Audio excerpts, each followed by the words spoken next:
Hello, hello for some Friday night Jibber Jabber. That's... My lamp feels a little bit too bright. I can't see what's on screen because of the lamp. Let me turn up my screen's brightness. That might help. A little bit better. Okay, folks. Uh,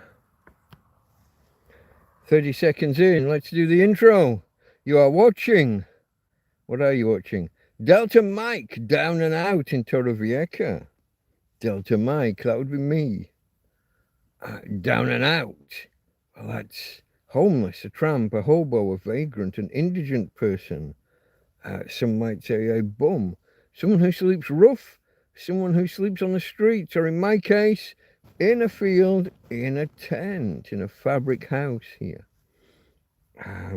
That's Delta Mike down and out in Torrevieja. Torrevieja is I haven't really got the vocabulary. It's kind of touristy, but not touristy. It's a city on the southeast coast of Spain. It's not nightclub young people touristy. It's older, middle class, second home, holiday home kind of touristy. But yeah, it's a nice place on the southeast coast of Spain. About an hour south of Benidorm, an hour south of Alicante, 2 hours south of Benidorm.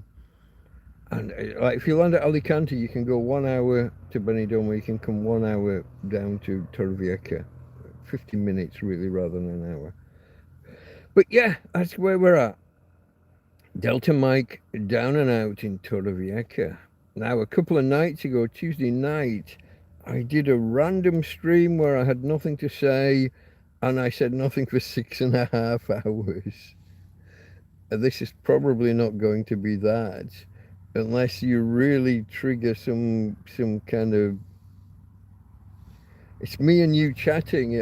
How long we go depends on you guys, your questions, how we go, where we go.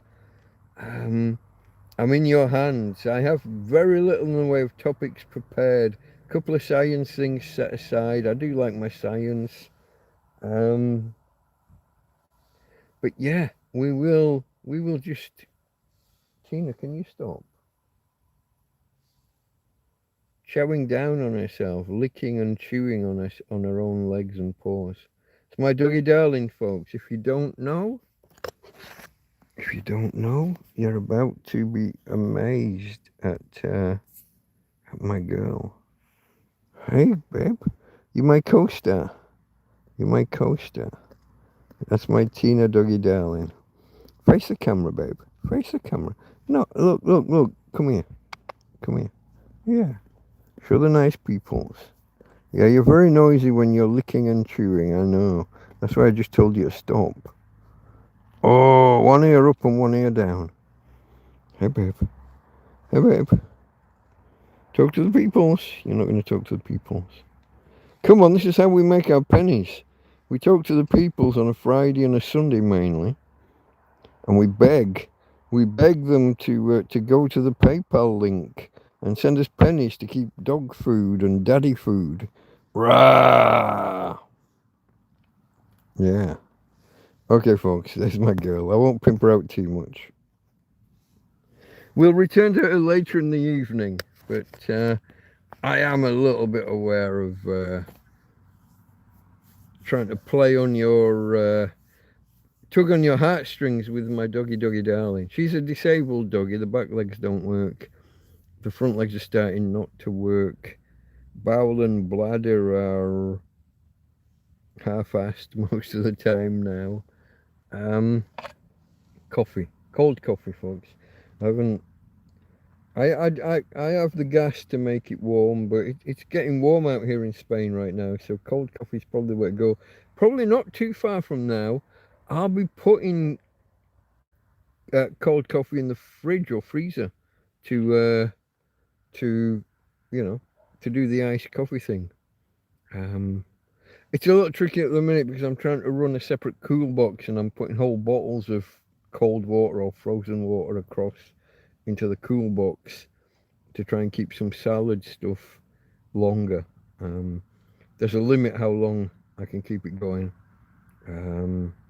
I have got a few things already that I haven't got to in time. 2 days now I've been trying to cook some sausages and I just didn't get around to it. Like I've got a whole coil of like a big thick, like a Cumberland sausage. Um, I I wake up too late in the morning and I'm like, now I don't feel like it. And then I think, oh, I'll make it at lunchtime. I'll have half as a late breakfast and put half in the slow cooker and braise it. After browning it, I feel, oh, I'll braise it and I'll make a stew or something. I don't do that either. And day by day, and I have to get to these things sooner or later. Gary in South Africa. Good evening, Tina, and good Sir Mike. Oh, and UK Richie. Okay, all my top supporters are here already. Okay, folks, 5 thumbs ups already. That's not bad. 6 minutes in, 5.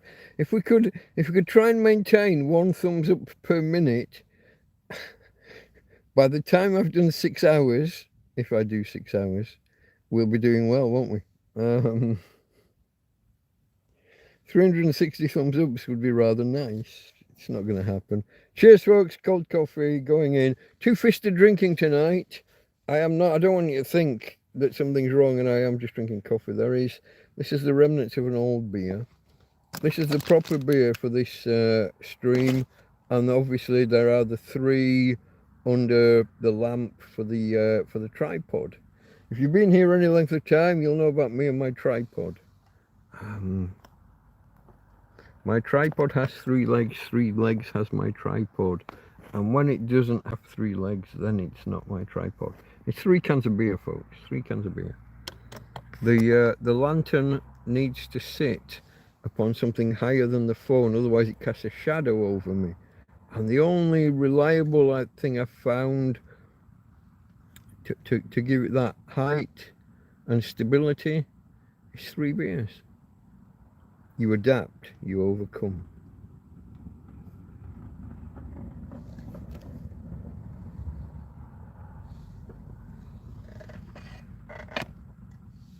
Part of being a tramp in a field, folks. It's like being in the military. It's similar. You adapt, you overcome.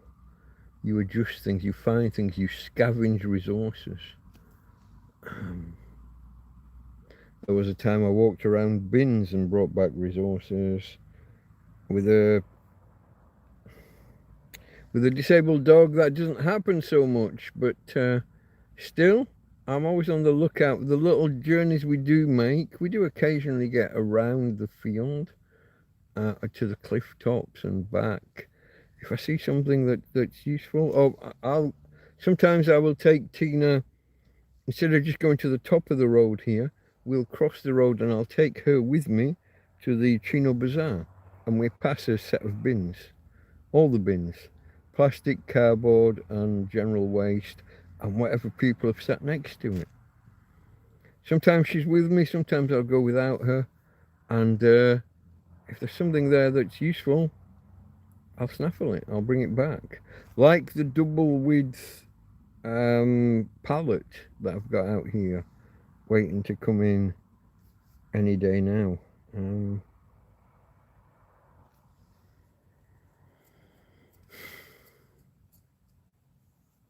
You adapt, you overcome, you adjust to circumstances, look for resources, constantly on the look for new resources. Whether they're resources that you buy, resources friends bring you, or resources that you find yourself. Okay, babe. It's very warm in here. We weren't under the covers until about 5 minutes ago.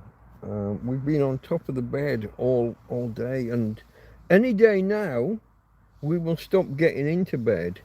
We will be on top of the covers for the next 6 months, probably until sometime early October.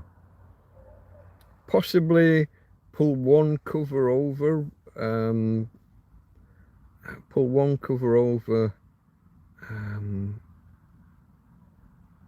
just to keep the flies off. I have been eaten this last week. I've been absolutely eaten by flies. By what's the word I'm looking for, guys? The little flies, mosquitoes, moscati mosquito. Roger, hello, mate. I haven't heard from you for a little while. About to go to bed, up at 4 a.m. Is there a specific reason for being up at 4 a.m.? 4 a.m.'s a little. Now, I often woke Tina at 4 a.m. I have to. Tina's. I was saying before about Tina's incontinence. From something like, well, most nights when I'm not here talking to you guys, somewhere around 7 or 8 we'll go out. Then at midnight, and then at 4, and then 8 in the morning. So 4 hours ish. Sometimes I can stretch it to 5, very occasionally to 6. She is on the pads, on the puppy pads. So if she has an accident and pees in the night, it's not the end of the world. I can take those outside and just dry them off in the sun, or even better, when I've got lots of water to spare, I will rinse them out and then dry them off in the sun so they don't come back in still with a bit of an ammonia smell. Oh, working on your apps, changing hosts, setting it all up. Okay. Is there a link that I can publish for you? Is that now or at some point in the future, Roger? If I can promote you to my massive audience, if I can influence on your behalf, I shall be happy to do so, my friend. If not now, then give us a buzz. WhatsApp, isn't it? We use WhatsApp. Give me a ping on WhatsApp. I'll happily spread the word of you, your apps, your websites, or whatever you're doing. Happy to do it, my friend. So Roger is he's a good lad. I'll send you something in a while. Yeah, mate, that's fine. I will gladly promote your bits. Yeah. Hold on. Let me just scroll back to Jasper. I know Roger's one of these guys that goes to bed at like 10 o'clock, and I don't really understand. I'm a night owl. He's a morning person. So I don't get it fully. I don't understand. Does not compute. Hold on. Did I pin my message in chat? Is it pinned or not? I can't tell. Oh yeah, it says it at the top. It says it at the top. Nowadays it pins it at the bottom, doesn't it? For you guys that are watching. I'll send you something in a while. Yeah, happy to share your links. Why middle class want off grid? They don't want to be with riffraff. Is it a snobby idea? I think it's, for some people it might be like that, but I think for a lot it's the preparedness thing. We all see uncertainty building in the world, unreliability in the national grid. Too many power stations now are offline or off, like there are some that are being permanently removed. There are some that are being worked on, and it's going to be so nuclear power stations with cracks in cement, and it's going to be a couple of years while they re-cement, while they rework, while they underpin or do whatever they need to do with the cracked cement. You're losing a lot of what's called the base load. So the base load is the stuff that's just always... Nuclear power stations are supposed to just stay fairly constant and just churn out however many megawatts continuously. And then they find cracks in cement, and that's got to be closed down for a year or 2 years while they rework it. All of the other stuff is kind of ephemeral. Is the sun shining? Is the wind blowing? Sometimes we got power, sometimes we haven't got power. So you need like a base load that's just always there. Maybe if you give it enough notice, you can step it up a bit and step it down a bit. A little bit more here, a little bit less, depending on what's going on around. But with a lot of that reliable base load is going. It's going offline. Some of it, old nuclear power stations are being decommissioned. Some are off while they rework cracks in cement or whatever else is going on. There's a certain amount of maintenance that happens anyway with refueling and stuff which takes them offline for a month here or a month there. If you get too much of the base load offline, you're then reliant on this now you see me, now you don't power. Is it windy today? Is it not? Is it sunny? Is it not? We've got rid of most of the coal and the gas power stations. Those have been deliberately removed from the scheme, or they're trying to deliberately remove them from the scheme. Those are the ones that you could quickly switch up, switch down. You need an extra 10 megawatts in 30 seconds, throw some more coal on the fire. Turn up the gas. But those are out of fashion. Governments all want to be zero emissions, so no coal, no gas. So people who see the writing on the wall and who see... Oh, sorry folks. I forgot to do the... what's it called? Quiet mode or whatever it's... Do not disturb. Sorry, and my apologies to anyone who's wearing headphones who suddenly got the plink plinks from that alert. You won't get any more. I've turned that off.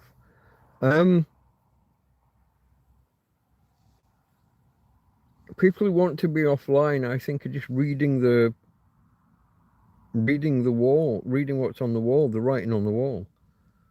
We are building ourselves into a corner, we're removing base load, and so the base load should be just fairly continuous. Can be up and down, but takes a little while to do. But we're removing the quick reaction stuff. Turn the gas up, throw an extra bucket of coal on the fire. We don't want the coal and the gas, or at least their ideology doesn't want the coal and the gas. Those two things together, a base load that is shrinking because of repairs and rework, and deliberately removing the quick react stuff, and you've only got then the volatile stuff, the sun and the wind. What if it's night and the wind is not blowing? You're all sitting down to watch Coronation Street or Emmerdale or EastEnders, and the wind's not blowing, and the coal and gas have all gone, and the nuclear is off for rework. Your own power, being independent from the grid, whether it's a generator, whether it's a petrol or diesel generator, whether it's a solar battery, that you've got a solar powered battery, whether it's a battery that you charge from the mains while the power was there before it went off. However you do it, I can understand it, and I don't think it's necessarily we don't want to be with the hoi polloi.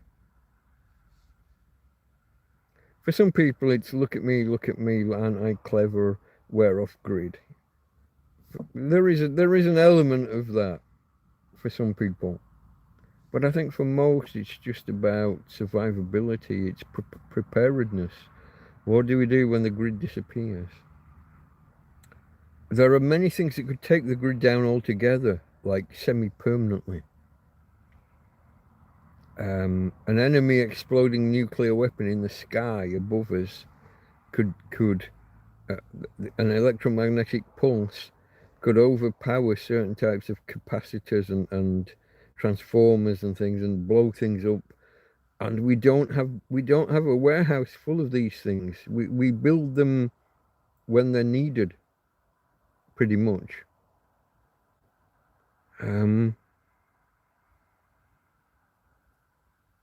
The grid could disappear for months or even years at a time, theoretically.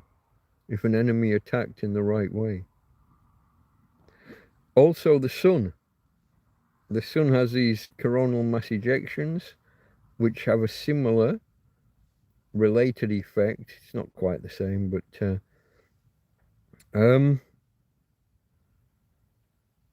there was a famous one in the 1800s, just as telegraph was beginning to be a thing. People would unplug the telegraph machines and they'd carry on working. The lines and everything was charged so highly. There were fires in certain places, called the Carrington event. Look it up. Now I'm not a doomsday prepper by any means. My advice to people is to prepare for everyday events. A 3-day or a 5-day power cut. Water with a do not drink kind of warning, or just no water. If the water goes, what are you going to do? If you got your tap now and it's gone, what do you got? Have you got a week's supply in the house? Have you got 3 days supply? Have you got any water? What are you doing? You're going to go down the supermarket now along with everybody else? Either now or first thing in the morning? You're going to join those queues? Get your face punched in by some guy who's bigger than you who wants all the water now?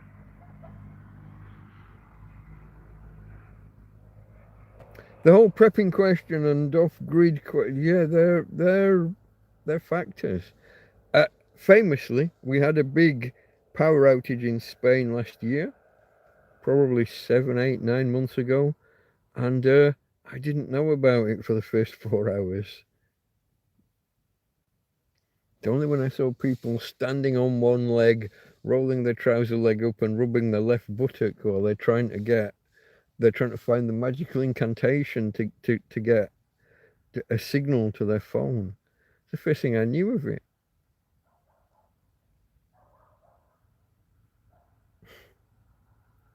The whole of Spain, the whole of Portugal, half of France, some of Belgium and the Netherlands, I think, were affected. And I had no clue because I'm off grid. So I am one of those middle class wankers of which you speak. I think it was Jasper, wasn't it? Why middle class one? I am one of those middle class wankers. Although I view myself as staunchly working class, yeah.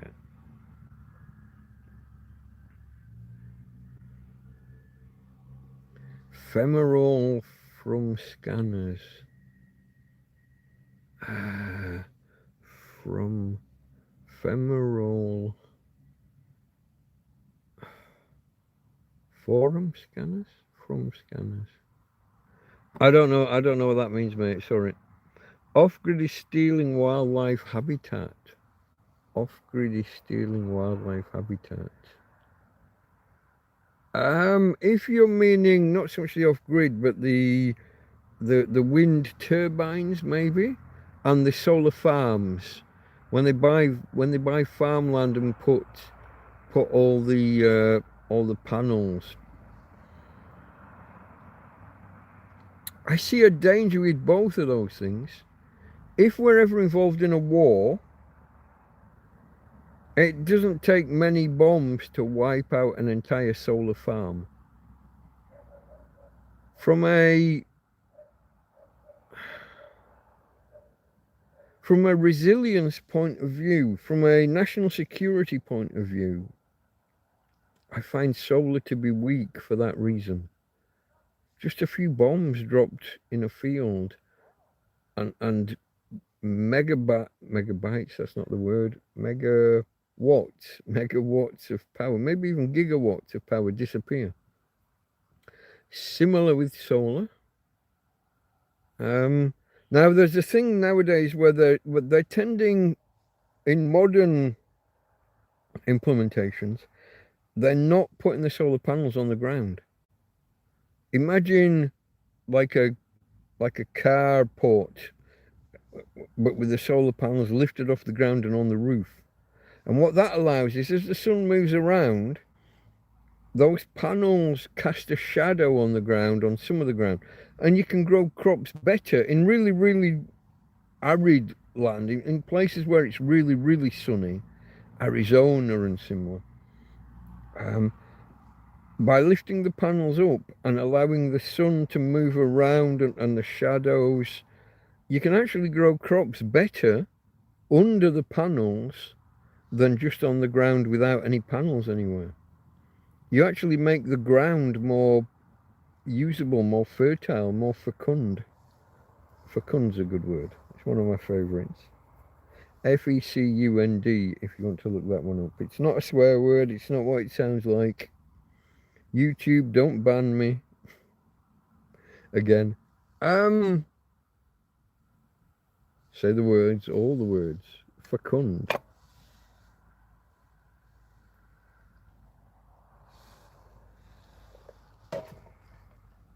Where are we? I don't mind people off-grid in the ocean, but not on land. Are you talking about individual people, or are you talking about like companies that are doing like solar and wind and stuff? What people do with their own land's their own business, surely. I watch a bloke called Wrangler Star. Proho, professional homeowner, he kind of calls himself.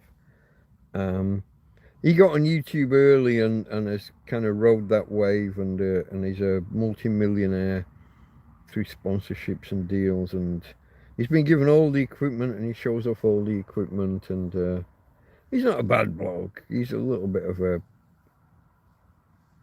he can be a little bit of a pretentious knob at times, but I quite like him. I watch his things, and he's turning off grid, and it's batteries, it's solar, it's mainly solar and batteries, to be fair. Why not? Why not become independent? Why not break away from the grid and not be reliant on a company that might go away tomorrow, that might fail? If there's a disaster and shit happens and you've got your own solar, you can live independently. You just carry on while the rest of the world melts around you.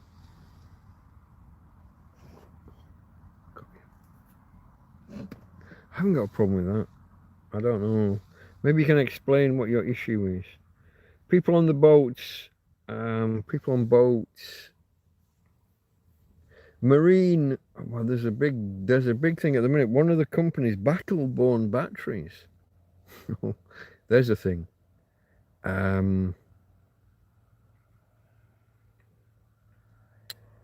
For years, people thought they were high quality batteries, and a lot of people reviewed them and thought they were good, and it turns out not so much. They're all bursting into flames and heating up and failing due to heat.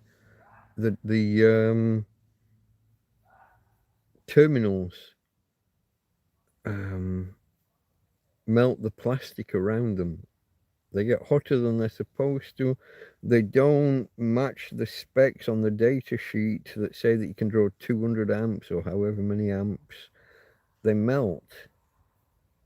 Now these are designed for marine use. That's a look. The one place you don't want to be when a battery bursts into flames is on the sea. Bad things can happen, especially if you're American and you live in Sharkland. Atari ST said hello. That was at 22:20. That was 10 minutes ago. I'm only 10 minutes behind. What Atari game are you playing, Atari? Okay, that's a long time ago, Jasper. I thought Amiga ST, not Atari ST. I love playing Nebulous on my Atari, said UK Richie. I never went Atari. Had friends had Atari, back in the day, and I enjoyed it. We had a Philips G7000, and I'm back, wow, early 80s, yeah? Philips G, it has another name in America that I can never remember. I always have to look it up. Philips G7000. Football and ice hockey and the pong and breakout type games. I'm way, I'm way back. That's my era of video games. Star Trek. I played Star Trek on a Spectrum. Was it a Spectrum? My mate Ian Walker, had a Star Trek game. It was just L's and zeros and ones.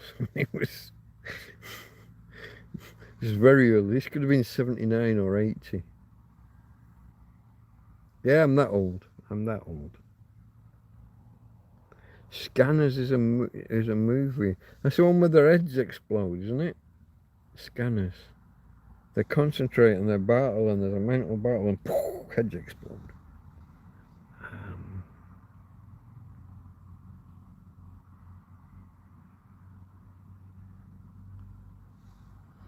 They use femoral for stopping telepathy and headaches.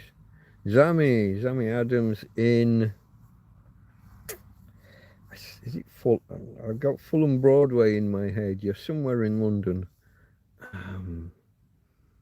Hello. And Smithy. Hi, everyone. Okay. Everyone's... The gang's all here. Rich middle classes buy off-grid because... God, I'm having I've got some work to do to pass your typing at the minute, Jasper. Rich middle classes buy off-grid because they got money. Then get YouTube channel. I've hated snooty people, 70s, 80s. Oh, I'm better, you nobodies. That's what it like. Too many snobs.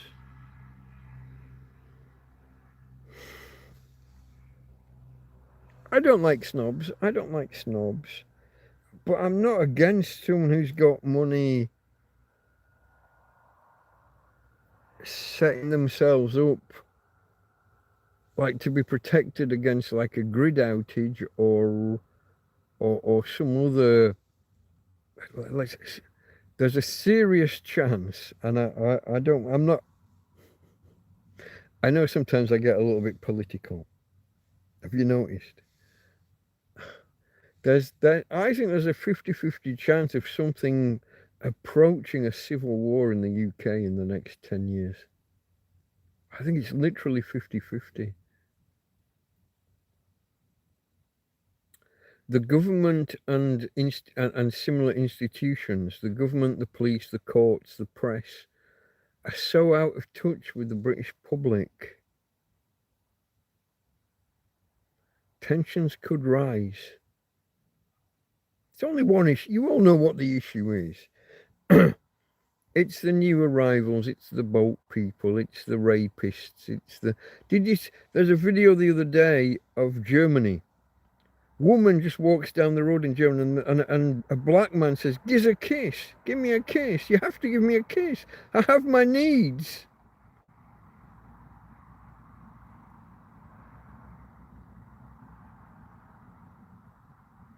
I'm sure similar things are happening in Britain. I mentioned the other day about the lady who saw a man trap a girl in an alleyway. And when this woman tried to intervene, it's family, it's a family matter. Fuck off, it's family, leave us alone. It wasn't family. She had no idea who he was. He was trying to drag a schoolgirl off down a dark alley.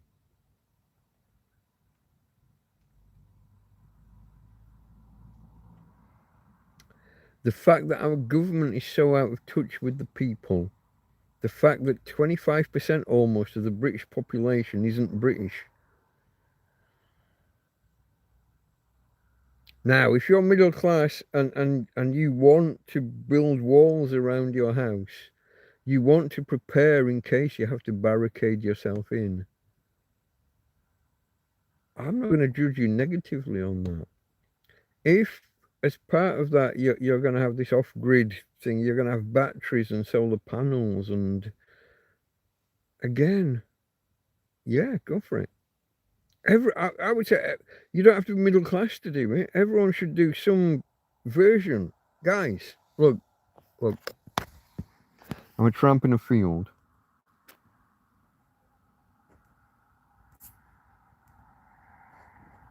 And I got this. I got 2 of these.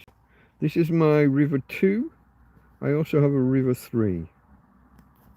Well, 12 volt, 10 amp output. That's 120 watts. Actually, about 130. It's 13 point something volts, really, times 10 amps. 130 watts. I've got USB-A, USB-A. So these are your standard, what are they, 5.1 volts, 2 amps. Something like that. You get 10 or 11 watts out of them. There's a USB-C port here. It's in and out. It will take charge on that port, or it will output on that port. Something like up to 60 watts, I believe, depending on, it depends on the communication from the device. That there's a negotiation happens when you plug in. And over there, that's a plug socket, European style. That's 220 volts. I'm not sure how many amps. There's a thing whereby I think I can get about 600 watts out. So 220 volts, that's about 3 amps, yeah? Something like that. If a tramp in a field with 85 euros, if a tramp in a field with 85 euros worth of solar panels can run 2 of these bad boys, so could you. 250 euros or 250 quid, something like that, for the EcoFlow. Whether you buy 2 EcoFlow Rivers, or I would actually probably advise you at that point to go and get a EcoFlow Delta, which has about 4 times the capacity and 4 times the output of this. If you're at that level, if you've got 600 or 700, go get an EcoFlow Delta. 2 solar panels, 200 watts. If you're somewhere sunny, get more if you're in the UK, because I know you don't see the sun that often. Get double, get 400 watts worth of panels, so that on a mildly bright day you can still get your 200 watts. Just at you run your panels at half strength, because that's how the sun is in the UK. But everyone should do it. It's not a posh knob thing. It's not the middle class thing. Anyone can do it if you make the decision. Now, where the middle class come through, they're more open to the information. They're out seeking the information. They know people who do things and have got things, and they do that whole keeping up with the Joneses thing. You can do it too, even if you're a working class pleb like me. Even if you're a tramp in a fucking field. Save your donations, guys. There is, for me, it's at the top of the screen. For you, it's probably at the bottom of chat. There is a pinned comment with a link to a PayPal donate link. I know I have a reputation for drinking. I am drinking coffee as well as beer.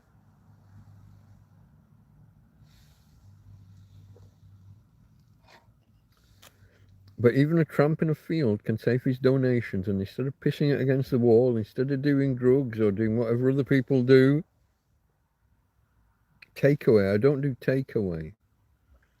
I don't think I've ever ordered a pizza in my fucking life. I've been in McDonald's maybe 5 or 6 times in my entire life, usually as part of a group dragged in by other people. I don't do duvets. That's Trevor and Simon. Swing your pants. No, I don't waste money. I save my money and I try and make my life better. And you could too.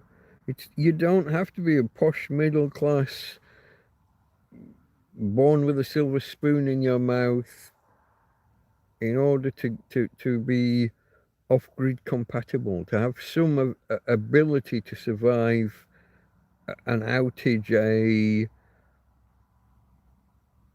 a disruption in your life. It's not necessary to be, you know, you don't have to be posh to watch out for yourself and to plan ahead just in case, is what I guess I'm trying to say. Hannah's in the house. Hold on, let me just 2 minutes.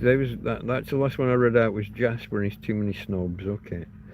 Hannah just arrived at that point. 22:32. That is 9 minutes ago. I'm not too far behind. Good evening, Mike and Tina. Good evening, Hannah. I don't know if you were here earlier. I showed Tina off already. I get the feeling. Oh, you are awake. I thought you were asleep. That car going past just disturbed you. For anyone arriving late, I will just show my Tina, and then I will do my intro again, because in the first hour we get lots of people just dropping in and wondering what the hell's happening. So we will flash there. Okay. Hey babe. Hello you. I know. Are you gonna rest? Say hello to the. That's nice. One ear up, one ear down, and you're saying hello to the peoples. There she is. She's very close to the phone there, isn't she? It's okay, babe. It's okay, babe. I'll get some water later. I know, I just offered you some half an hour ago and you didn't want it. 40 minutes ago. That's okay. That's my Tina girl. Back to me. Oh, did you see the feet? If you want to put me on that foot wiki place, I don't mind. It's all there, look. We discussed these dark patches and bruises, and they're not bruises, they're scars from a year ago. We covered those on, look at those ones. We covered those on Tuesday, wasn't it? It was Tuesday. Those are remnants of injuries a year ago. Some infected bites and blisters and scratches and scrapes. I did just finish watching. I got there in time. I watched back Tuesday 6.5 hours. Considering that I labelled it random jibber jabber, that I've got no idea what we're going to, no plans, no idea what we're going to talk about. How the hell I managed to talk for 6.5 hours. I thank you, all of you that were there and that helped. Anyone who asked a question and just kept the chat going, especially if you gave me something that I could branch off from. Tangents, where I can come back and find myself an hour and a half behind chat. It's always helpful. So Hannah just arrived and said, good evening, Mike and Tina. Tina says hello back to you, Hannah. And thank you for the donation the other day. Jasper's got, is it tendonitis or something at the minute? That he's not really supposed to be typing or writing on screen. So I have to do my best to interpolate and pass his incantations. I played Spectrum from Friends game, maybe. Yeah, I visited friends. I was like that with the Atari. I didn't have an Atari myself. My friend Jay Fern, gosh, that's going back a lot of years. My friend Jay had an Atari, like the earliest one, the wooden console thing. They were wood, weren't they? Yeah. Like I said, I had a Philips G7000. It was a totally different. There is another. Let me look that up for anyone stateside, because you're not going to. So, is this Philips? Hold on. Is Philips Double L, the European Electronics Company? Philips. No, I somehow managed to get a. Philips Video Pack. There you go. Single L. Don't know if you can see. I'll show it to you. I know this isn't the way to do things, but that's what I had. So you stuck a cartridge in the top, in that black section at the top. I had two joysticks, they were very flimsy. They broke really easily. But Magnavox Odyssey 2, also known as Philips Odyssey 2. That might be released in '78. Released in Europe as the Philips Video Pack G7000. I don't remember the name Video Pack, just the Philips G7000. But Odyssey or Magnavox Odyssey in America. That's how early I was to computing. Well, I guess my mum and dad were sure that computers were going to be the big thing. And a guy who got in early, who understood computers and could control computers would kind of, if not rule the world, he'd at least be able to carve out a living for himself, which is what I did in the end with my business. So thank you, Mum. M-A-M. We don't do Mom. And not really Mum. I did try and be posh for a while with Mum, but she was Mam. That's her. A lot of people consider it vulgar, Mam, because it's based on mammary and mammal and you know, the breast. Sorry, Marie, we've gone all testosterone again. I'll scroll.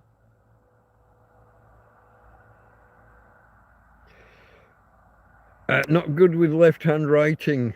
Let's not get into your one-handed writing and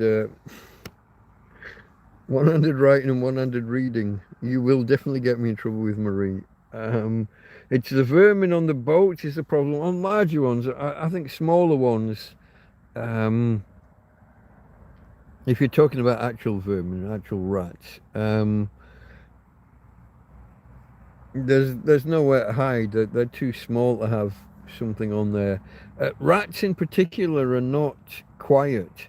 Mice move around silently and are very, unless they fall off of something or are rustling in a plastic bag. Mice are very quiet. Rats just don't give a fuck. They don't try to be quiet. Rats they just let you know they're there. There's no fucking hiding with rats, unless you've got a large volume, a large area.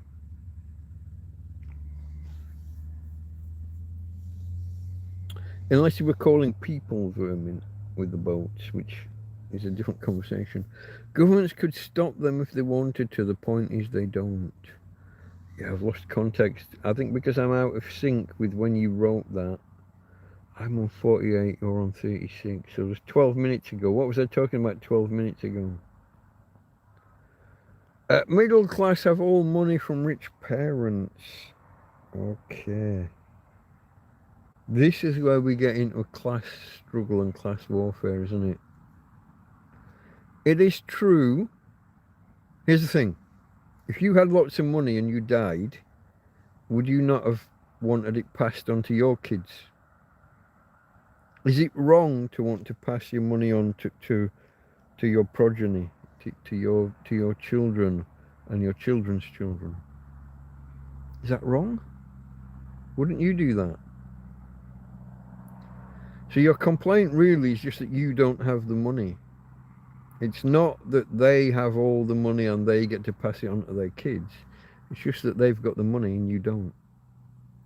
And a lot of that, I'll be honest, I've met a lot of people, I've watched a lot of people, I've seen jealousy amongst people. Quite often, it's not that you haven't had the money, it's what you've done with it. I knew two blokes that worked similar jobs, pretty much the same income for 30 or 40 years.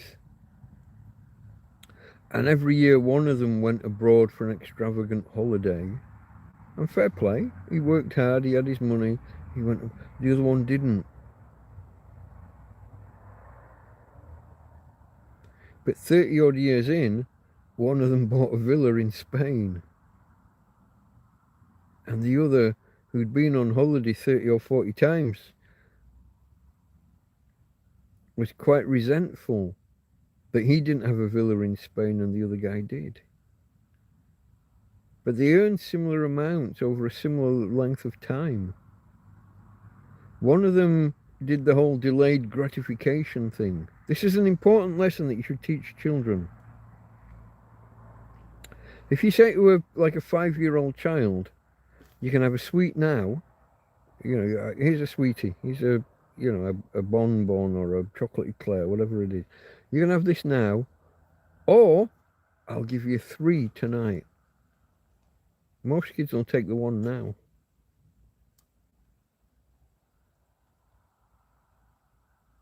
Now, if there's like a brother and sister or 2 brothers, one takes one now and the other, well, no, I'll wait until tonight. I'll take the 3.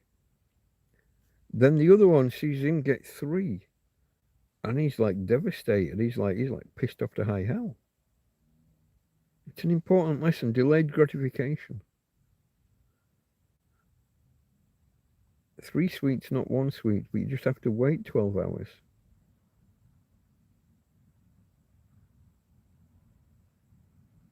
Holiday every year, or villa in Spain in 40 years' time. What do you choose? The guy, one of the guys, was really quite vicious in his judgment of the other guy. I don't want to. I'm not going to name names. I mean, these are 2 people that I know, that I knew. It's real story, folks. Real story.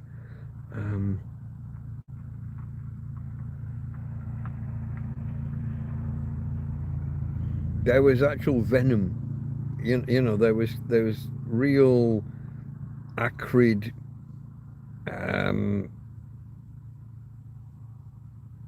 Yeah. How's he got a fucking villa in Spain? I earn the same as him. You spent it drip, drip, drip over 40 years when he didn't. He went on holiday at fucking Clacton or Cleethorpes or whatever. You went off to Ibiza or Mallorca or, he saved his money. He invested his money. He doubled his money, tripled his money, quadrupled his money, whatever it was. Now he's got a villa in Spain and you don't. But you had 40 years of holidays. He didn't. International holidays. It's that, folks. It's that. So I'm not sure where Jasper is with this. Middle class have all the money from rich parents. I mean, they don't all, but yeah. But is that a bad thing? If you had money, wouldn't you pass it on to your kids? If you had money and kids? I'm still living in the past. You're the poor off-grid living. I am. I'm the poorest of the poor. I beg online, and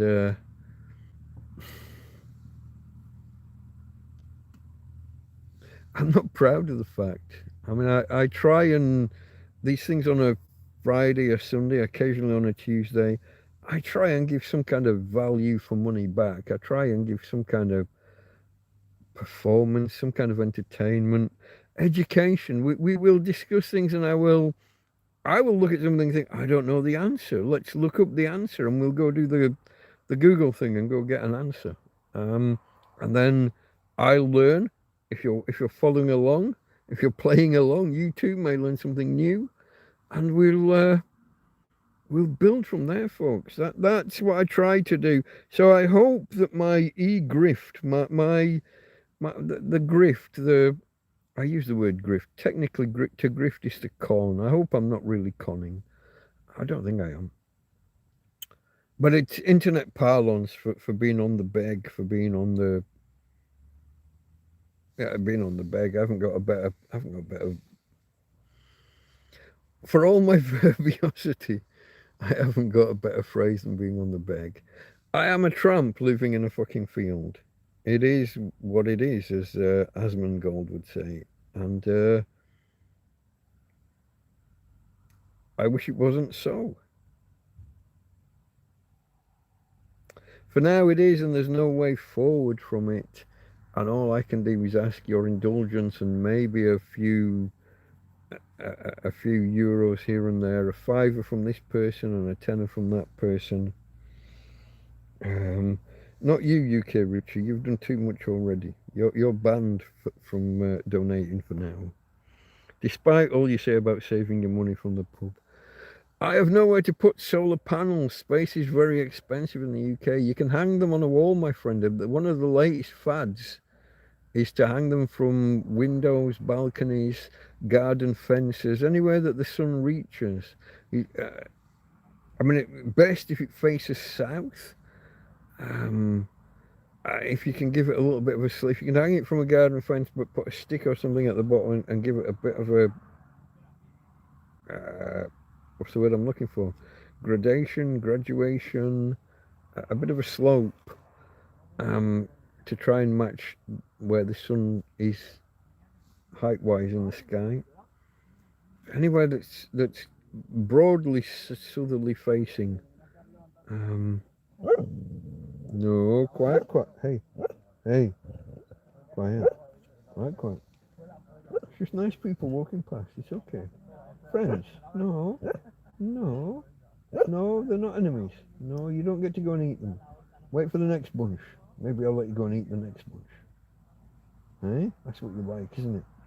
Remember the days when you would chase after them? Oh, go get them. If they were bad, I'd set Tina on them. Why else do you have a doggy? Keep the bad people away. Here we go. I have nowhere to put salt. Recently, I bought her and it jumped. Robert, hello, Robert. It just jumped to the bottom. So I will. Are you superstitious? I think you meant superstitious. Can't spell, but you get the gist. I did get the gist, my friend.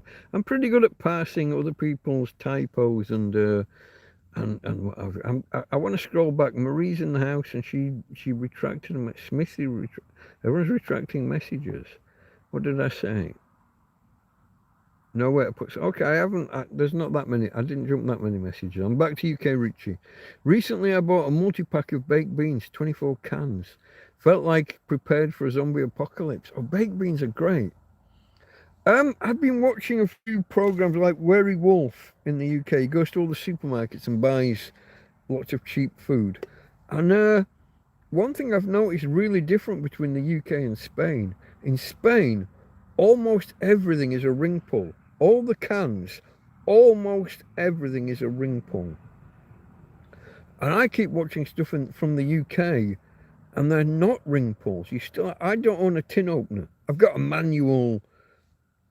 I don't like to use it because fragments of metal end up in the fucking food. But I don't have if you buy a tin opener nowadays, right, and it does that, you hook it on and you twist. How do you know whether it goes on the outside of the ring or whether it goes vertical down and in? How do you know which way round it is? Because I remember those two designs of tin opener, and I don't know how you know which is which. How do you know? Does it go on and cut around the outside of the lid, or does it go vertical and cut down through the lid? How do you know which way around your tin opener is designed to work? And what happens if you do it the wrong way around? Does it knacker it? You buy a brand new tin opener and ruin it on day one because you went the wrong way. You went horizontal and it's meant to be vertical, or vice versa. Why haven't you guys got ring pull? Everything's ring pull here. I've got like 50 tins of God knows what over here, and there's like 2 of them that don't have a ring pull. I keep watching guys go shopping in the UK and there's no ring pull. Now, in terms of prepping and survival and how many years will this tin last, Normal tins will last like 25 or 50 years. The ring pull ones will probably only last 5 or 10 because it is a scored weakness in the metal. They're not going to last as long, especially if they get a bang or a knock. Oh, look at that! We just did an hour, folks. Well, it's not quite top of the hour because I was late getting here, but 1 hour in on the broadcast, 1 hour and 12 seconds. Cheers to you guys.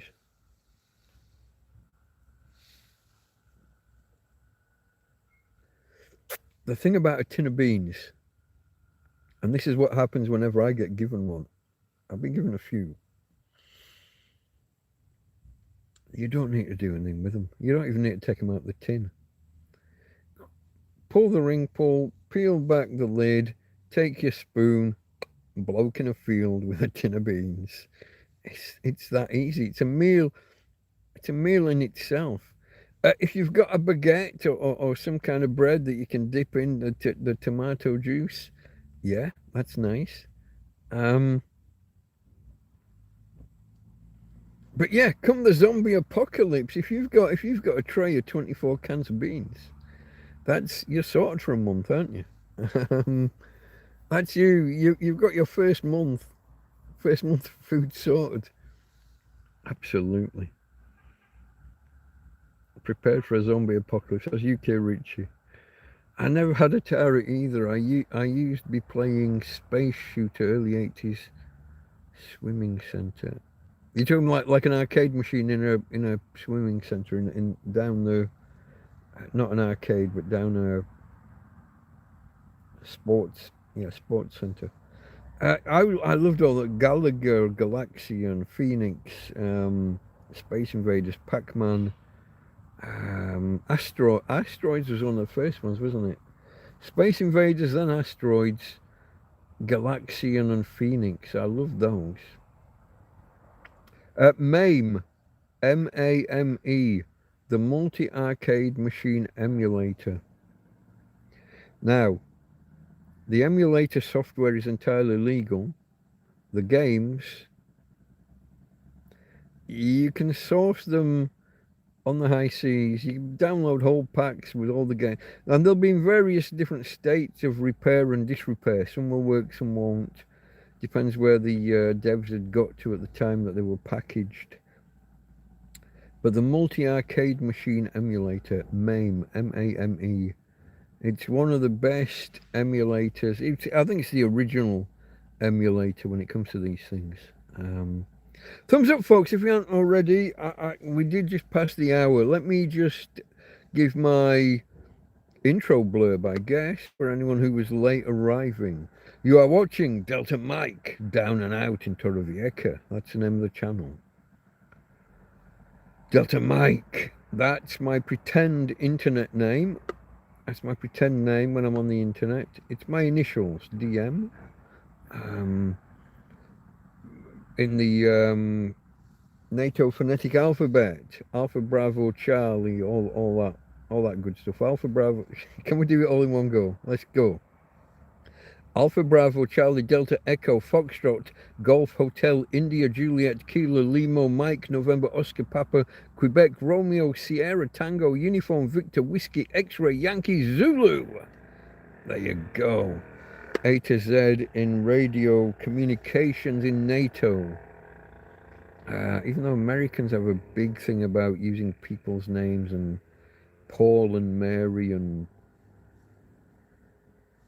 why not just use the standardized NATO phonetic alphabet? But anyway, it's Americans, isn't it? We were talking about California the other night. That poor people, they think a bee is a fish. I mean, what can I do? You can't help but laugh at them. They honestly, legally, a bee is a fish.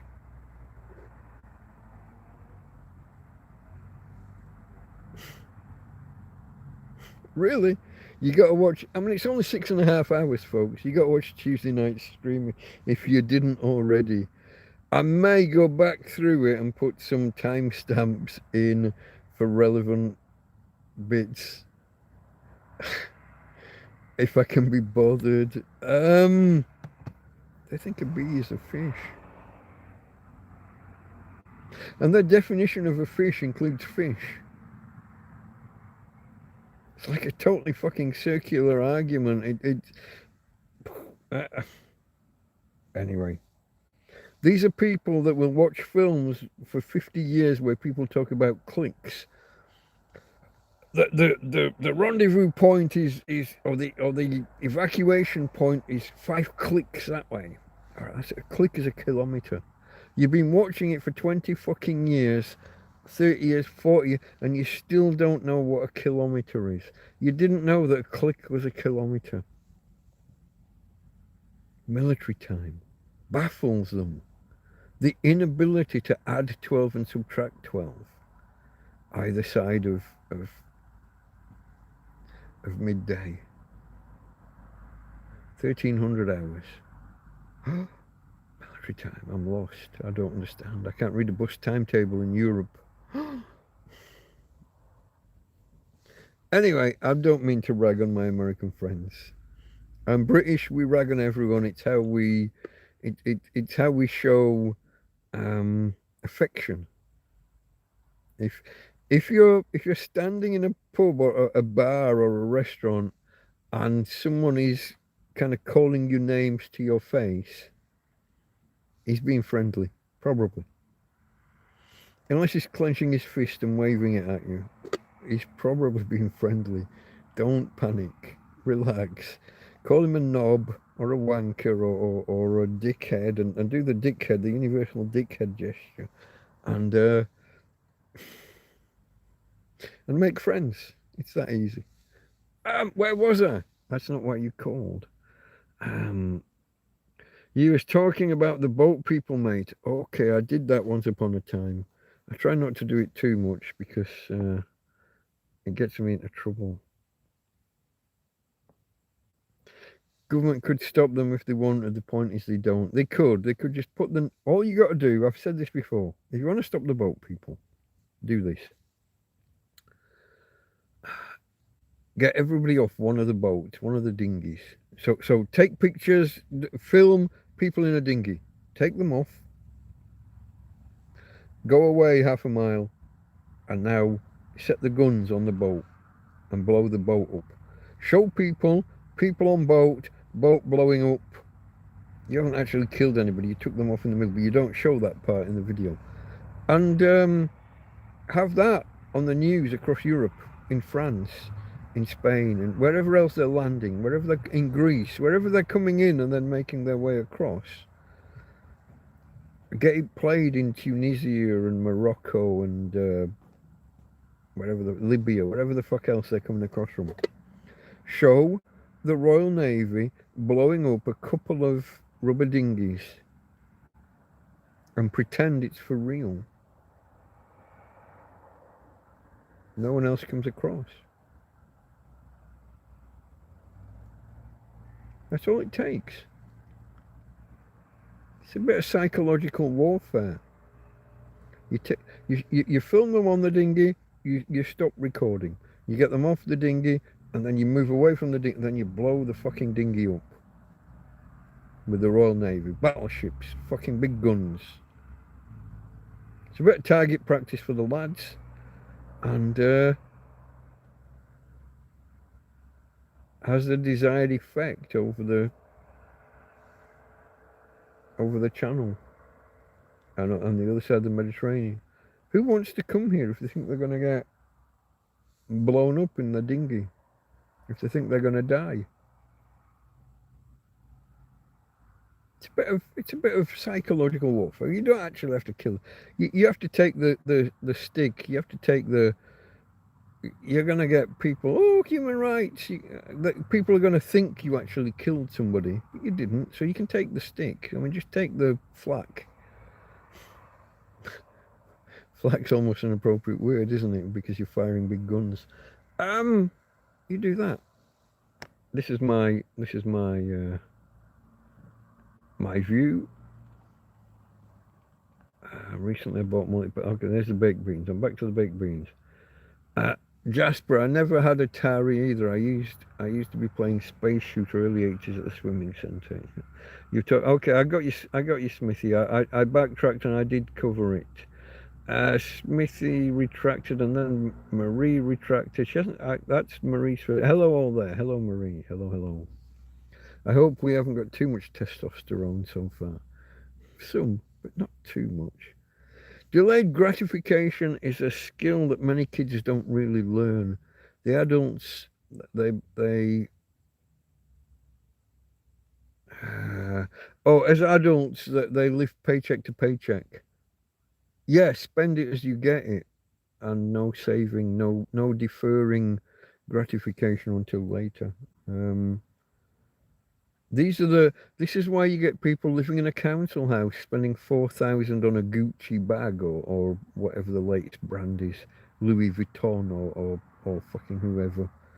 Um, Instead of looking at it and saying, do you know what, a Tesco carrier bag will carry that stuff just as good. For years, I went to college, literally, college and then university. Tesco carrier bag with the blue and white stripes.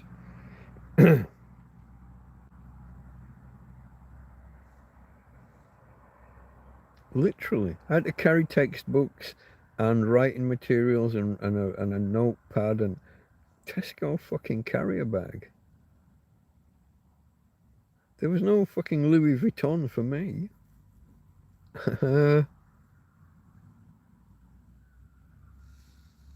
It says it all. I don't need to say it anymore. So Marie said hello there. People say hello. Evening. I saw Robert arrive because it jumped to the bottom. Are you superstitious? No, my friend. I am neither religious nor superstitious.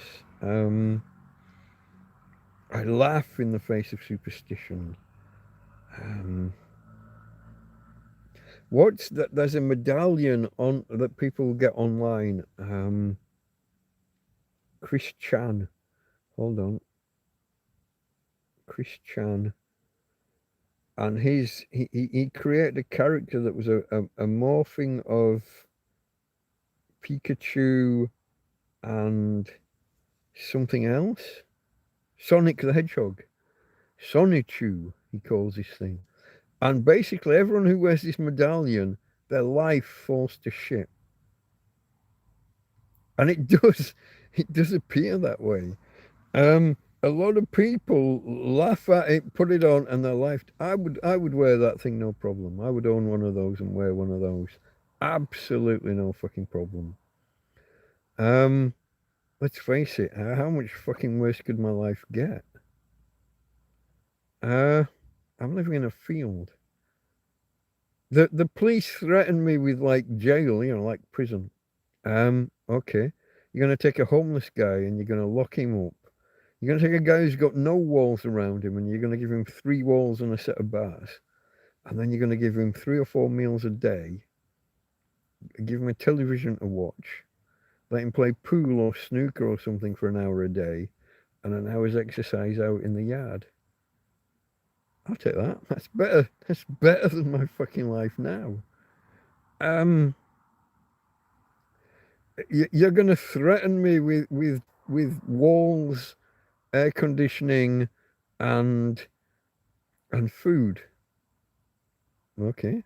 It's not much of a threat, is it? So no, I don't superstition. I don't consider myself superstitious. No, I laugh in the face of superstition. In the same way, I laugh in the face of religion, I guess. But no offense to anybody out there. Farmer Fabrizio arrives and says hello to everybody who's here. Welcome, hello, Delta Force Mike. That was at 22:59. I'm 15 minutes behind. I don't have baked beans, says Jasper. Is this a wind joke? Here's the thing, folks. If beans cause you excessive flatulence, it shows a lack of the right biotica, what's the word I'm looking for?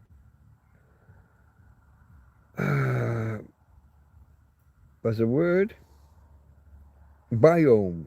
You haven't got the right mix of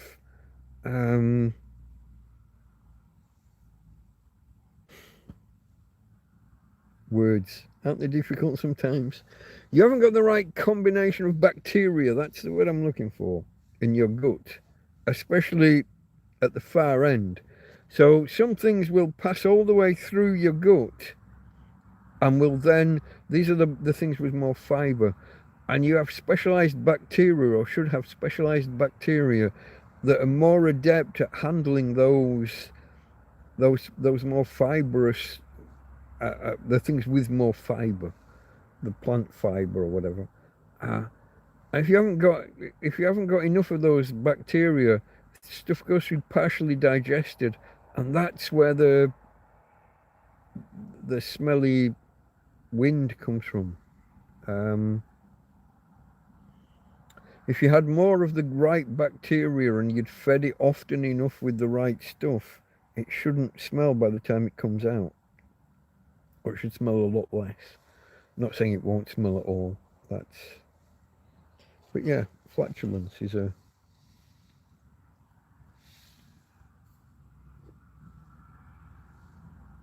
Flatulence is a sign that you either don't have enough of the right bacteria or you've not been eating the right stuff. In the West, we don't eat enough fiber. Now, fiber is a special kind of, let me get this right, special kind of carbohydrate. So it is, when you're looking at how many carbs and things in your macros, when you look at different foods, you need to subtract fiber from the carbohydrate. So it'll say like, 35 grams per 100 grams is carbohydrates. It is. But if a big chunk of that is fiber, that doesn't get digested as well by the body. So you can discount it from your carb count. Más o menos, more or less.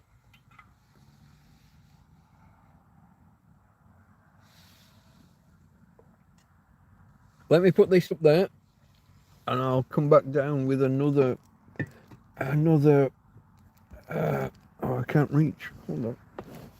Oh, shuffle over a little bit. Get my next coffee.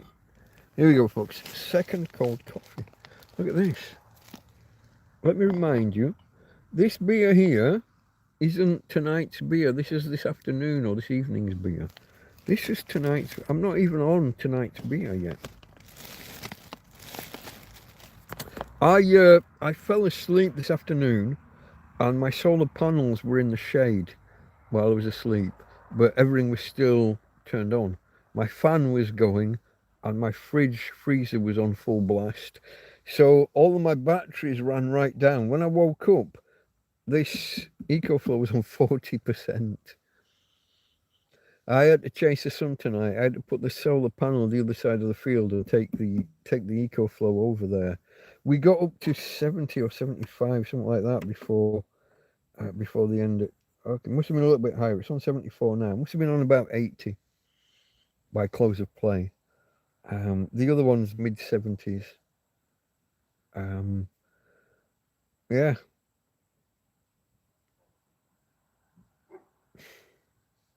Just fell asleep at the wrong. My afternoon nap was at the wrong time. And it wasn't that great a nap either. And I didn't get my nighttime nap. You know, I like to have a little nap before I come and do this. Oh, I've got a Tina doggy down there under my eyes. Sorry, babe. I was sitting on you. Where was I? I've lost it. I was talking about, my nap, my evening nap. I like to have a nap somewhere between 7:30 and 9:30 before I come live and talk to you nice people, you wonderful people. And that's how I keep fresh. That's what allows me to think and on the fly and come up with topics and tangents from tangents and all that nice stuff that we do. some of the sciencey stuff and the whatever else that we do. Um, tonight, I was wide awake through the whole evening when I should have napped. I even took Tina for a walk, 9:30, quarter to 10, before we went live. 10 o'clock we start here, Spanish time. Knock off 1 hour for UK. So 9 o'clock UK, 4 p.m. US Eastern. And for people further across the continent, you got another 2, 3, 4 hours to knock off. Could have been noon, probably. Some places in America or Canada. But it was still light, is what I was going to say. Quarter to 10, and it was still light. How am I meant to get a nap while it's light? Doesn't always work. Doesn't work easily. So that was Jasper. Don't have baked beans. Farmer, we're saying hello to Robert. I'm only going one way, says Jasper. Pound, smash, poke, prod, press, push, punch, slap, chop, bump, tap, flick, kick, click, lick, rub, slam the like button. And consider subscribing, says Farmer. Thank you, Farmer. Always nice, folks. If we can hit 20 thumbs ups, I always like that. Where are we? We're just over an hour and 20 in. For anyone who's watching who's just dropped in and don't know what you're watching. So you might have seen an image that said something along the lines of come and jibber jabber with a tramp. Come and talk with a tramp. I am indeed. I use the word tramp a little bit facetiously, a little bit performatively. I am homeless. I guess that makes me a tramp, a hobo, a vagrant, an indigent person, a person of no fixed abode. Some might say a bum, if you're American, I guess. A bum. Someone who lives rough, sleeps rough, perhaps on the streets, or in my case, in a tent, in a field. I've been in the field over 3.5 years. In August, I will have been homeless 4 years. Delta Mike, down and out in Torrevieja. Torrevieja is a city on the southeast coast of Spain. Kind of an hour south of Alicante Airport, an hour north of Murcia City. But we're in that region, Costa Blanca South, and it's a lovely place. I've said this before. It's kind of touristy, but not young people touristy. It's not all nightclubs and all that. It's not all sex and drugs and rock and roll. I'm sure there's some of that out there. It doesn't find its way to me. Apart from the gay blokes that knock on the door and want sex every night. I haven't had that in a little while. Not that I'm not saying I haven't had gay sex in a little while. That's not my flavour. That's not my. But I have had like 5 or 6 people just turn up and go sexo, sexo, and start pulling their pants down and wanting me to bum them. It's not going to happen. You get a love tap on the back of the head and a kick in the back and kicked off into the fucking bushes and told never to come back again. I buy corned beef. Pisses me off when there's no key. I opened corned beef about 2 weeks ago. I got halfway round the fucking tin and that metal, the metal that you've got the key and you're turning, and then the metal snaps. I was fucking stuck. I had nothing. I had no way in. I had to bend it, and I could get a fork in, and I had to mush up the corned beef and pull it out bit by bit, like just on the fork. Not ideal. Not ideal. Yeah, no.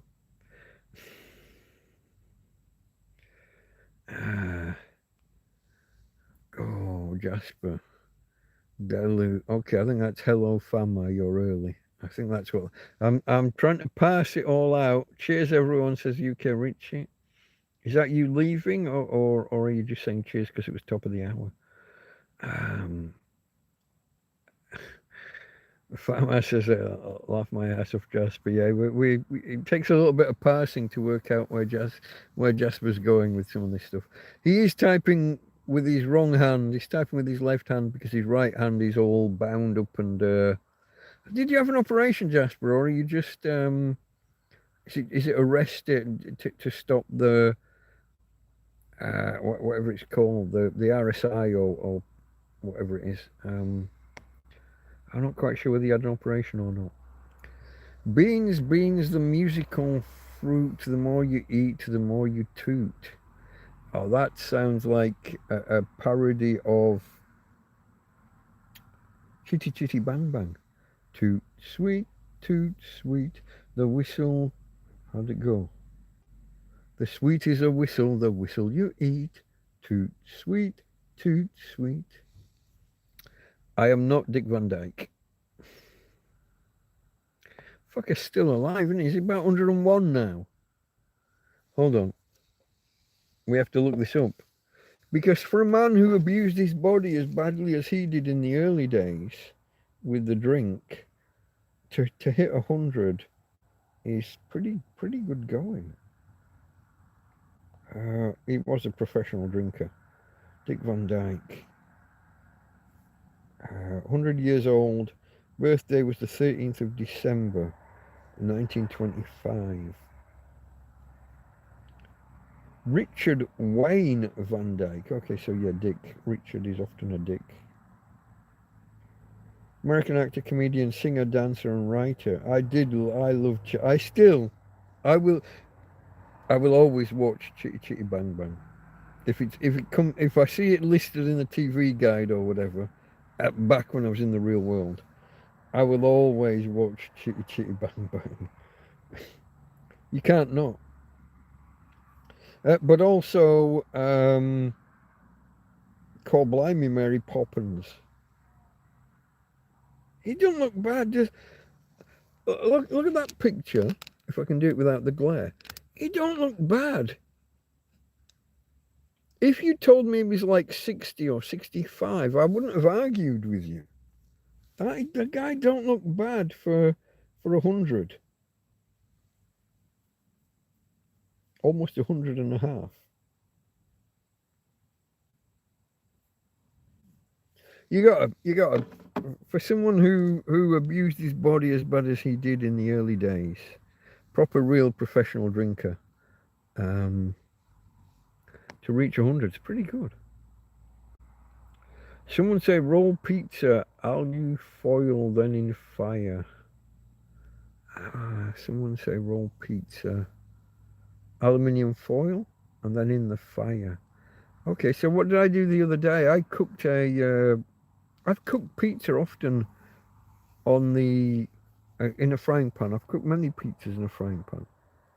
It helps to have a second one over the top, second upturned frying pan, bigger, flame around the bottom. I don't know about putting one in foil and in the fire. That's more a jacket potato thing. I've done that. Not so much in fire. Fire's too hot. Fire's 400 or 500 degrees. But into embers. You want the ashes or the embers. Glowing embers. You can cook potatoes in foil. I had one the other day. It was, I can't remember what it's called. What's the word? Colour something or other. Imagine a pizza folded in half and sealed and then cooked. So you've got the dough, you've got the fillings, calabasso. We talked about this on Tuesday night. I had the word fresh in my mind because I think it was that morning that I cooked it. Yeah. Galaxian's 80s, brilliant. Grandad had pub. He adopted me 5 years. Space Invaders, give it a kick, free credits. Give it a kick, free credits.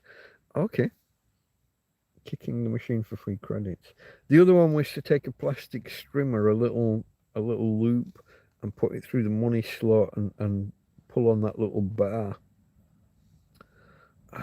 Push or pull on that little bar to rag up some credits. Never did it myself, but I knew people who, you see, I growing up in a seaside town, Morecambe, a lot of slot machine arcades, Do I remember the names of them? There was Oasis on the seafront. Oasis. And then there was that. It's a family name. They had about 4 or 5 different arcades in Morecambe and Lancaster. And now I don't remember the name. Then there was Johnny's Pleasure Palace. Pleasure Palace? It's definitely called Johnny's. That was a biggie. That was a big one. This side of the railway station.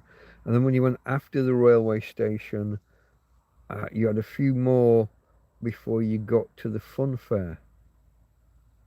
That was Morecambe Pleasure Land. No.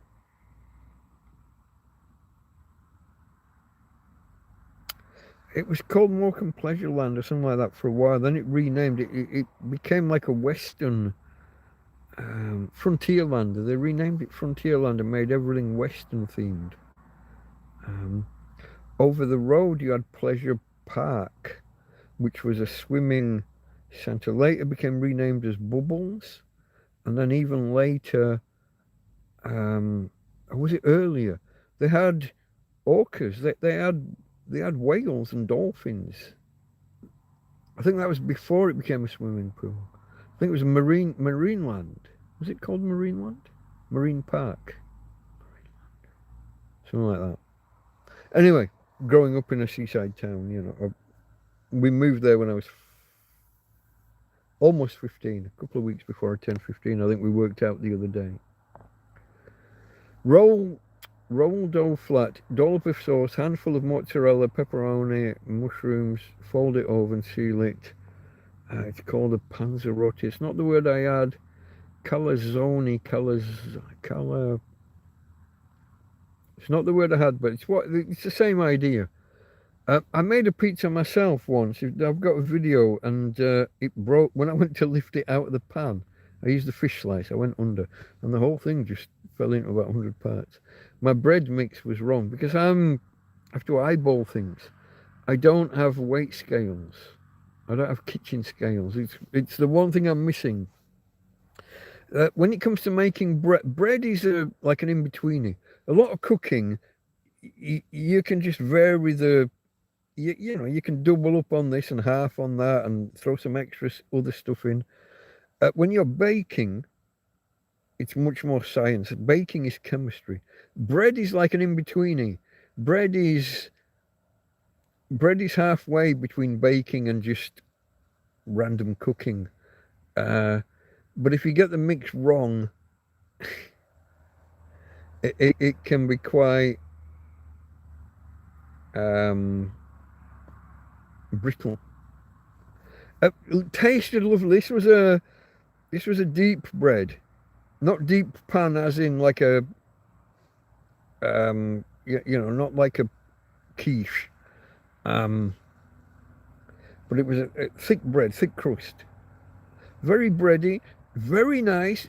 Even after it fallen apart, it tasted lovely. It just didn't hold together very well when it was being lifted out of the frying. Cooking in the frying pan was the other, you know, the other. When it's been made in a factory, and when you buy a pizza from a supermarket, they're par baked. They're already halfway there. You're just finishing them off. You're basically just warming them up, actually. But when you're making it from scratch yourself in the frying pan, it's a little bit more difficult. And I got the mix wrong. It's a good video. It's entertaining, especially at the end. Maybe I'll place a link in chat after. UK Richie says to Farmer, your recipes always sound great. Just eaten, but now I'm hungry. Yeah. They're still going on about Eyes Wide Shut being a documentary. Well, the whole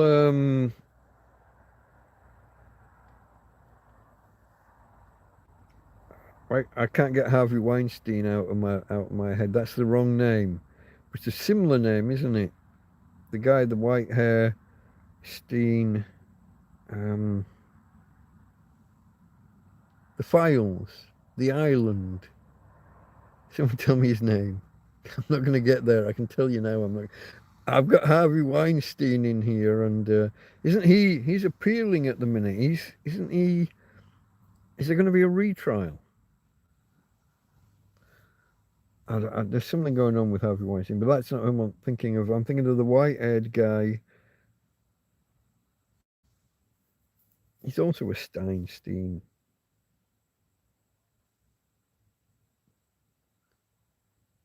Epstein. Fuck. There we go. First name. Epstein. I can't get past Harvey. Epstein. Not going to get it. Not in a million years. Not going to get it. Thanks. Oh, thanks, Jeffrey. It was indeed. Thank you for that. Frank. Hello, Frank. Frank Nadobody arrives. Or maybe you arrived earlier. Scott is here as well. Hello, Scott. Ice cream, a penny a lump. The more you eat, the more you trump. Miss Lowe's reading the comments. Dingies. Jim will fix. Oh God, Jim will fix it. Yeah. Did you miss the 6.5 hour one the other night, Tuesday night? There's one. American New Zealand. Hold on. American New Zealand. Now I'll have to work my way forward again to make sense of half of the comments, won't I? I always wanted a Jim will fix it badge as a kid. I wonder how much they go for on eBay. They're probably giving them away, mate. Marie probiotics. That's another one. Yeah, putting the bacteria into the lower intestine or colon or there or thereabouts. Oof. I hope you didn't hear that. They're desperate and risk their lives in those boats. I'm sure some of them. I'm sure some that's true. I'm not convinced that they're all on the run. Their life's in danger. I mean, anyone who sets off on a dinghy over the channel is putting their life in their hands. I just don't think that everyone in Afghanistan or Somalia or wherever is in real danger. And why are they throwing away passports and things before they land?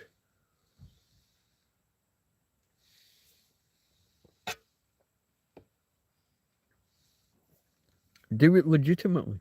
Walk into an embassy in another country and claim sanctuary or asylum, whatever the wording is nowadays. You don't have to get here illegally. Fly here. Why are you paying gangsters 5,000 or whatever to get you here when you could get a 30 quid plane?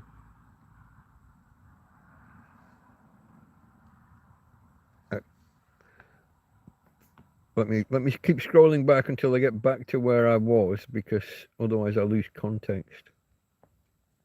Rolled dough flat. Okay, rolled. Yeah, rolling dough. Getting dough in the first place. That's your. Now you can just buy some of this stuff in the supermarket, ready-made doughs and pastries and things. I'm more of a fan of making from scratch.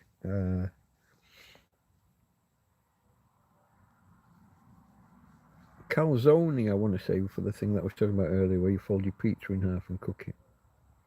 Calzone, something like that. All right, I now I know where I am. They're still going on about Eyes Wide Shut. Okay, thanks, UK Richie. Can make olive oil garlic with ricotta cheese, fried together with hot chili. Add some black pepper and enough salt to taste, and add hot rigatoni with some parsley mixed in. Rigatoni, is that the name of a pasta? Garlic. Oh, you got oil, garlic, cheese. Fry them together. Hot chili, black pepper, salt, rigatoni, parsley, and pasta. See, all pasta is just the same, isn't it? It's the same recipe. It's just the shapes that change. The only difference, you can get some that have got the spinach baked in, that built in, not really baked. But so, flour and water is bread. Salt and whatever, you can fuck about with it. You can even add a bit of sugar if you're American. So salt and water gives you bread. No, salt and water. Flour and water give you bread. Flour and egg give you pasta. Flour and a fat makes you a pastry. Flour, fat, and sugar makes you something more akin to a biscuit. And you're just building from there. Those are your bases that you then build from.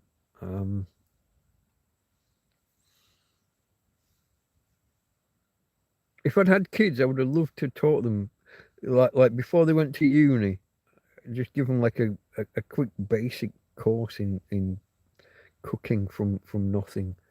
You know that in student accommodation, if you put biscuits in a cupboard, they're going to get nicked.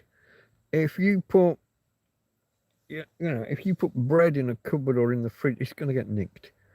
But if you put flour and a block of butter in the cupboard, the flour in the cupboard and the butter in the fridge, no one's going to touch it. No one's got any use for it. But you come home, staggering home from the pub, and you can knock together whatever you want. You can make some bread, flatbreads or pita breads or something like that. If you've got eggs, you can make a pasta. It's all just there to be done. You build from those basics. Are we talking another dimension? Quick and easy. Are we talking another dimension? What were we talking about that might have been another dimension? Oh, it jumped right to the bottom. I saw fecal transplants. I got to just work back to where we just were before it jumped. I did see Marie tell me I should have a heart. I do have a heart, but it's not infinite. People in genuine need, yes. Right, here's the thing, Marie. People who are running away from a war take their family with them. People going to war are all male, historically. Why are these boatloads all male? Why have we got gangs of men hanging around in city centres threatening to beat anyone up who walks through the town centre with a camera? We've got total yobbery. Men walking through town centre wielding spades, shovels, trying to fucking decapitate people with a shovel or with a big old machete. I have a heart, but I'm not going to be manipulated too much. If you're running away from something that's real, you're welcome. Come and do the proper application. Come and ask for help and support. Coming in through the back door, that sounds wrong. Coming in illegally on rubber boats doesn't make sense. 95% male doesn't make sense. What disaster are you running away from that's so severe that you leave your mum, your sister, your wife, your girlfriend, your daughter? Why is it all male? It doesn't make sense. People running from war bring families with them. People going to war leave families behind. Which have we got?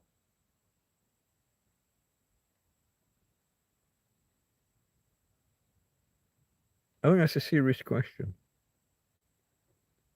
We've clearly got almost all male, and they're invaders. There's no other.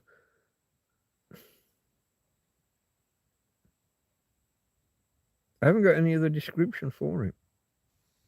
Now, have a heart. Yeah, if you're running away from somewhere where there's like famine or war, bring your family. Why are you all male? Doesn't add up to me, and to most of the UK population. How far has this jumped forward again? They're desperate and risk their lives in those boats. Well, they risk their lives. I'm not sure how desperate they are. Why are they throwing the passports away when they get within reach of the White Cliffs? Okay, there was Farmer's recipe for rigatoni with whatever it was. What was it?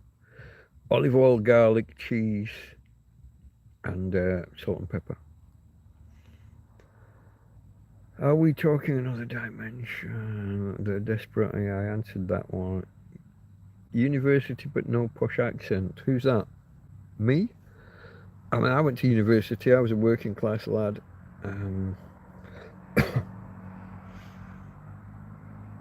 I was considered, okay, in Barnsley I would have been considered posh. Certainly in Darfield, the little village that I was from. I was one of the well-spoken kids. Everyone else was these and thous. Shut thy face, shut thy cake oil, get that coat, get that coit. It wasn't even coat, coit. And a bucket of coil on fire. Some water, get a drink of water. So I was considered one of the posh ones. Me and my sister, and later on, I guess my brother, because we said coat and water. And we didn't say them posh like that, but coat and water. And yeah, water, not water. People would knock on your door and ask if you're laking out. Now, to lake out means to play out. I don't know why laking was the word. I never did get an answer for where that came from. Are they laking out? No, not today. Mum says I've got to do my homework. Whatever. Delta Mike, where's his Jim'll Fix It badge? I would have if I'd had one. Probiotics, yeah, brief. I always wanted a Jim'll Fix It badge as a kid, says UK Richie. I wonder how much they go for now. I wonder what it would have cost you, mate. Might have cost you your back passage. Brussels sprouts, Jasper. I love Brussels sprouts. I do. I had 2 bags of them at Christmas and then couldn't cook them because the weather was so bad. Couldn't cook my Christmas dinner. But speaking of which, Monday will be, I think I'm going to do a live stream. I think I'm going to cook. It's going to be another Happy Un-Christmas. The 25th. We're going to do an Un-Christmas. I'm going to have some kind of big meal. I don't know what I'm going to have. I might go shopping and get some bits, or I might base it on what I've got here that needs using up. Not sure yet, but I'm going to do something live. I'm going to do the cookery over 3 or 4 hours. I'll sit and chat with you guys, and then I'll show you the final meal. I'll taste a little bit, but you know I don't like to be watched eating because no teeth. Me chewing is... That's not great for you guys to watch. Hi Mike, this is Scotty. Scott, hello Scotty Scott. Looks like I have missed loads reading the comments. Dinghies, Jim'll Fix It and recipe tips. There's a lot going on, yeah. Just sports bandage. Where did we go? Oh, that's your there's no operation then, Jasper. Just bandage up and rest the hand for the it's not RSI, it's the worst one. What's it called? You'll have to tell me the proper words. Ice cream a penny a lump, the more you eat the more you trump. That was Scotty. Richard Weiler or Staple, he died in USA but born in UK. Only Italo films. Richard Weiler. Jasper likes his like the spaghetti westerns and the I never remember that. Bud Spencer, wasn't it? Bud Spencer and the other guy. Never remember his name. Kind of a comedy duo. Frank came in. That was Frank's first comment that I saw, I think, with the Jeffrey Epstein, because I knew it was a Steen and I couldn't get past Weinstein. Diarrhea, that's good God. It's a good job I'm good at passing this stuff, because that's nowhere near the right spelling. I mean, that's a different fucking language almost, Jasper. diarrhea, sniff, sniff, comes out your like a bullet in a gun. Um, Frank, at that point, this was at 11:30. It's now 10 to, so I'm about 15 minutes behind. He just tuned in. Good evening, Delta Mike and chat. Caught a bit of the 6-hour stream. It went on a little while, didn't it? I just watched it back myself. I just got to the end, just maybe half an hour before we went live. Fecal matter transplants, poo transplants, these are a thing for the gut biome. Yeah. I followed that when it was first suggested about 10 or 15 years ago, whenever that was. People doing poo milkshakes, if you can believe it. It's true, it's a thing. Nowadays, they put the poo inside a tablet that dissolves slowly, so you don't have it in your mouth. That they... Oh, missed. I cut my face earlier. I walked into a tree, if you can believe it or not. I walked into the pointy end of a branch while navigating through this field. Yeah, poo transplants, fecal matter. Nowadays, it used to be So here's the thing. People who are morbidly obese tend to have a bad gut biome. And if you find someone who's really thin, one of these people that can eat forever and never put weight on, and if you do the poo transplant out of one end and in the other, or it can actually be put in the other end if you go far enough in. But yeah, if you can check that the other person's healthy, not got what's it called? Some people have like a weak gut that dribbles. You don't want to be taking their gut biome. But if they're a healthy person and you can capture the right bacteria sample, and either in at that end on a slow release or in at the other end, and you can turn a fat person thin with a I was going to say microbiome transplant. It's not really microbiome, but you get the idea. Yeah. So yes, Frank was saying that. Yeah. Antibiotics kill the good bacteria and leave the bad bacteria. This is one of the this is what the appendix is for. It now transpires. If you have something go catastrophically wrong in your gut and the wrong bacteria take over, so antibiotics is one cause, but nature didn't know about antibiotics. But if you got desperately ill and your gut got colonized by bad bacteria, the appendix, which is a little offshoot, it's like a little sac, a little bag on the side of the intestine. It acts as a reservoir of good bacteria, well, of all your bacteria, which can slowly be trickled back out into the gut to repopulate so that you're not colonized entirely by bad bacteria. But a gut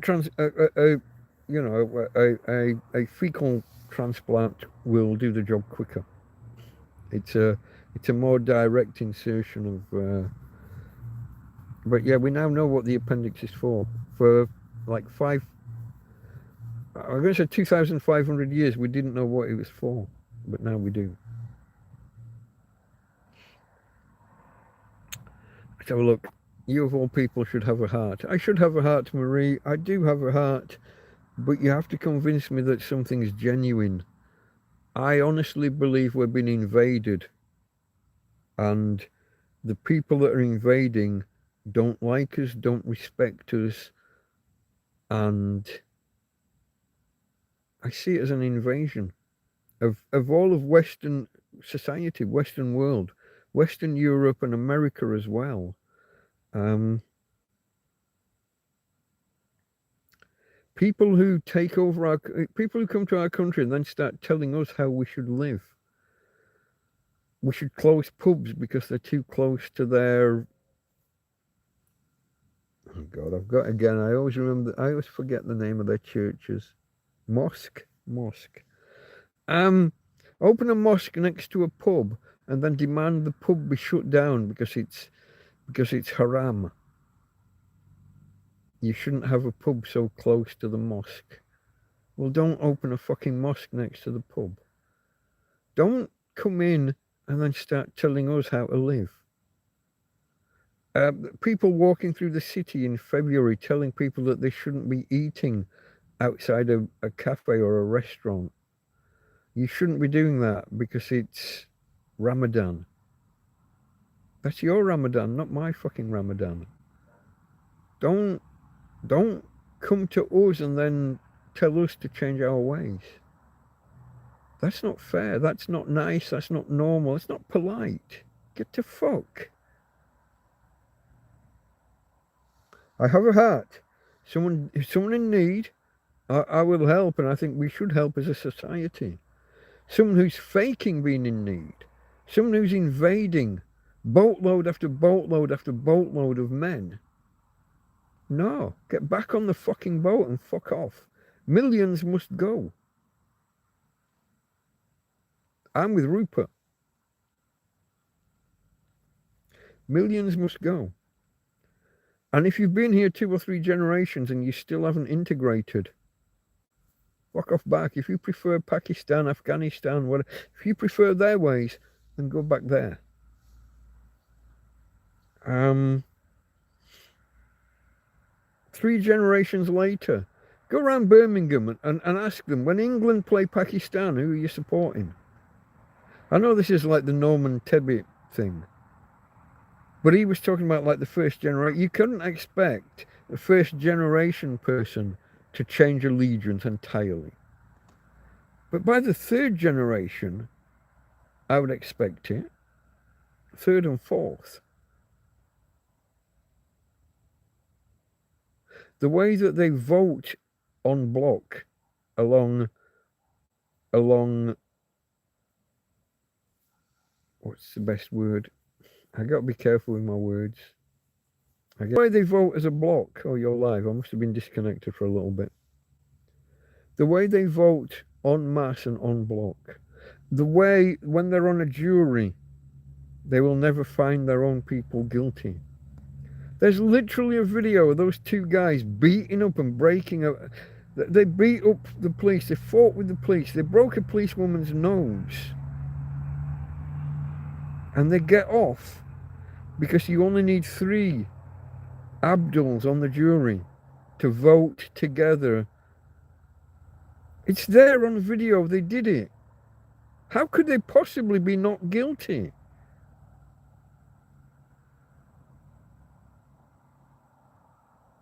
But they won't find their own guilty. They vote en masse and they deliberate as part of a jury en masse based upon race or religion or whatever it is. That's not the British way. That's intolerable. That's not what we do. And up with it I will not put. So I have a lot of, obviously, I myself am reliant upon the help of others. And I have a lot of support for people who genuinely are fleeing famine, civil war. But you don't run away from war as an all-male group. An all-male group goes to war. If a war's so bad, why are you leaving your wife, your sister, your girlfriend, whatever, your mother, your aunts and uncles, your grandparent? Why are you fleeing as an all-male group if you're fleeing war? Makes no sense. It's not real. It's an invasion. You go to war as an all-male group.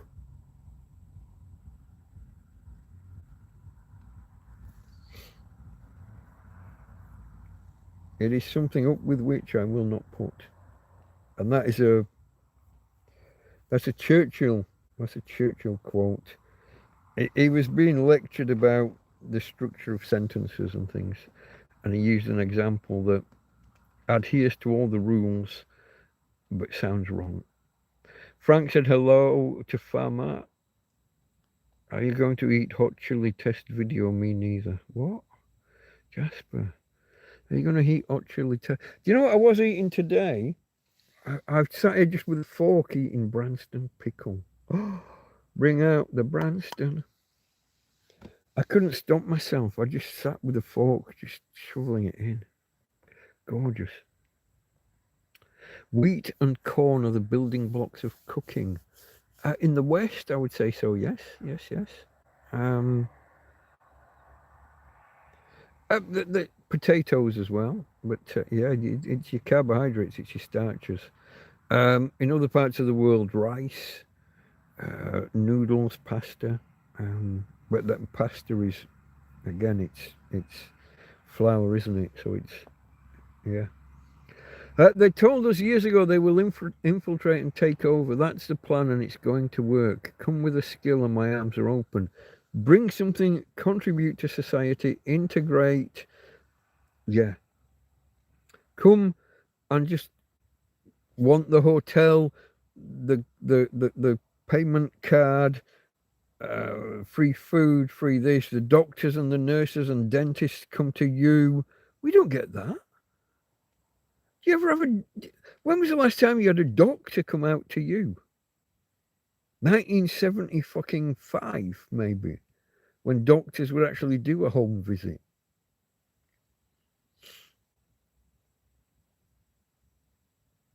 Bring skills. Be the doctors and engineers. It's the joke, isn't it? Doctors, architects, and engineers. That is the joke around these people. Arms are open.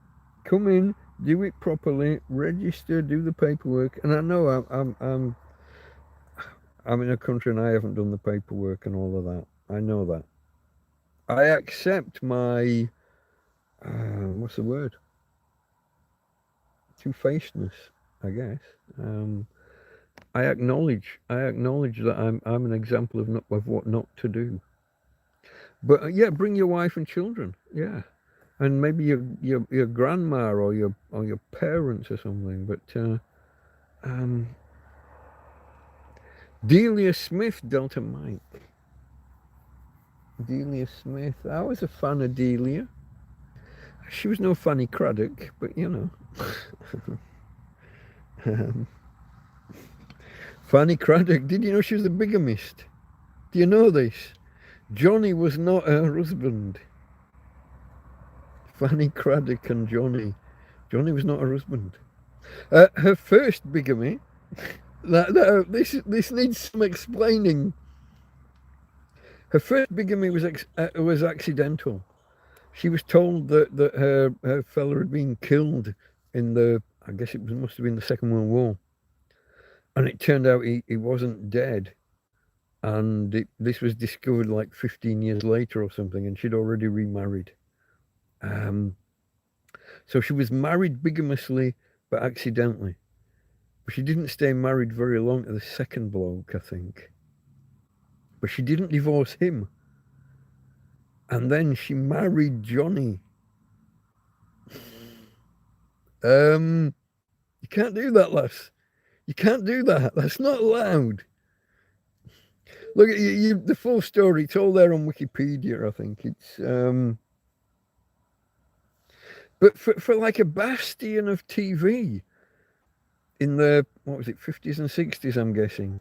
For a total bastion of TV, she was a double bigamist. Fuck, what?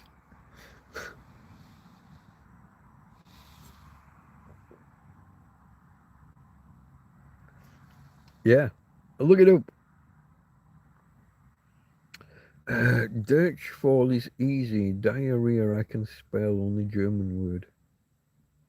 Durchfall. Are you saying that Durchfall is German for diarrhea? So diarrhea's got a D-I-A. Is it H-R-R-E-A? Something like that. It's one of those ones I couldn't spell myself, but You can approximate and then let the spell checker pick up the difference. Hold on. Oh, I've got a lot to Dirchful. Okay, some words are difficult to spell. The practice of drinking urine. How did we get there? Whether the urine is your own or someone else's, or even obtained from an animal, people have been drinking pee as medicine for thousands of years. No thanks. They've been drinking it for years, but it's always wrong. There's India. India mix urine and cow poo, cow pats, isn't it? Because they don't kill the cows. They're sacred, or technically not sacred, but what's the thing with India and cows? At no point they're not declared sacred anywhere, but they just don't kill them. There's something complex goes on there. But yeah, they have a thing where they mix urine and cow poo, and it's a thing. But no, it doesn't. Urine is not. Now, fresh urine is, what's the word? Clean. Not the first bit, because that's been near the opening. That's been waiting to come out. So you let the little bit go, and then you collect from midstream, and it's, I'm going to say pasteurized, but that's probably not the right word. But there's no actual value in it. It's, you're drinking the waste product from your body. Why would you put nasty stuff back in? It has got water, but you got to be really, really desperate before you start doing that. Matey boy, what's he called? Bear Grylls. He's got a lot to answer for, where he picks up elephant dung, puts it in a sock and presses it and twists it, and why? Just why? TV, that's why. Let me go. Hold on. You're safe in Spain, UK not allowed dogs. Oh, this is a thing, isn't it? Again, it's the haram. We don't like the woman that she didn't get arrested, but she got told to walk, instead of just walking directly along the road to her house, because Abduls were out and praying in the street just to make a fucking point. She couldn't just walk past them and go home. She had to go around 3 sides of the block to get home.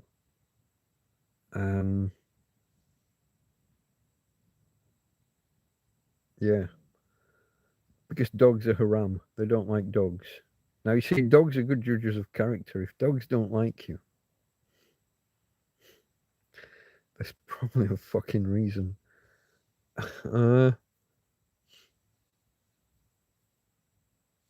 Oh, I got to shut up about the Abduls because we've got some anti-BBC sentiment. Don't believe BBC News. I'm with you. Where has the BBC been with Queer Starmer and his rent boy scandal? It's been nowhere. This Manchester airport, the Abduls that broke the policewoman's nose, where were they? Hardly a mention. When I load up the BBC app on my phone, I have to do about 10 clicks on the BBC app before I get to UK news. It's hidden. They're too busy talking about fucking Ukraine and China and Russia and Israel and Palestine. I can't get to the fucking UK news. Science news. Science isn't even a category anymore. I have to go down and navigate through other and maybe type science in or filter somehow. It's ridiculous. It's a BBC, and I can't find news about Britain.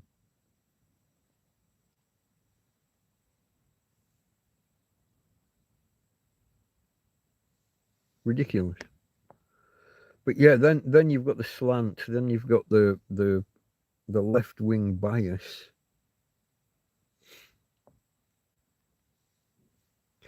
Frank says climate change refugees. They're leaving an area where water is scarce, food is scarce, and the environment is extremely difficult. It's an argument. But they're desert dwellers anyway, most of them, aren't they? I mean, that's who they are. That's what they are. It's gonna. I mean, that's certainly going to become a thing in years to come if climate change carries on. If the climate carries on changing. Not getting into that whole discussion right now. I'll just leave it with the if climate carries on changing in the direction it appears to be changing. That will become a thing, but you don't have to move 8,000 miles away. You move to the next safe country or the next place that's valid. This is what gets me. There are other countries that are the same culture or similar culture to them. Saudi Arabia, the United Arab Emirates. Keep listing them. I'm not a geography expert. They don't want them. They build walls to keep them out because they know they're too radical. Even their own don't want them. That's what's telling. The more developed parts of the world that share their religion and big parts of their culture don't want them.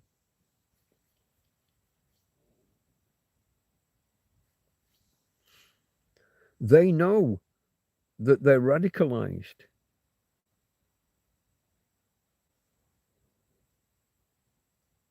That's a major tell. And they say it. These people say it. You'll see them every now and again. You'll see a news story or something where someone's been interviewed and say, "Yeah, we're going to take over. Yeah, we're going to outbreed you.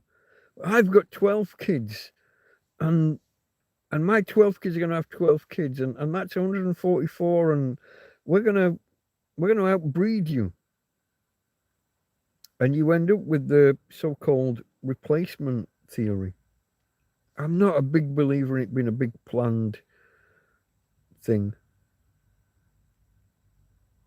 But I am a believer that it could happen if we just let things go the way they're going.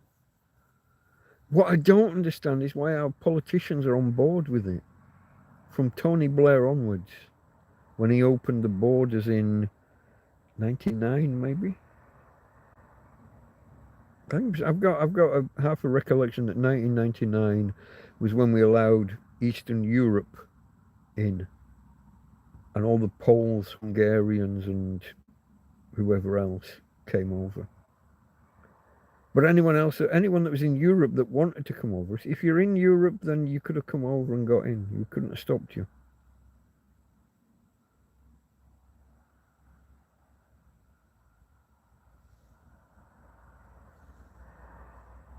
Helping hand to anyone that needs a helping hand, genuinely. But you can't have open borders and an NHS or a welfare system that just hands out money willy-nilly. It's your money. You can't just give it away willy-nilly to any Johnny-come-lately. There have to be qualifications, qualifiers. And our government don't seem to see it. Governments. I mean, this Pedro Sanchez in Spain's just done the same thing. 500,000 people are being allowed to regularize, I guess is the word they use, their status. People that were here illegally and couldn't work but are working. And if you can show you can support yourself because you've been breaking the law for however long, now you can regularize. I got it. Regularize your status. So you only have to prove that you've been working illegally. but you haven't got a criminal record. And now you can get your proper Spanish. It's not nationality, but you get your tax number and be part of the system. Start the process. Prove you're not a criminal by proving you've been working illegally. Make that make sense.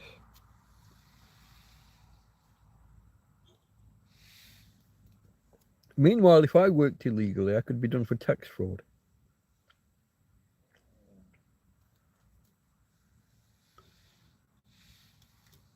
I finished my first beer, folks. We are 2.25 hours in.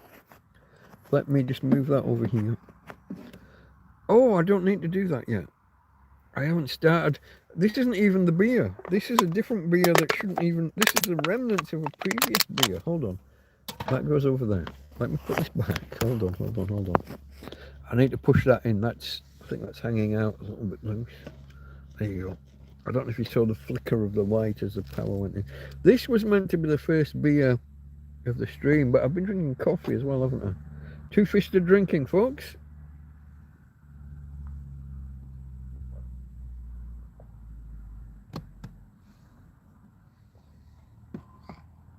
Oh, we were talking before about corned beef.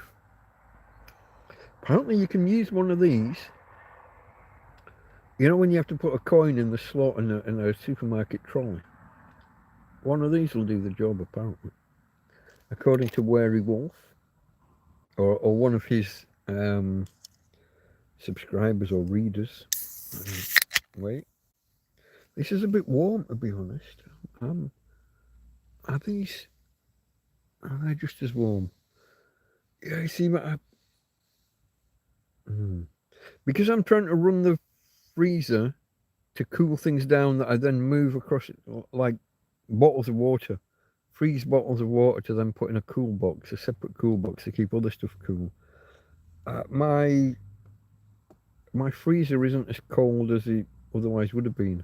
And even though I'm running it at full blast while ever the sun's out, it's not quite keeping up with the demand.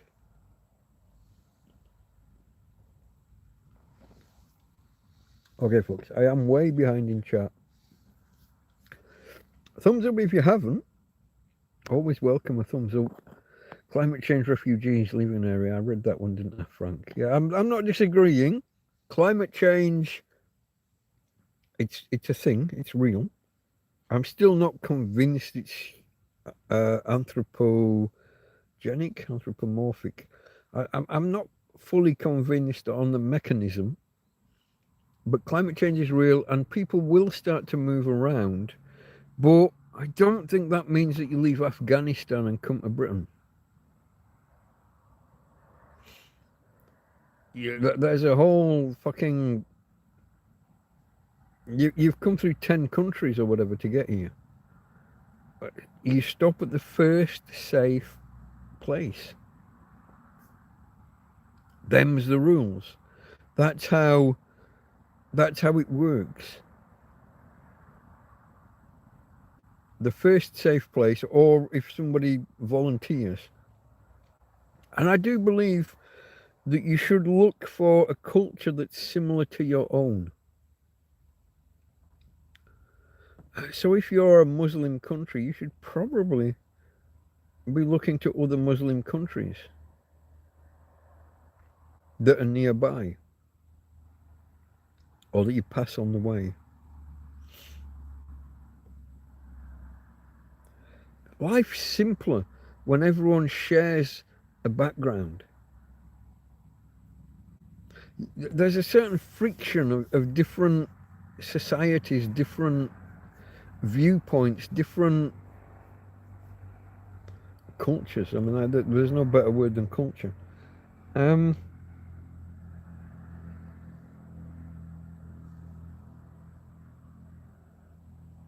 The film I saw yesterday of the ladies in Germany just walking down the street and men, I need a kiss, give me a kiss, I have my needs.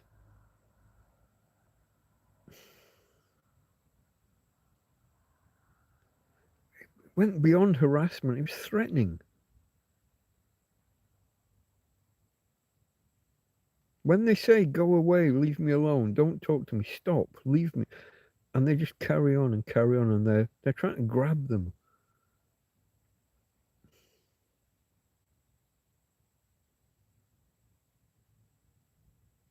I don't know what that is. They don't do that in their own country. Or at least I hope not. Why are we putting up with that?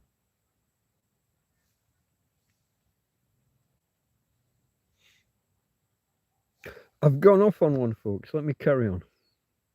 Why not pumping oil? North Sea, yeah, the whole North Sea oil thing, when we go back to the power stations and stuff, we would rather let Norway pump all the oil out of the North Sea and we'll buy it off them at an inflated price. When we've got just as much right to grab it as they have, but we won't grant the licenses. And our government is now trying to bring in laws that will stop future governments from granting those licenses. That can't work. I mean, that's just bullshit. That's not how laws work. You can't make a law now to ban a future government, a law-making body. You can't tie their hands. They can just write a law that says we repeal that law. But it's showmanship, it's virtue signalling.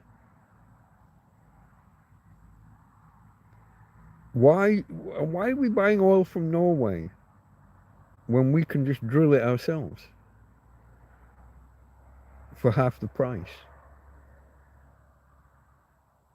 And this is what you would use, the oil and the gas, you would use that for that. We said about the base load, but then you've got the fluctuations. You know, when the adverts come on in Coronation Street and everyone turns the kettle on at the same time, yeah, that immediate, your oil and gas power stations would be able to handle that instantaneous increase in demand. Nuclear power stations, you need to give them a little bit of a notice that you need to ramp up the, you need to give them like half an hour or something for them to move those control rods up or down. Move them out of the way, let the reaction get faster. Yeah, no, crazy. I used to have a Canadian doctor instead of a US one, says Frank. You're close to the border, aren't you? Yeah.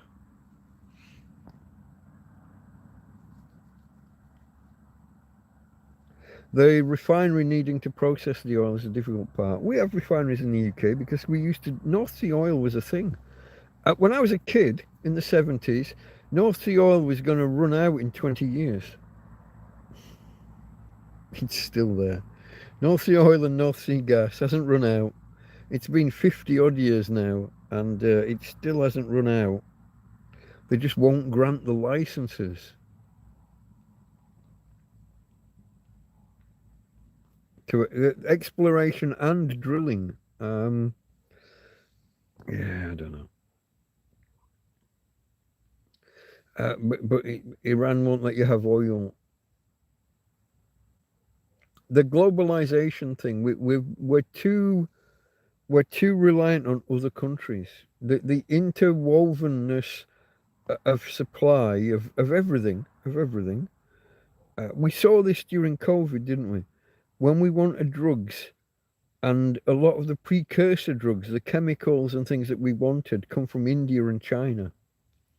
But they decided they wanted them because their people needed them. And suddenly they turned off the tap. We got nothing. Winston Churchill wanted us to be a self-contained, independent island, able to grow our own food, manufacture our own things, and not be reliant on anybody. And from the 70s onwards, we've gone the other way. Now, globalization, it's brilliant when everything's working, when everyone's friend, when we're all getting on. That's nice. We get all this stuff from China and Hong Kong and the Philippines and Thailand and wherever. But if we fall out with some of these people, if we fall out with China, we're now fucked. If India decide, oh, there's a virus going around, we need all these chemicals. You can't have the precursor chemicals for your medicines. We need them. We're fucked.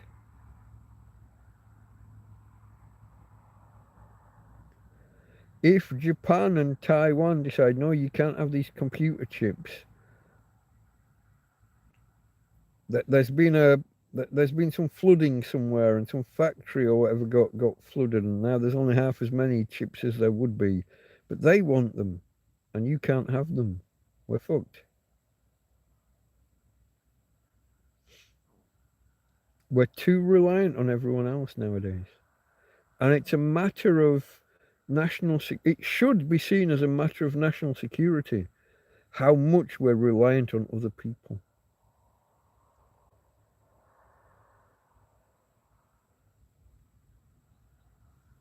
But our politicians don't seem to care. They don't seem to see it. Did you know it used to be the case that telephones were on a separate power line than everything else? So in a power cut, landlines, phone lines were prioritised and had a separate. So power could go off. You could have a total blackout, and the power lines, the phone lines would still be powered. No longer the case. Beyond that, it used to be the case that public telephone boxes were on a separate circuit entirely and always powered. So you had this, you got the normal power, you had a separate circuit for landlines, and then you had a separate circuit again for payphones. And a payphone in front of a post office was even more essential and even more protected. So if ever there's a blackout and you really, really, really need to get hold of someone, a phone in front of a post office used to be the thing. And again, it was a national security thing. It was a wartime thing, but it was maintained for years and years, for decades after the war. Gone. Well, the fucking pay. You go find a payphone. Where's your nearest payphone? Go find a payphone. But it might still be the case that they're on a separate circuit, and it might be the case that if you arrange, like with a family member in another area, hey, if ever there's a major disaster, I will call at 11 o'clock, 12 o'clock, and 1 o'clock, or one on at this time on these days. And if you're at that call box, I will phone that call box. You can't call their number because their house might not be working. But if you go to that call box at that time, I'll call you, and you might be able to still make something like that work. Well, excuse me, one of those things that was meant to be part of a national security thing, but is lapsing. When mobile phones first became a thing, they had to have a 48-hour battery on each mast to keep things going. Gone. Now, half an hour after a power cut starts, your phone and your internet and everything's gone. There's no hardening of the system. There's no protection. Again, national security fucked. We've let it all go to shit. It's all gone. If something happens, we'll have to start rebuilding all of these systems again from scratch. We're totally and utterly unprepared for any kind of national emergency. Whether that's a war thing, whether it's a terrorism thing, whether it's a natural disaster, whether it's, a solar flare or whatever, we got nothing.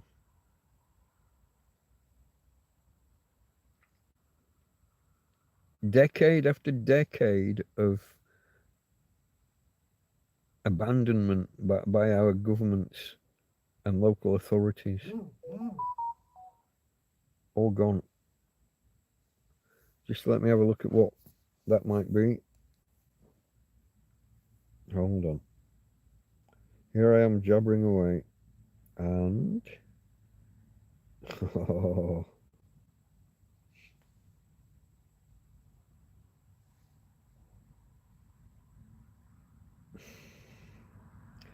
Tommy Tombstone. Thank you, my friend. That's very generous. If you're still there, I haven't even seen you be there, but I'm gonna. Whoa, that's. Hold on, I didn't mean to click there like that, but okay.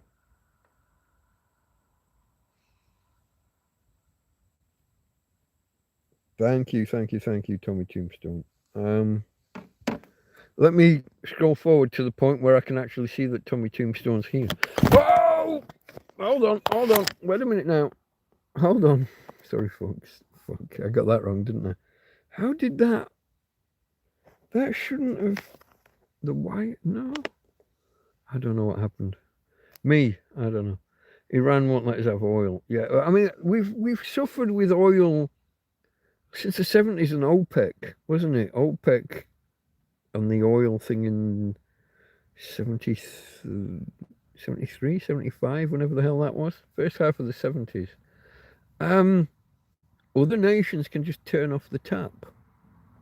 That was what North Sea oil was meant to. It was meant to free us up from dependence on. I'm not going to say ragheads. I did, but I'm not. You know, desert dwellers.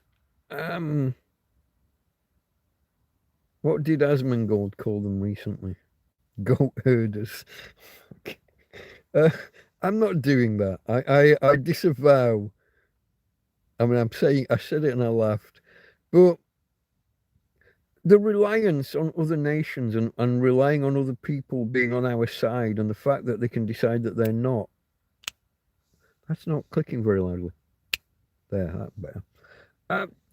That reliance on other nations, Churchill would be spinning in his fucking grave at where we're at right now in terms of reliance on other people. This was where globalist and globalism has taken us. Reliance on other people who are inherently unreliable. They could turn on us at any time.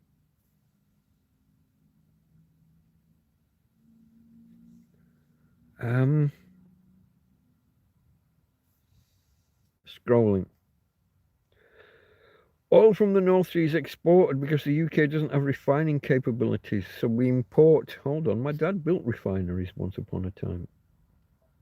So we import crude oil instead of upgrading refineries. It's jumped right to the bottom again. UK Richie, heading off soon. My cat is demanding food and I'm ready for my bed. That's okay, my friend. That's UK Richie. You're not wrong, DM. Just a quick hi as entertaining tonight. Might drop back in later. Okay, you got people around. UK Richie likes Wary Wolf. I do as well. He's a good bloke. Carl, I like him.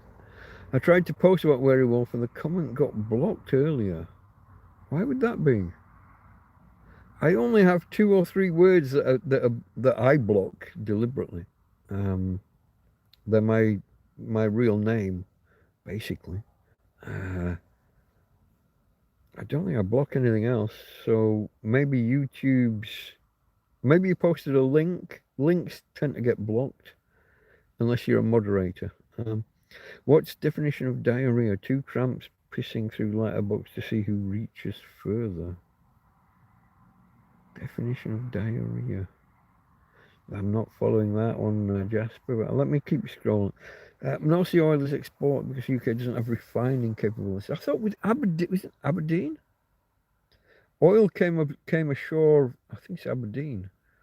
I thought we had refining in Aberdeen. And then there was that other place that got blockaded by the lorry drivers 4 or 5 years ago. Was it 4 or 5 years ago? Was it 10 or 20? I lose time. Time is slipping away, folks. The lorry drivers all blocked motorways and then blocked a refinery.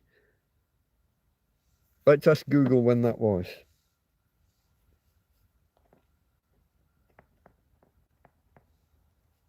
Hold on. UK lorry drivers blockaded. How do you spell blockade? Is it CK or just K? Blockaded? Is that even a word? Not nullock. Block. Block. Blockaded oil refinery. What year?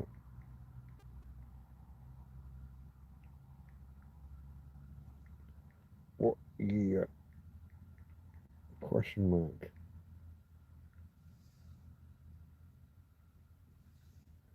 Oh fuck! Really? You're not 2000. 4 or 5 years ago, folks. 4 or 5 years ago. Fucking 2000. That can't be the one I'm talking about. Lorry drivers and farmers blockaded. I did spell it correct with the CK. UK oil refineries in 2000. The protests, which began in September 2000, were triggered by soaring fuel prices and high taxation on petrol and diesel. That can't, I mean, that sounds right. It just doesn't. That can't be the most recent one. I can't be off by 20 fucking years. I said 4 or 5 years ago. Shit. That can't be.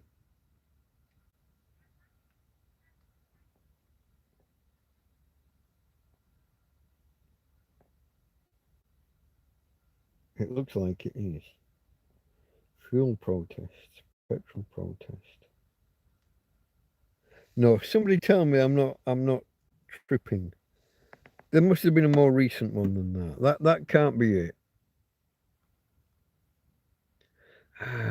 Tried to post about werewolf. Okay, okay. I think I've gone back. I think I'm back to where I did know stuff. Where I did see stuff already. Heading off soon. Quick, high, entertaining. Okay.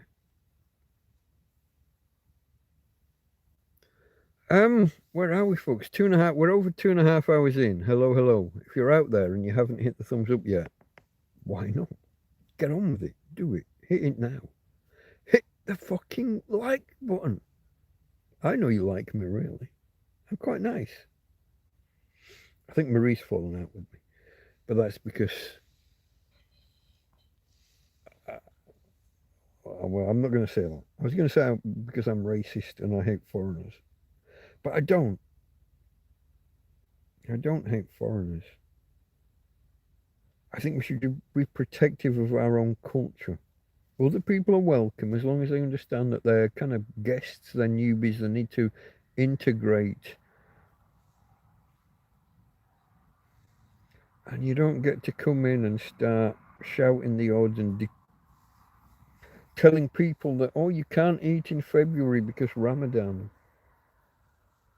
This pub should be closed because it's next door to a mosque that we've just opened.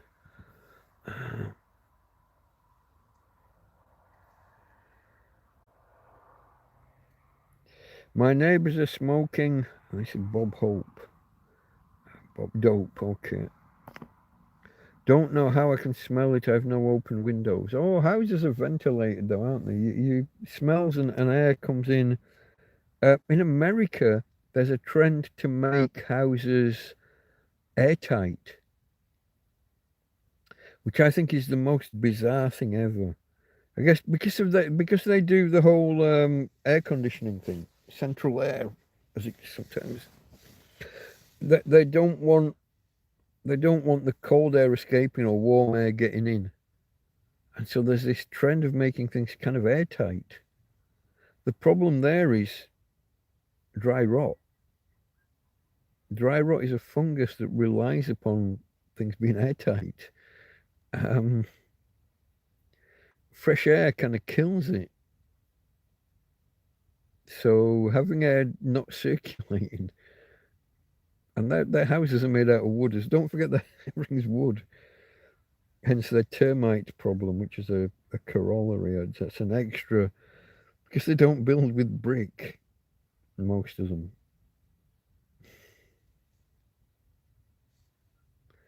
Wood is plentiful in parts of America, in large parts of America, and so that's what they build with. You use what you've got, don't you? You build with what's available. We have lots of clay in the UK, and therefore can make brick. They have lots of wood, so they have timber houses, and then stick aluminium siding, whatever siding is.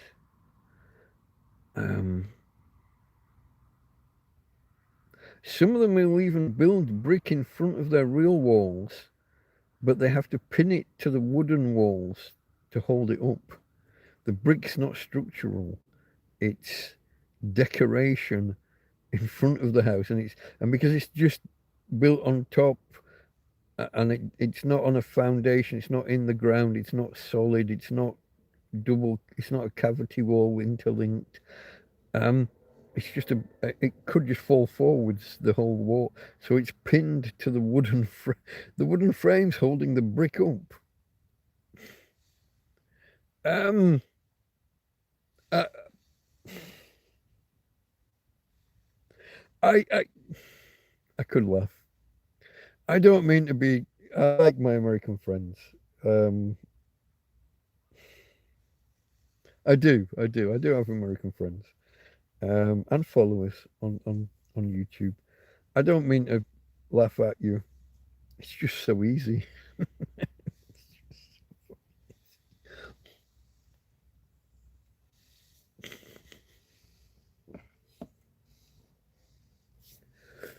I just kind of snorted beer all down me. I don't mean to laugh. It's just too easy. My neighbour smoking pot. That was the last comment. We're on 2 hours 42 now on the YouTube counter. It might not be the real. It's about right. That's about right. Okay, folks, for anybody who has just stumbled upon this mess and is wondering what's what, you are watching Delta Mike down and out in Torrevieja. Delta Mike. That's what I call myself on the internet. It's a fake name. It's not real. DM, those are my initials, and that's the NATO phonetic alphabet for DM. Delta, D for Delta, M for Mike. Delta Mike down and out in Torrevieja, down and out. A hobo, a tramp, a vagrant, a homeless guy, an indigent person, a person of no fixed abode. Some would say a bum. Perhaps someone who's living rough, perhaps sleeping on the streets, or in my case, in a field. Nowadays, in a tent, in a field, because I saved my pennies that you donated to me in order to buy these things. And once upon a time, I was just out in the field. And in some ways, it was quite enjoyable. There are aspects of it that I miss. You might not believe this. I used to lay on my back. So I had my bedroll. So I had a foam, like a yoga mat. Best description I could have. I could give. I had that. Then I had 2 picnic blankets. So plastic or rubber on one side and blanket on the other. Rubber side down on the ground, and the other one above, blanket side inside with the plastic or rubber to the outside.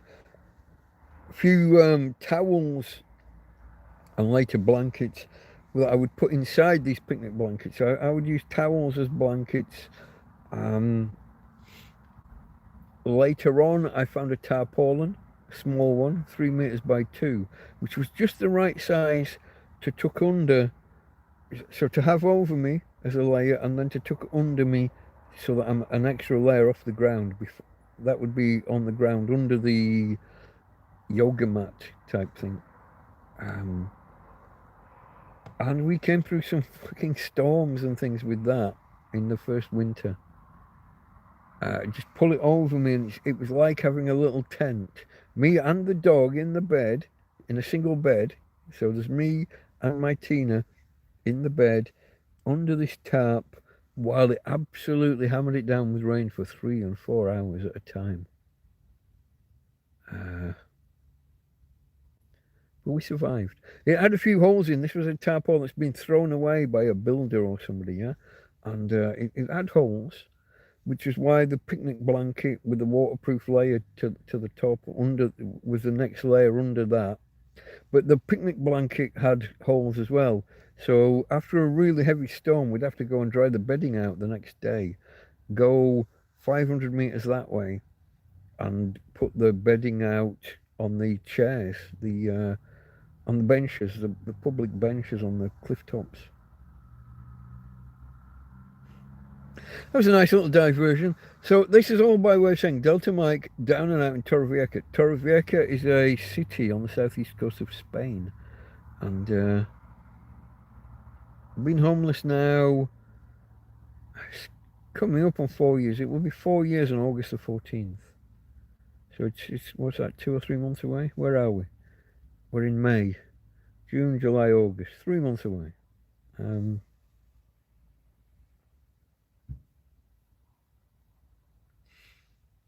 The circumstances, if you don't know the whole story, TrampCast, and then a space, and then the digits 001. TrampCast, my first ever live stream. I got up to, I don't recall if it was 100 or 200 subscribers you needed to have at the time before you could go live. I got up to that and I asked people for their questions. And then I arranged the questions in kind of an order and to tell the story. Who is this guy? What's his background? What's his education? What was his childhood like? What was his work history? And then business history. Why and how did he move to Spain and to Torrevieja? What went wrong? Why is he now homeless? And or how did that happen? The who, how, when, where, why. The whole it's laid out kind of in a semblance of an order. TrampCast 001. It's one of my most watched videos. Speaking of most watched videos, I did a video a while ago about when I had an issue with my EcoFlow, and how I solved the issue. And it's now becoming one of my most watched videos ever. Gets about 30 views a day, but each and every day, and it's rising. It's picking up. It's about 3 or 4 months old, this video, but it's the total number of views and the total number of hours watched is it's rising exponentially. It was just here's the problem I had and here's how I solved it kind of video. So anyone who doesn't remember or wasn't here, my EcoFlow was stuck on 50%. I think exactly 50%. And it was plugged in on a sunny day, plugged solar panel in, and it just wasn't going anywhere. Now, when you're on 100%, it does the same, it cuts off. And it waits until you drop to 97, and then it starts accepting. So even when you've got something plugged in and you drop to 99, 98, even with power coming, it doesn't touch it. It won't take that power. You got to drop that 3 percentage points down. And I'd tried all the other stuff. I tried all the other different types of reset that you read about online. And in the end, I thought, I've only got 50 percentage points. This might be it. This might be knackered. I only had the one EcoFlow at the time as well. And I've got 2 now, but I only had the one. And I thought, as a gamble, I will burn 3 percentage points. I'll use them. I'll power something. And maybe when it gets like down to 47, it'll realize it's dropped 3 and it'll start charging again. Sounds crazy. Doesn't make any sense, but I was just desperate and I didn't know what else to do. and it worked. The what's called the BMS, the battery management system, the software from EcoFlow can be a little bit flaky, a little bit suboptimal, not ideal. And this worked. And I did a video on it, and now people are coming along, and some are saying, yeah, thank you, that worked. I didn't know what else to do.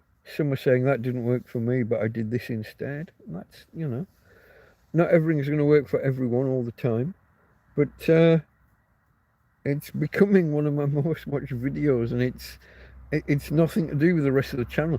Not just most viewed, I'm picking up new subscribers from it every second or third day, and I don't know what they're expecting. If you've seen me basically troubleshooting a problem with electronics, and then you subscribe, and the next video you see is me, a tramp in a field, I don't know what, cooking a spaghetti bolognese or something, or just chewing the cud with you lot on a Friday night, chatting shit with you. I'm not sure that's what these guys think they're subscribing for. I don't know. It's interesting. Here we go. Have you ever been cold in the tent? Very rarely. Let's think. In winter, we'll generally get 1 week where temperatures get down around 2 or 3 degrees above zero. Never below zero. But we've been down to 2 and 3 degrees above, and my ears will get cold. But I cuddle the dog, I pull the blankets up. I'm fine. I make a hot coffee. If I put hot coffee in this cup or the other one's not as good. The other one will keep it warm for about 3 hours. After 3 hours, this one will keep it red hot still. I will burn myself if I drink too quickly out of this 3 hours. Today it's cold coffee, but in winter I can put coffee in these. I had a flask, but the police stole it. I don't have a flask anymore.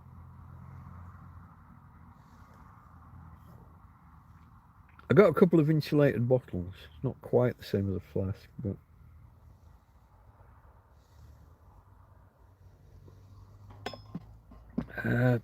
so not truly cold. I was at my coldest.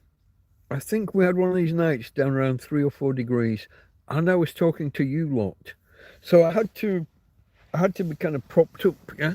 I had to be up, and I pulled the covers as best I could, but my neck, I put my snood on. So snood's like a scarf, but it's just a circle. It's a loop. Put that on. So when I laid it on my own, if I just lay down and try and go to sleep, I was plenty warm. But when I sat up talking to you guys, I was a little more exposed. So cool, yes. Cold, not really. I'm always reminded of the time that the Red Cross came around. After I'd been here for, was it 3 years? It was this last winter, not this one just gone. Not the winter that was like 3 or 4 months ago, but the one a year before. The Red Cross discovered me, and they came and they asked, "Are you all right? Do you need a hot meal, a hot drink?" I just eaten a huge bowl of, I don't know, spag bol or something. I just eaten something hot and filling, and I'd literally just poured 2 cups of boiling hot coffee when they arrived. A bit worried when they arrived. I heard the van at the top of the road, then I heard multiple people walking down through the field, which was usually a sign of the police, especially when I heard Spanish being spoken. I was convinced it was the police. Stuck my head out, and no, it was the Red Cross. They saw that I'd got a solar panel, and fucked off. Basically, they were talking to me. Then they saw the solar panel, and they figured that this is a guy who's camping. This is not someone who's in need. They fucked off, and they've never offered me any help since. Um, I don't know how I feel about that. It's like in the early days, some people could tell I was homeless even when I was out and about, and they'd just be offering me money. Here's a tenner or a 20. And I was like, I was turning people down out of pride. Um, but I was at the same time, I was kind of offended that they could tell I was homeless just by looking at me. The fuck? Now, if you see my early videos, my first videos, I had the beard was like down here, much more unkempt. My hair, I'd, I'd had a ponytail at one point, and the rubber band had melted into the hair for months, and the whole thing was getting tighter and tighter. And in the end, I had to kind of pick it up. I spent about 2 weeks prying some leeway, prying some space, and then I took some scissors and I just cut around, and I took this like a scalp off. But I had hair, my hair was all equal length. It was like a crew cut. It was like a crew, but people could just tell that I was homeless. That was my first. I did that the day before Christmas Eve.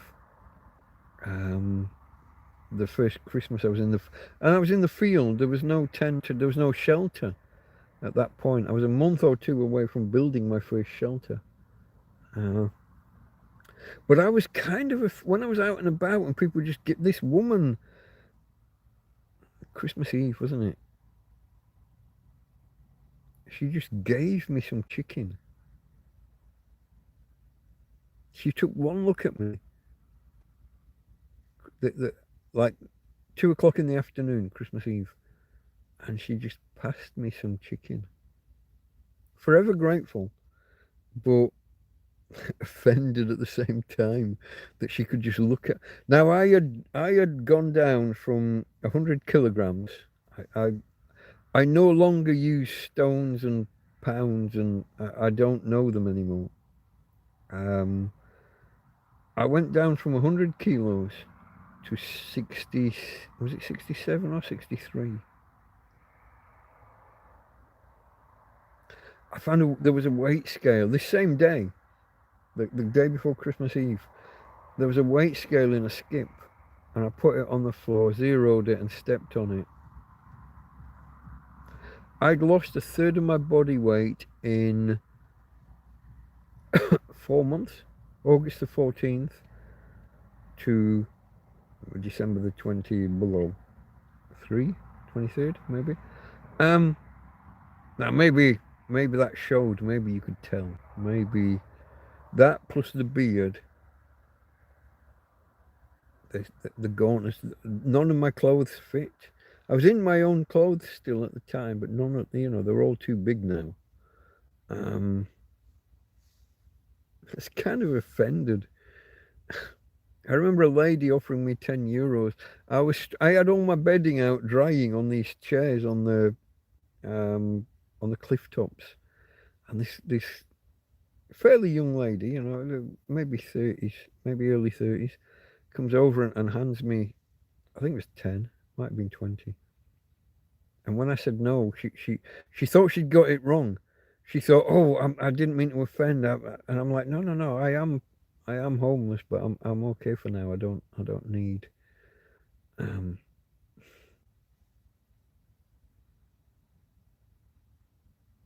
If someone's gone out on a limb and assumed you're homeless and come to help, and then you turn them down, they're gonna think, oh shit, I got it wrong. But she hadn't got it wrong. I was homeless. I probably should, with hindsight, have taken the money, but pride, folks, pride. I don't know. Let me scroll.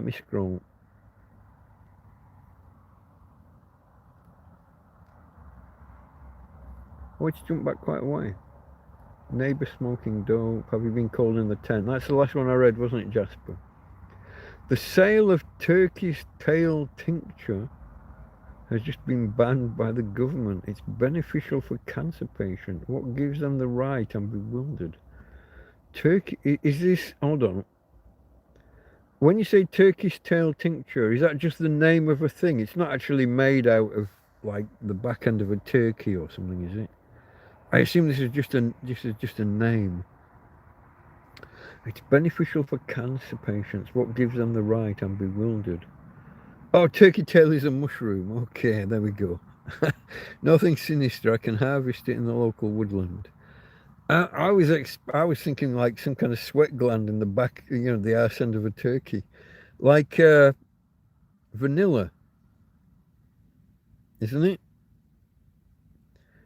Uh, it's no longer. This is no longer the case, but through the 70s, 80s, and 90s, most vanilla extract was from the arse end of a beaver. True story. I believe. I think that's right. Hold on.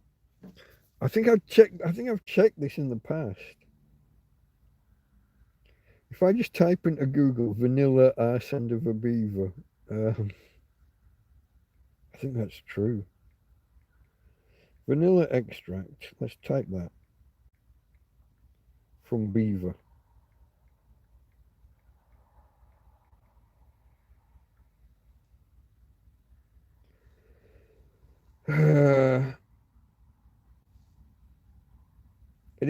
It is true that beavers secrete a vanilla scented goo called castoreum from sacs near their anus. However, it is far too rare and expensive to be used in everyday grocery store foods. So it's partially true, just not really true. The US Food and Drug Administration categorizes castoreum as generally recognized as safe. Why it's not in your vanilla extract? Exorbitant cost and harvesting is incredibly time consuming and expensive. Modern usage because of high price point. Yeah, it's now all chemically derived, artificial vanilla, mostly made synthetically. But it was beaver ass gland once upon a time. Yeah, when you said turkey tail, I thought we were at the back end of I thought we were on the arse end of a bird, poultry. It's a mushroom. So why would government get involved and ban it? Usually you ban things because either they're a con and have no usable value, no useful purpose. So either they're a con or they're unsafe. You can ban things because like I said, unsafe. Maybe they're deadly, or maybe there's an issue with dosage. The poison is in the measure, isn't it? The poison's in the dosage. There's no such thing really as a poison. Everything's poisonous. Everything's a poison and nothing's a poison. It's dosage. 13 litres of water will kill the average person if you drink it. 13 litres or 13 pints? What was that girl called? If I say Leah Betts, is that the right girl? She was taking ecstasy and she'd heard that you can end up dehydrated, so she went to extra lengths to make sure she didn't dehydrate.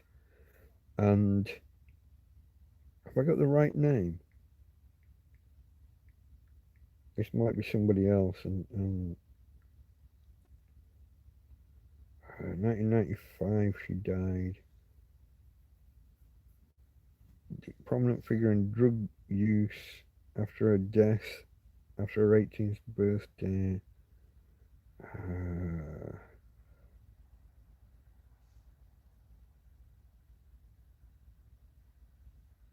You're not given a proper summary. She was killed by a combination of ecstasy and an excessive amount of water.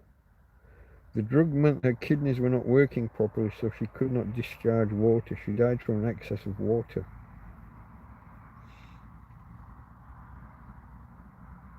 Yeah. It's a shame. By all accounts, she was a nice lass, but water.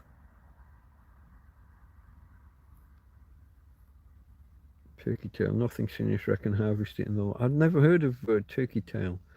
There are a lot of nice mushrooms out there, and some of the ones that historically you think are poisonous. You know the red one with the white dots? Edible.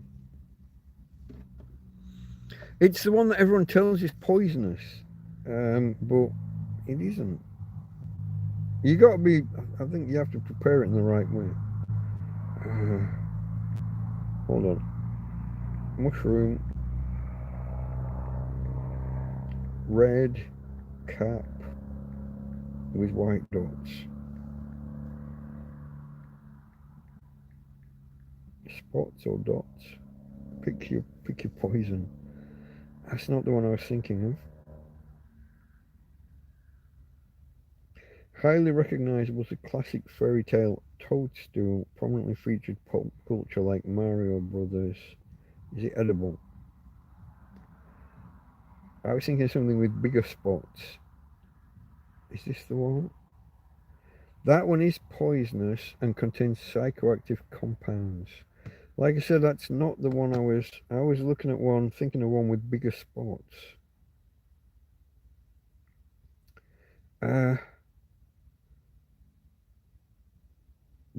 Those were really small spots. I was looking for. I was going to try just add edible.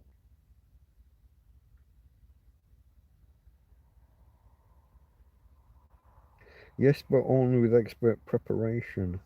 Likely the iconic fly agaric. Okay, it's the same one. Highly toxic and psychoactive if eaten raw, but if prepared properly, it is edible. It's the same one.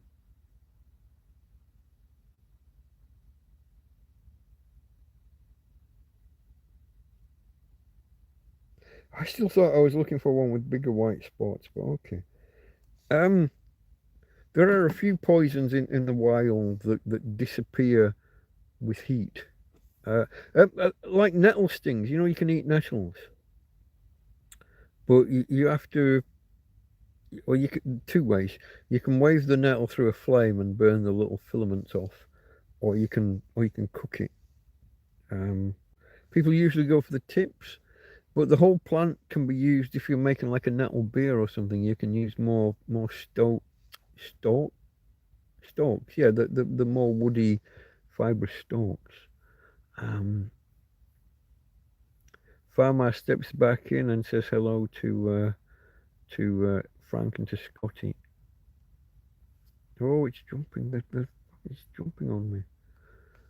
Yes, okay, folks. We're over the 3 hour mark. 3 hours and 8 minutes. I don't know if we're going to make it to 4. I don't know if I've got much more conversation in me. I did the 6 hour one the other day. Took a lot out of me.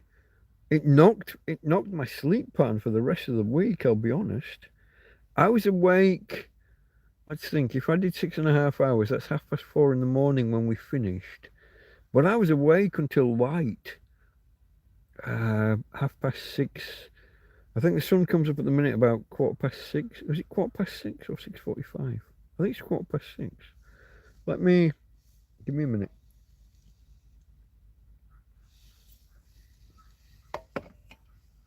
I think it's 6:15 at the minute.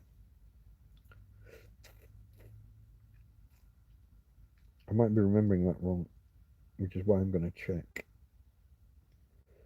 Here we go. Sunrise. Oh, 6:46. Okay, 6:45. In the UK, it's probably about 4 o'clock now, isn't it? Sunrise. Let's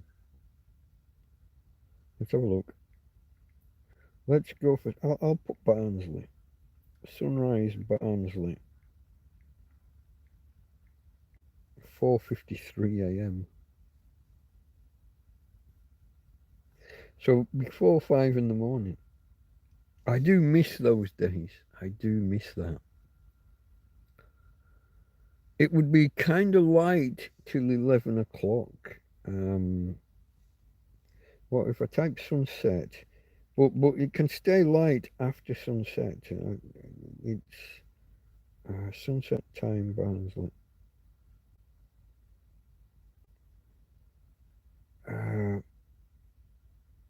What now? 21:15?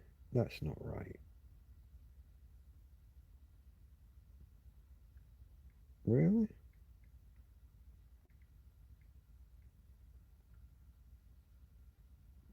Nine ten. I remember it being a lot later than that. What about, hold on, what about June 21st?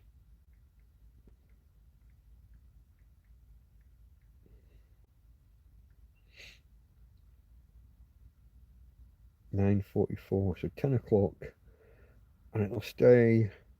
You get at least half an hour, don't you, after sunset of pseudo daylight. But if the atmospherics was right, you could have a certain type of cloud, and the sun would be over the horizon, and it would still be really bright, way after 11. I had distinct memories of this. I don't care what Google says. I was there. I've seen it. I've lived it.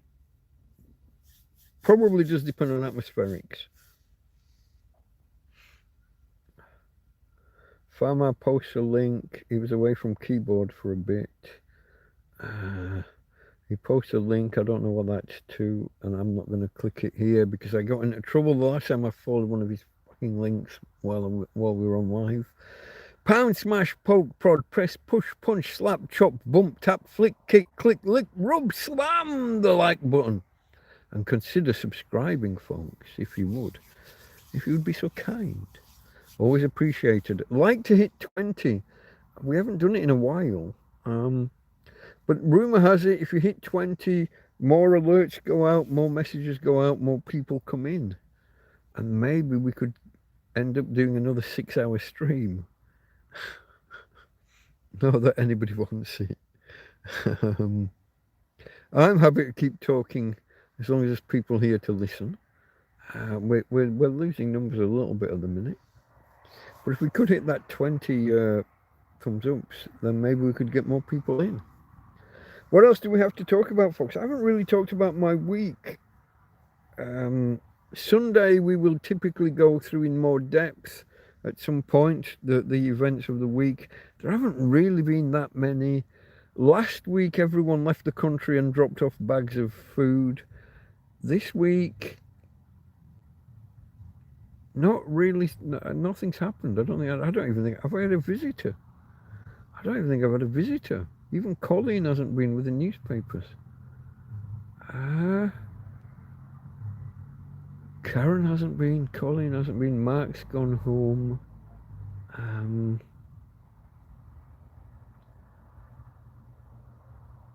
I don't think I've had a single visitor. I've only spoken to one person.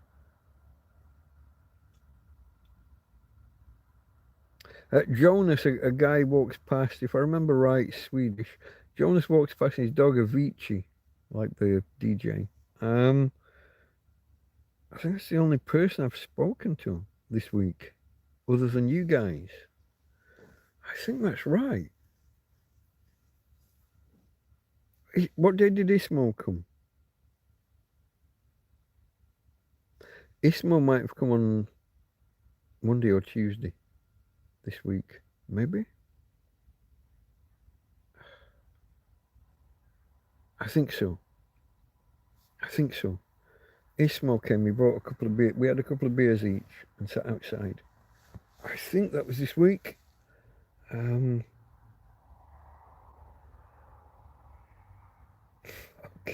Yeah, okay. I thought no one had been, but I have had the one visit, folks. I've had one person to speak to and one in passing who just walked past. That's been my life. Now we are at that stage of the year where sunny, sunny, every day is just sunny. If I look now at the weather forecast for the next 7 to 10 days, however many the app shows, let me go here and click the button.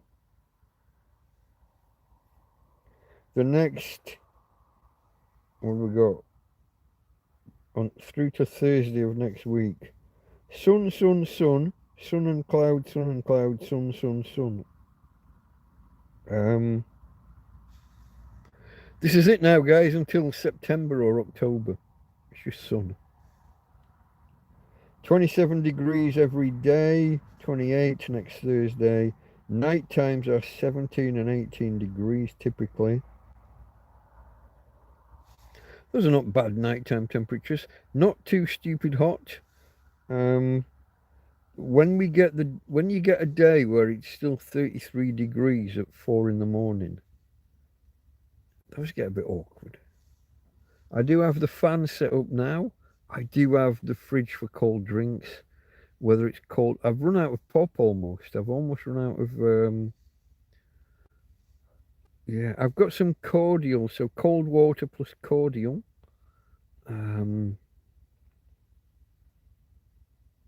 Those are alright, but I am low on. I had bottles of pops outside for months. So I wasn't really going through them, and then last week I didn't drink until the Thursday night, so I went through quite a few bottles of pop.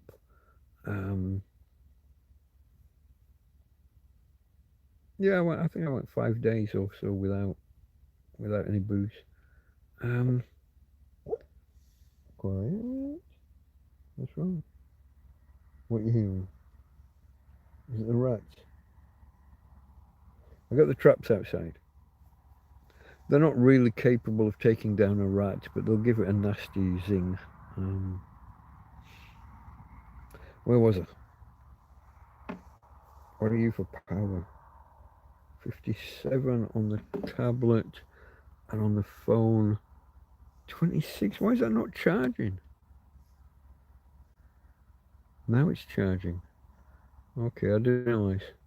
The cable had come out of the EcoFlow.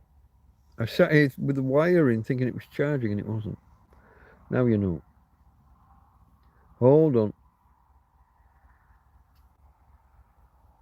Always risky, I know. Can be delicious. Just wild mushrooms. If wrong one, Scotty, it can be dangerous. Yeah, if you get them wrong, it can be dangerous. You should always, if you find like a new patch of mushrooms, or take a little piece and give it a few hours. And if you're still all right after a few hours, you can probably take, more. There's all of that. Rub it in your fingers, rub it on your arm, touch your lips, touch your tongue, put a little piece in your mouth, and if anything blisters or swells or whatever, you obviously give it a miss. But if you think you've identified something correctly, you probably have. In the modern age, don't trust AI. God, did I tell you the tale? What, the woman that was looking for wild carrots? What's the stuff that Socrates died on? Hemlock. It's like a purple and white striped carrot, isn't it?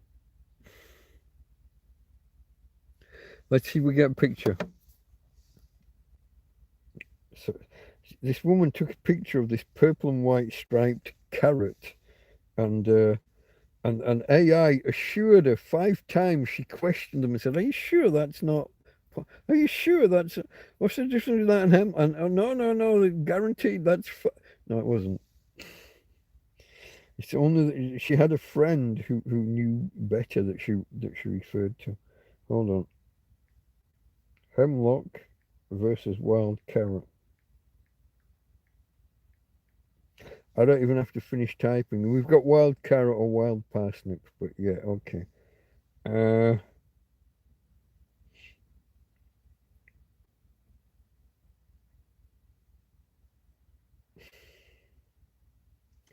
Can I get a picture? There's multiple pictures, but I want carroty stuff, not the flowers.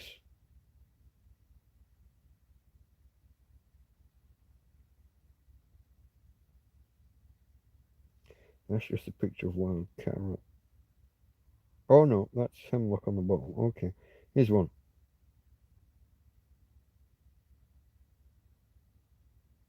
Okay, can I do it that way? Well, I can, but it won't. Hold on.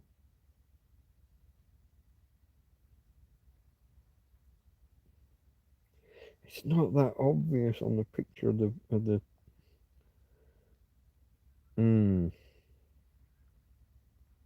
Okay. Leaf, flower, stem, and root. Top row. Top row is wild carrot. It's not a great picture, to be honest, of the root. Bottom one, hemlock. This is not the way to do this. I really do need to set up like a StreamYards or a Streamlabs. I don't know how well that shows, folks, but bottom right or this side as we're looking, that's the yeah. I got to set up a better way, but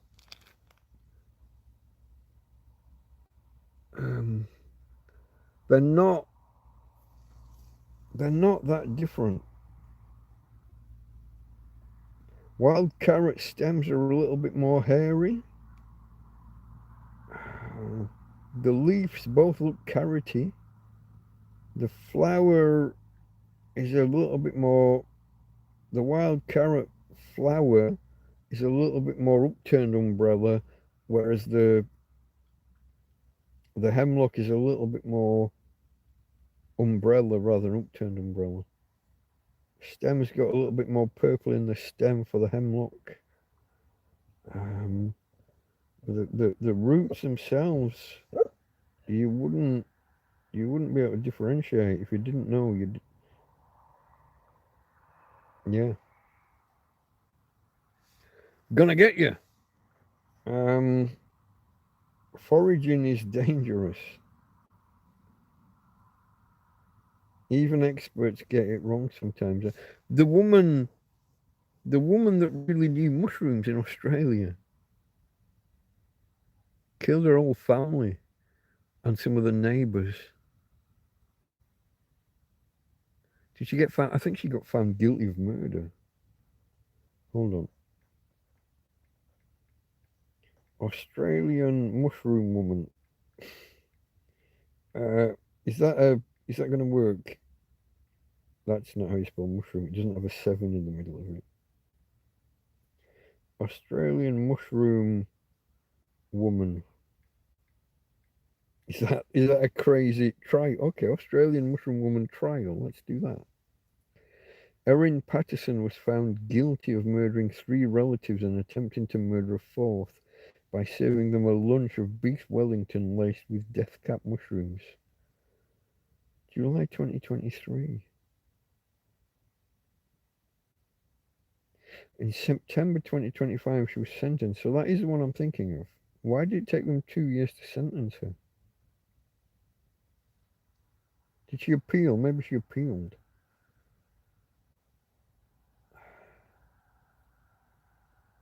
Why? Sentencing and appeal. In September 25, the judge handed down a life sentence, citing the calculated nature of the crime and her lack of remorse. November 2025, lodged an appeal against the convictions.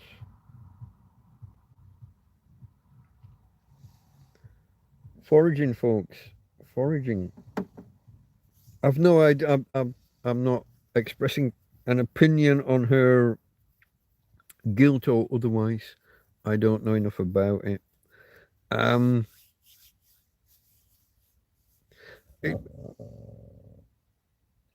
do you got, babe? Do I need to hit somebody? Yeah? You want me to go hit somebody? Who? Who am I hitting? Where are they? Are they in the field or on the road? Oh, I hear noise up by the garage, up on the main road. That's okay. Relax. It's nothing to do with us. If it comes this way, I'll go hit somebody. Okay? Relax. It's okay. It's okay. That's my girl, folks. That's my girl. See, she's protecting me. Even though she's not mobile anymore, she lets me know when something's afoot.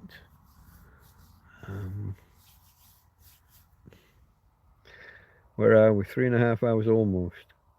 Let's have a look. Always risky. I know it can be delicious just while if wrong one it can be dangerous. Lots of food. Bread and cold cuts. Good night, UK Richie. Have a good night. Did he leave recent? Oh, do you know what? Fuck, do you know? I've spent this whole night. We're 3.5 hours in. I'm on Top Chat.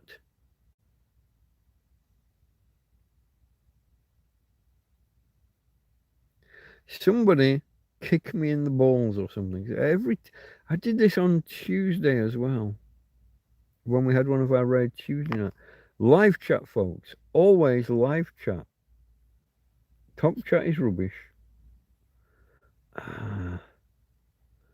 Now look, there's all these things. Bread and cold. I got that far. I saw lots of food, bread and cold cuts. Good night, UK Richie. Have a good night, especially if your cats come to collect you. Oh, I think Farmer has just been ploughing back through the posts. Just reading back. Okay, it's a tincture, Scotty. I was reading when you said harvesting local forest. Touch your toes, Mike. We're not going to play head and shoulders, knees and toes with the mushrooms. Head and shoulders, knees and toes, knees and toes. Farmer back from the USA. 9 hours from Spain. Everyone got to discuss their topics without interruption from me, said Farmer. Tina, what's going on? Oh, and there's another link. I can't follow the links, so were you live, Farmer 87? Oh, my neck, and my arm, and my shoulder. Okay, folks, we just want to push on if we can push on to the 4-hour mark, just for the YouTube post processing and live chat replay synchronization. That's the best way of wording it. Farmer is in. Let me remember. He's a Canuck. North America. Just say Canada.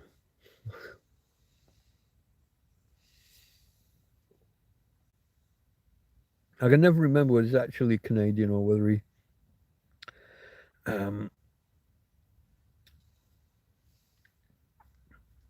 has family elsewhere. He has family in America, if I remember correctly.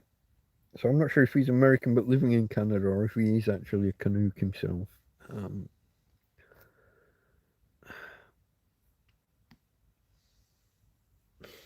Oh, look at that. The beard's wet from the beard's wet from the beer. What you talking about? That's the one. Have you got the flappy head? All what's it called? South Park. What's the cartoon within South Park? They name them, don't they? It's the name of the two guys with the flappy head, with the mouth just opens so far that the heads fall backwards. Kick the baby. Wow, God, it's the name of the two characters. Kick the baby. I got to look it up. I need to know the answer.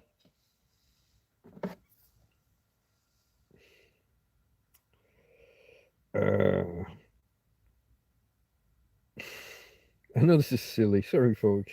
Bear with me. Canadian cartoon within South Park. Yeah, okay. It auto finished it. Terrence and Phillip. Terrence and Phillip with the flappy heads, known for their flatulence based humour.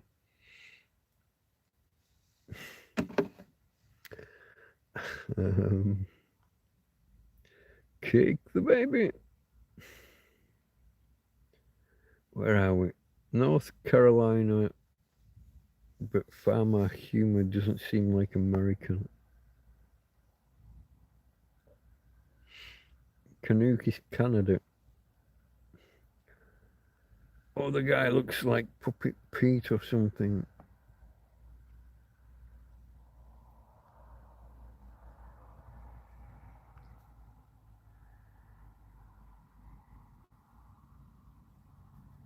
Just remembered Phil. Terrence and Philip.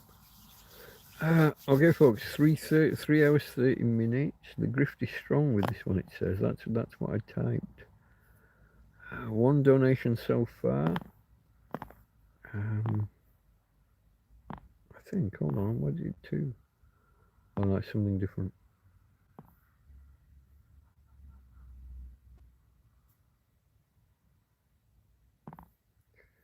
That was from my friend Tommy Tombstone, who I don't think I've seen a post from him, have I? USA is the same as Canada. No. Canada is like it's the mixture of America and France. It's the worst of two worlds.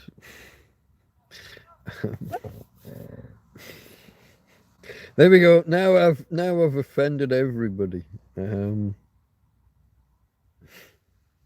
I do my best. I try hard.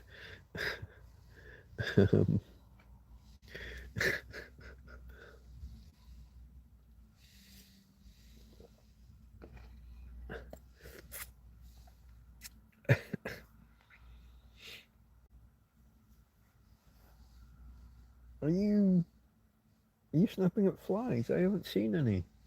No flies or spiders tonight. I did have a quick.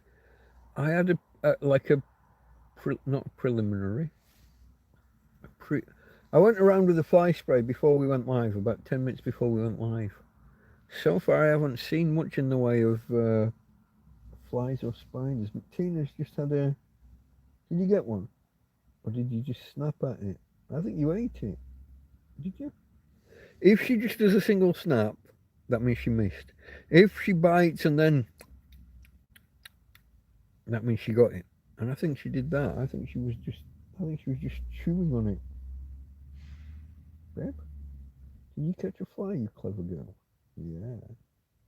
Daddy's little girl. Let's show you off to the peoples. For anyone who wasn't here earlier, let's show my glamorous coaster. Hold on. Oh, I gotta move. Ouch. I don't know why I said ouch. It wasn't really. Look at that. There's the feet. Woo!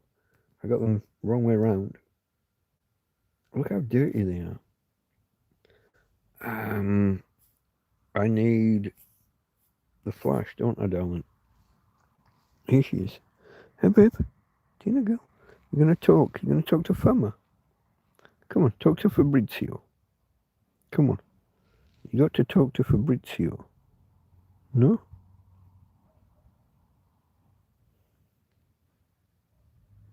Come on. There we go. Mo. You like that, don't you? I need my arm back, though, darling. I need my arm. Can I get my arm back? Here you go. Talk to the peoples. Oh, okay. You could either talk to the peoples or you could lick my arm. And you just chose to lick my arm. That's okay, babe. That's okay. Take you out soon. Well, when did we go out? We went out at 9:30. Now it's... What's it now? 2:30? 1:30. It's 4 hours. We'll go out in the next hour or so. Hold on. You're not going to talk to the people, are you? Let me put the camera back on, mate. There's only so long I can pimp out my Tina. Plug the power back in, because weren't we down to 28% before? We're on 33 now, so not great. Not great, but Not as bad as it was. I didn't realise it wasn't charging. Let me double check. Yeah, we got the power back. Okay.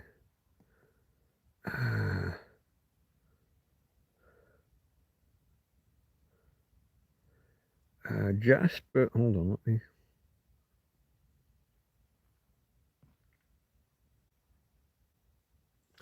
I thought Fama Humour was Aussie, Kiwi, or UK, but not Canada. Thank you for the compliment, Jasper. Then he says Ryanati. I don't know what that means. Hello, Tina, says Fabrizio. Ryan Styles, Canada and Sword Metal Band. Unknown to me. Let me have my arm back. Yeah. That arm stays here. She's keeping it. This is true. Why does Canada speak French? Because it was founded, or a lot of the early trappers, the guys hunting beavers and pelts. I don't know. The French were heavily involved in mapping and discovering Canada. In the same way the Spanish were around in South America and similar. And there were a lot of squabbles between the British, the French, and the Spanish at times. The Dutch were over as well at points, weren't they? Dutch and Portuguese. Portuguese, they got Brazil.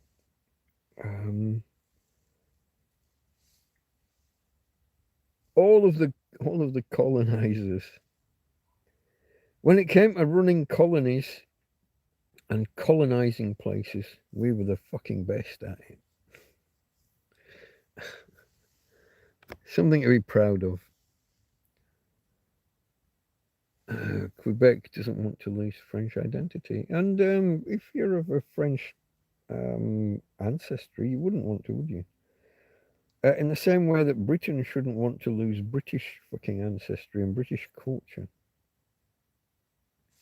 Don't get me started again. I've already done that one today. I think I've lost Maria as a friend after my earlier rants.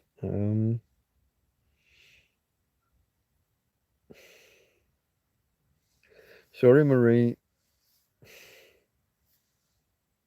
My opinion is my opinion. It can't be. It can be changed. My how do you put it? Strong opinions weakly held. I'm open to persuasion on anything I ever say. And anything I ever think is open to persuasion and re-evaluation.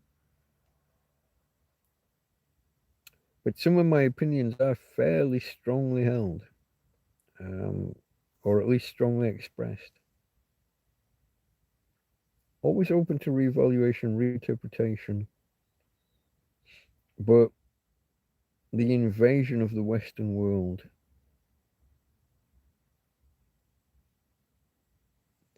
when you go to war, it's an all-male party, an all-male. When you're running from war, it's women and children going, the husband might be with them. Refugees are not 95% male. That's just not how that works. It's just not what that is. But I'm not going to revisit. We've already discussed that earlier, so I don't want to harp on about it. I just don't understand why some people can't see that.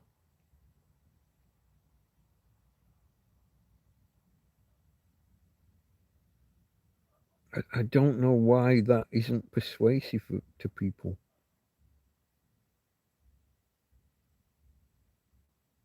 It's like clear as day to me.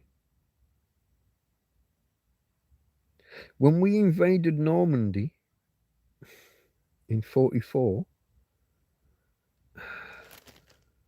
June the 6th, yeah.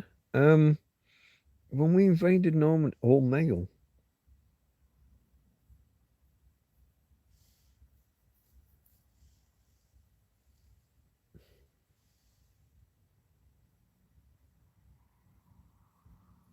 When people flee a war zone, women and children come with the men.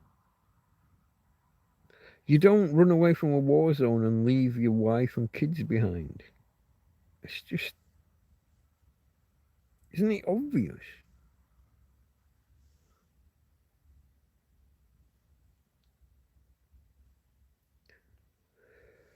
You're fine, Mike. I think you just need to get through comments quicker, maybe, and then you're able to rant. Yeah, I do get left. I do get lost behind sometimes. I do end up an hour behind.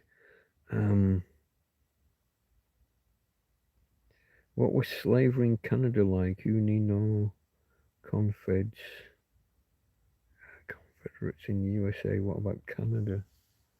Oh, I don't know whether Canada did the slavery thing. That's an interesting question. I know they didn't have the Union versus Confederates, because those are distinctly American, North and South of USA.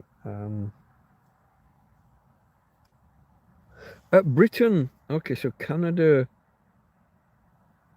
as part of the British Empire, once things settled down and we took control of everything. The British Empire banned slavery from its shores early on. We were the first to kind of ban slavery. You could argue slavery was banned in Britain from something like 1080 something or other. That William the Conqueror bloke dictated or determined that slavery has no place on British soil.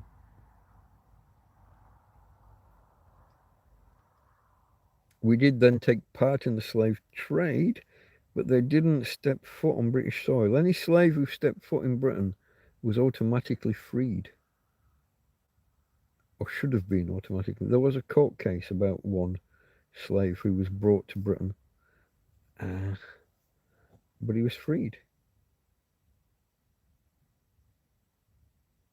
Then you had the Amistad thing with that was the name of a ship, wasn't it? Friendship, does Amistad translate as? And it docked in Britain, and we made them all free.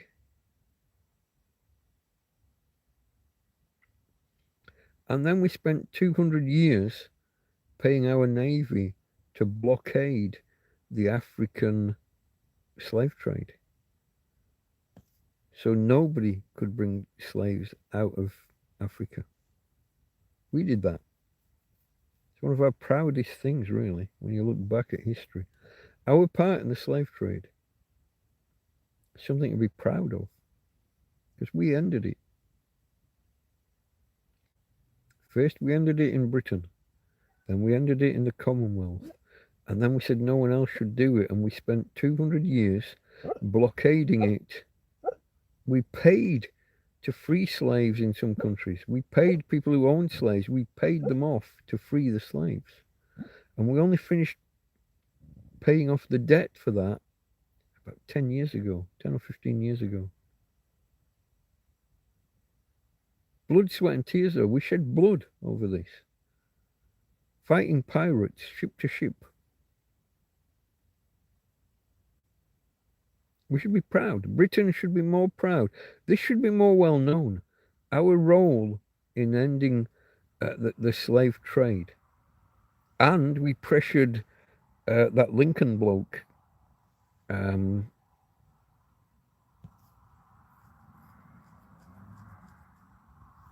American Civil War wasn't fought about slavery. That's kind of a byproduct. It's kind of a thing that was,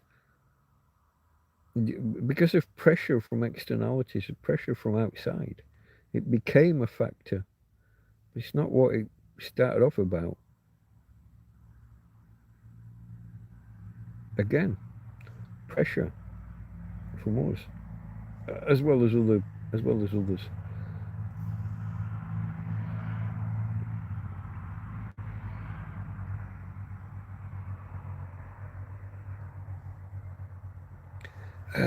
Canada saved the slaves. We were the last stop of the Underground Railroad.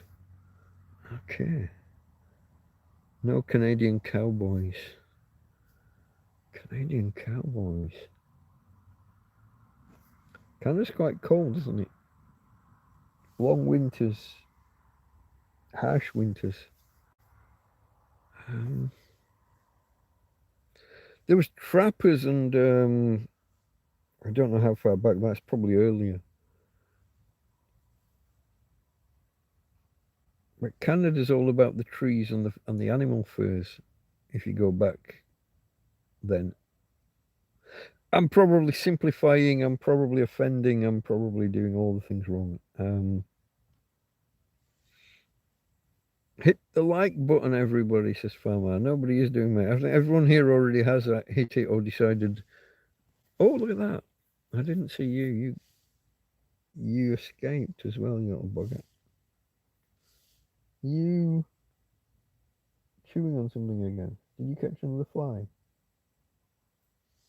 Or do you just need a drink of water? I'll take you for water. Once we finish talking to the peoples, I'll take you for some water and then a pee and a poo. Take you outside for walkies. Yeah? Soon. Where are we? Quarter of an hour, 20 minutes, maybe 20 minutes, 25 minutes down, and I'll take you out again. Eh? And then that should see you through until 7 or 8 in the morning when Daddy wakes up. If Daddy wakes up. Was it yesterday? I woke up like 9:30. I've never woke up so late. What sort of food do you have and organise? What will go off first and use that? I'm terrible. So at the minute, I've got 4 different lots of meat. And I've had them for about a week. And I really need to get my ass in gear and use them. For 2 days now, I've got this big coil of really good quality sausage. And I've been telling myself to just throw it in the frying pan. Let it sizzle for 10 minutes, turn it over, do another 5 minutes on the other side. And then I was gonna have half of it for breakfast, and I was gonna put half in the slow cooker and do some kind of sausage casserole. Kind of braise it and build a stew around it. And for 2 or 3 days, I've been telling myself that's what I'm going to do. And for 2 or 3 days, something got in the way. I woke up too late to do it for breakfast. I thought I'd do it for lunch. Wasn't in the mood. Then it got windy, and then I can't really cook properly in the wind. Oh,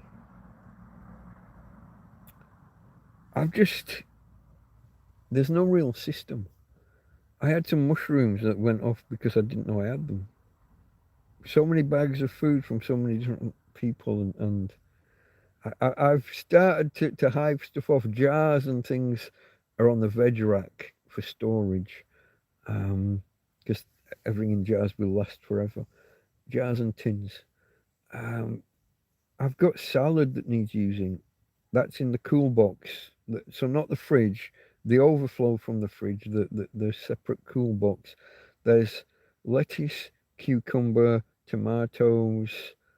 I could grate some cabbage. I could grate some carrots.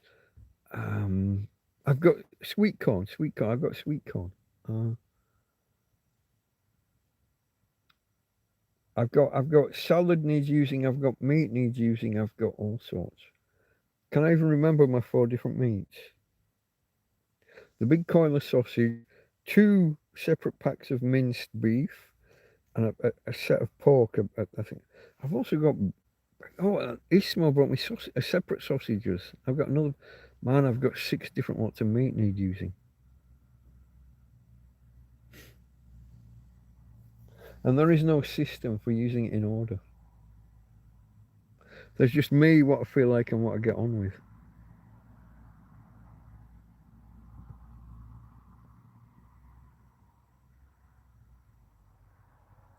Why would someone take away their like from Mike? This world is going down the tubes, jeez. Yeah, we're down to 15. We were on 16 and I said it was going no. I've offended somebody with something I've said.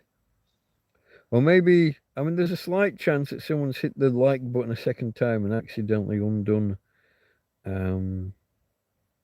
If I've offended you, tell me what I did, and I might laugh at you. I call you all the dicks under the sun. I don't know. I like to hit 20, but I'm not bothered about it. You know what I mean? It's no skin off my nose. If you unlike me because I said something that offended you, Tough shit. It's all right. I'll survive. I'm a big boy. Been living in a field for 4 years. Surviving in the wilds, folks. Beaten up by the police. Arrested. Given a criminal record that's totally unwarranted. Had to have my belongings taken off me by the police. Had multiple tents fall apart around my ears. Hitting unlike. It's not the big deal you think it is.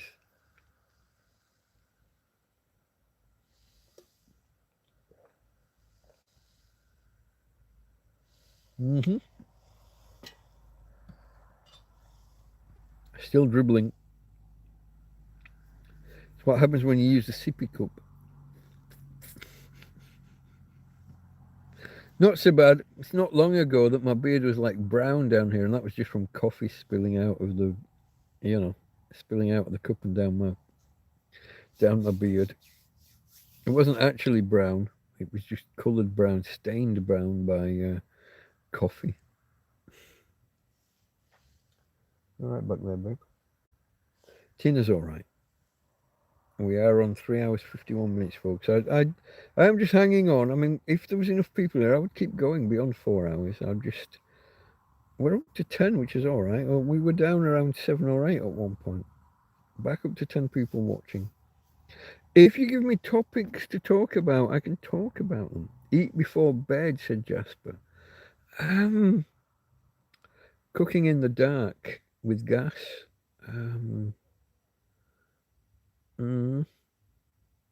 How do you judge whether something's cooked or not in the dark? That's a bit difficult.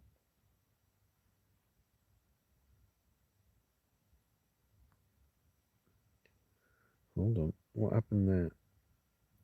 Canada State. Jasper, you mean, or me, farmer? Is there a state called Jasper? I'm lost. Sweet corn, delicious. Just steam the corn, boil. Oh no, this is already cooked. I can just take the knife and I haven't got teeth, I can't bite it. But I can just take a knife and cut it off. I could warm it up, put butter and salt and pepper and whatever you want. But colander, fuck. I'm a tramp in a field. What's colander? I've got a sieve, I haven't got a colander.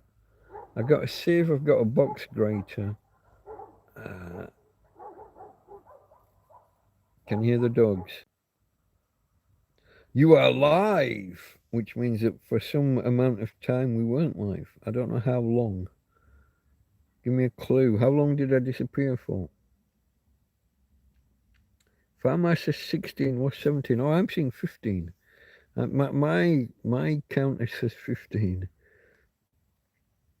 If hit twice, hit 3 times, yeah. Jasper, I disappeared for 5 minutes. Oh, no. Don't rant about the likes at my... Hold on. Don't rant about the likes. That's my job. Okay, says Farmer. Okay. I get you. Who really wrote, do you think I'm sexy? Sorry, not Rod. If you think I'm sexy... Da, da, da, da, da. Was it Terry McCann? Was it the Minder guy? He sang something similar, didn't he? Right, the theme tune. Sing the theme tune. Dennis Waterman. Dennis Waterman. I like Dennis Waterman. Is he still with us? I think he's still with us, isn't he? Hold on, I gotta find out now. He won't be young. Dennis Waterman, Terry McCann. Dennis Waterman, English actor and singer. Died. Oh no, 2022. I didn't know. La Manga. That's just down the road. That's Murcia, isn't it? Next to the little, the water. There's like a lagoon. Born in 48, died in 22. That would make him 78. No, 74. That can't be right. 80.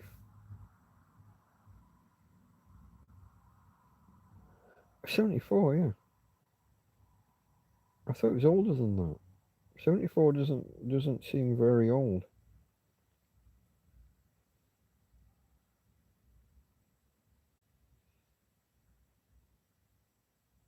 God, married 4 times. He gets around. He got around, did the lad? He got around.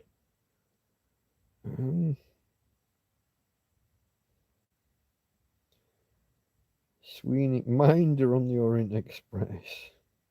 Sweeney and Moore. Those are films. Those TV. I didn't know he died. That's. He was in Up the Junction, was he really? I watched Up the Junction. I don't remember seeing him.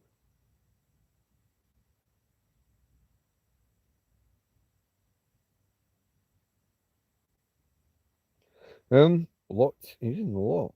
Good God. He was a child star as well, wasn't he? Going right back to what was she called? I'll scream and I'll scream. Just William. Just William.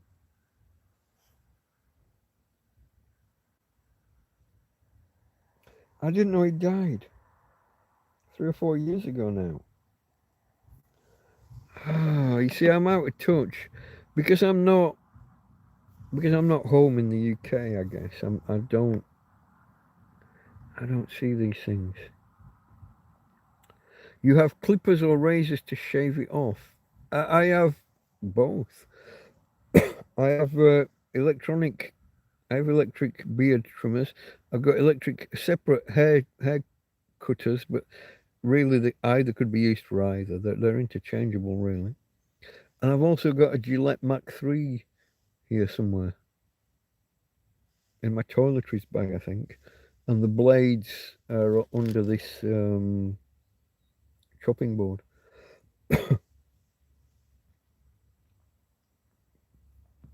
Eat a sandwich, says Jasper. Bread, I don't have too much in the way of bread. I've got some, what do you call them? The flat ones.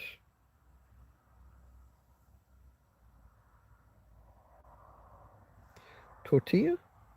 Are they called tortillas? Flour tortillas. Not the Spanish omelette. That's egg. Yeah, tortillas. I've got some flatbreads in a. I've got actually. I do have 6. I've got hot dog buns. I've got all these different proper sausage. I've also got 2 or 3 jars of hot dog sausages. You know, in jars. I got more food. I feel like I'm hoarding food at the minute, folks.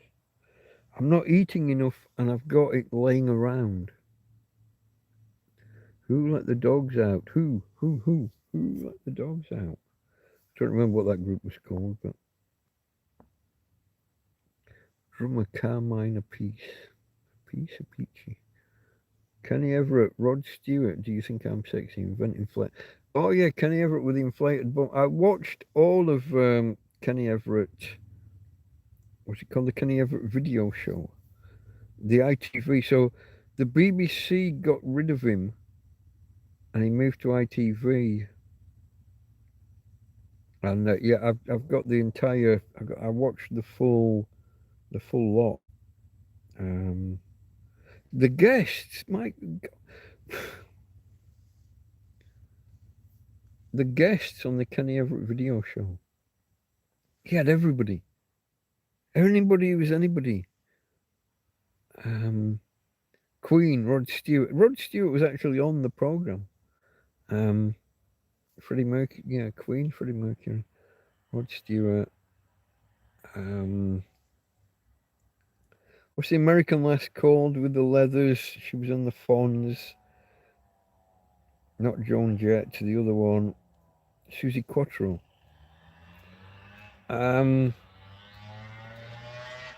Cliff Richard, David Essex.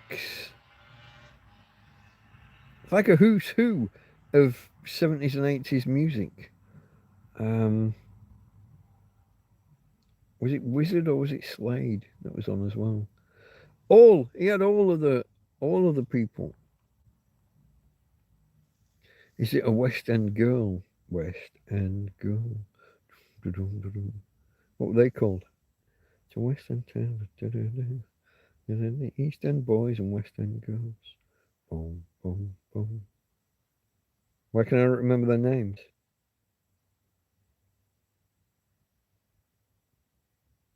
Got to look it up. You come here for the education, folks.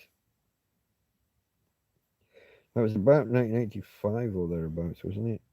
I was watching Liverpool versus Everton FA Cup final, and they were in the charts, I think. Western Girls, boys, whatever it was, Western Girls.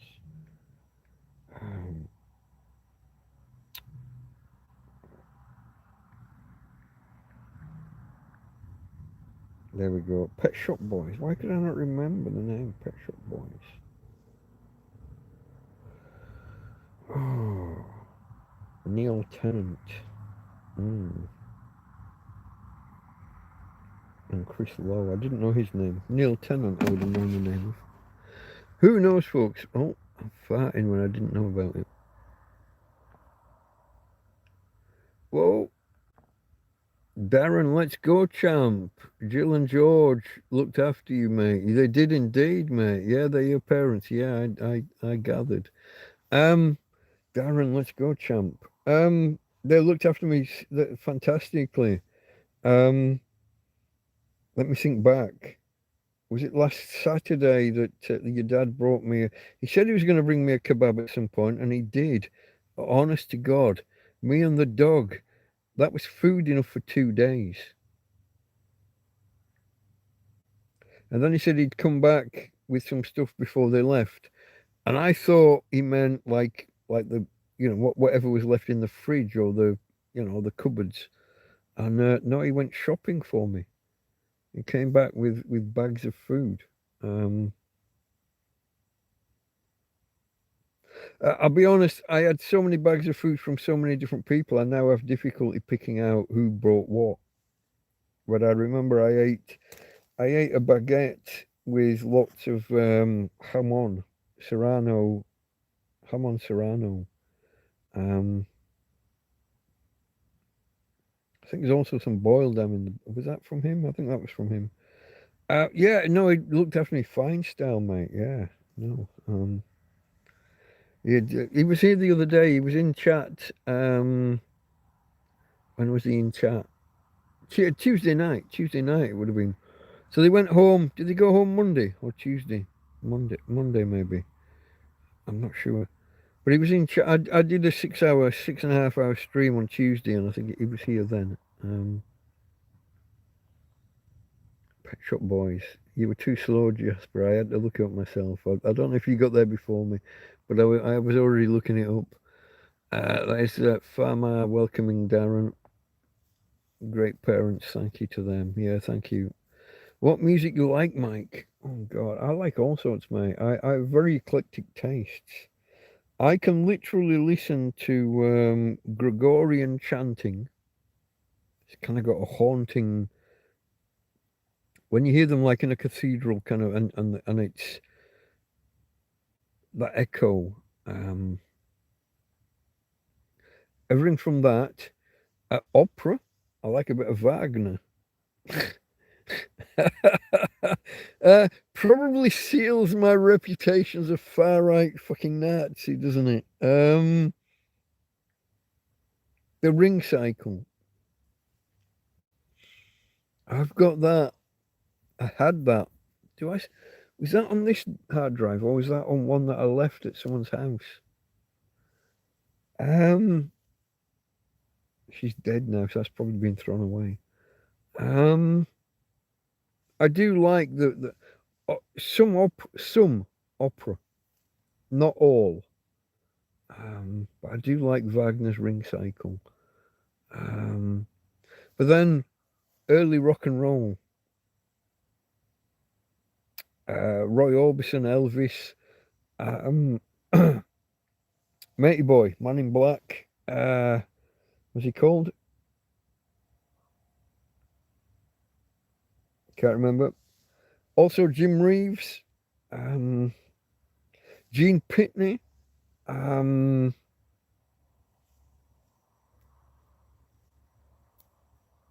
who else?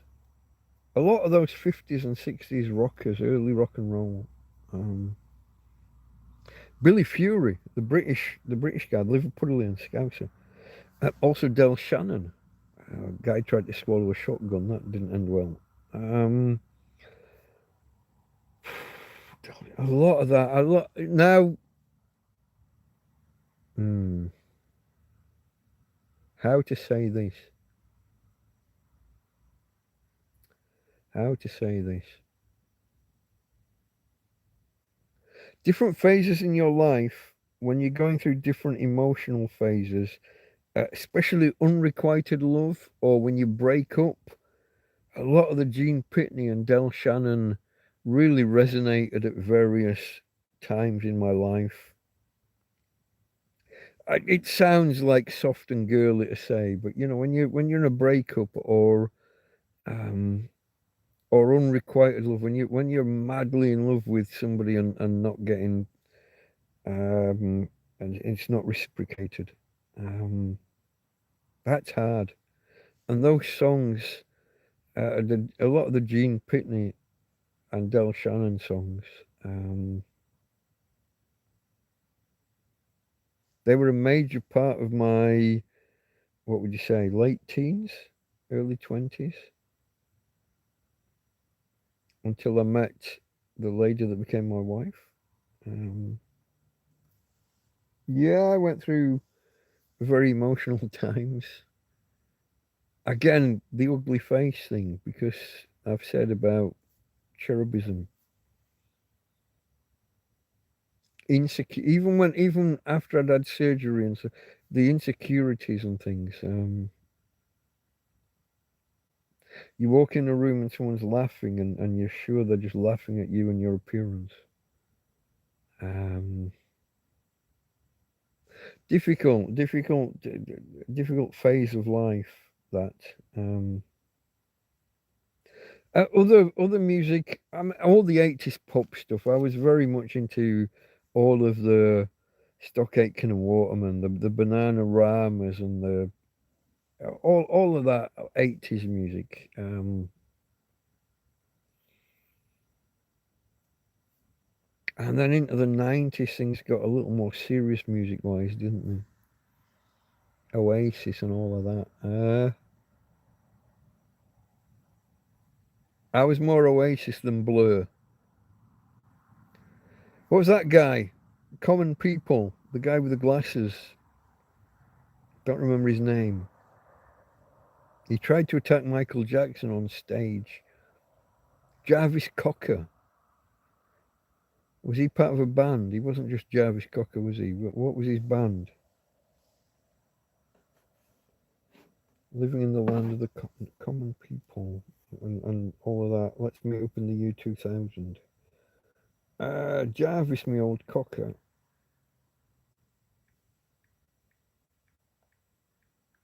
Jarvis Cocker, musician, 62 years old. Jarvis Branson Cocker, Pulp.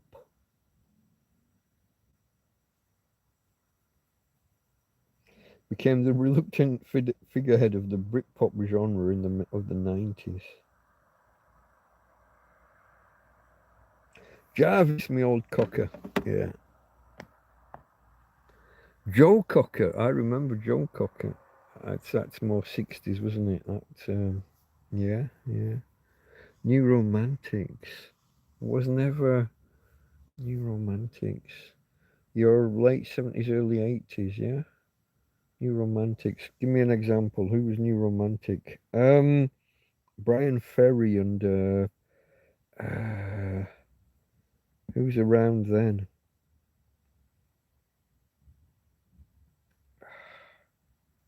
I can't name. What wasn't really my kind of thing. At that time, I was more Blondie and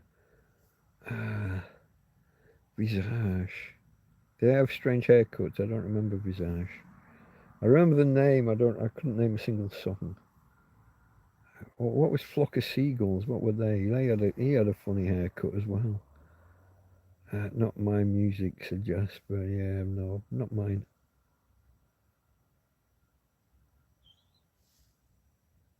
What was that? Fan belt slipping, maybe. Let me just scroll back and make sure I've not made it. Joe Cocker. That was proper rock and roll. Can't stand Neil Sedaka. What? No. Instead of breaking up, I wish that we were making up again.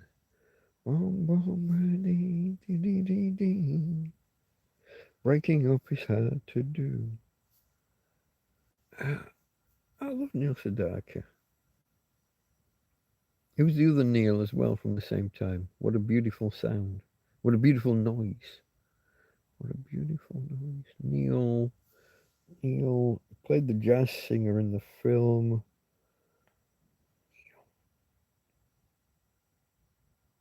Jewish bloke. Neil. No idea. Can't remember. I like some of his stuff. How could you not like Neil Sedaka? What are you talking about? Next you'll be saying you don't like Karen Carpenter. No metal. Metal's not my thing. Yeah, back in 4 weeks. Yeah, I think your dad said that. Yeah, 4 or 5 weeks, something like that. Yeah. I'm just scrolling back in case I missed anything, because I do often. Once it starts jumping about, it's so easy to miss things. Darren, let's go, champ. Are you seeing red? 80s music is the greatest. It was very good in a poppy kind of lightweight, don't take it too serious kind of way. Yeah.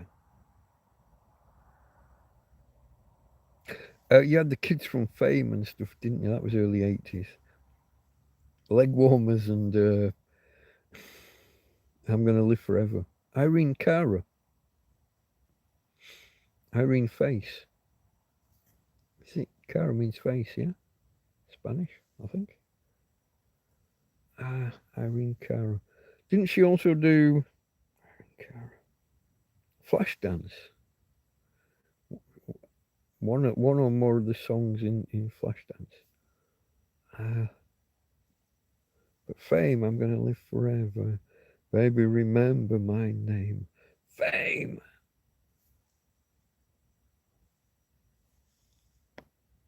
Moving forward again. New Romantics, Jazz, not my music. Great band here. Nice keyboards. What?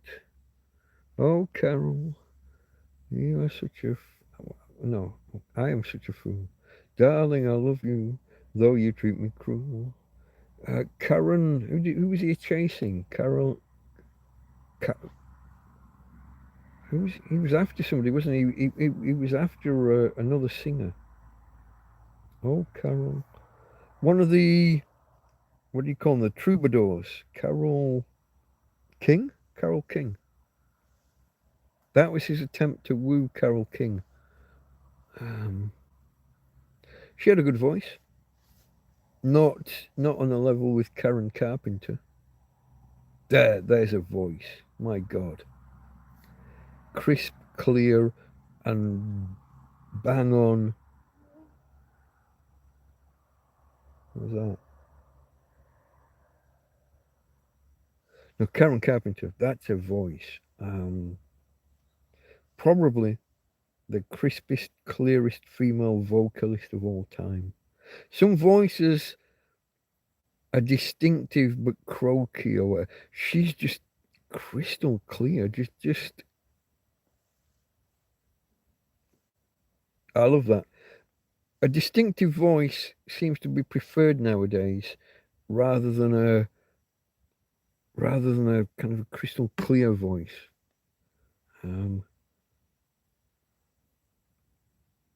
I like the Carpenters. I mean, some of their songs, when you realise it's a brother and sister singing a duet, it's a little bit, some of it's a little bit weird. Um, but a lot of it just works. It's just there.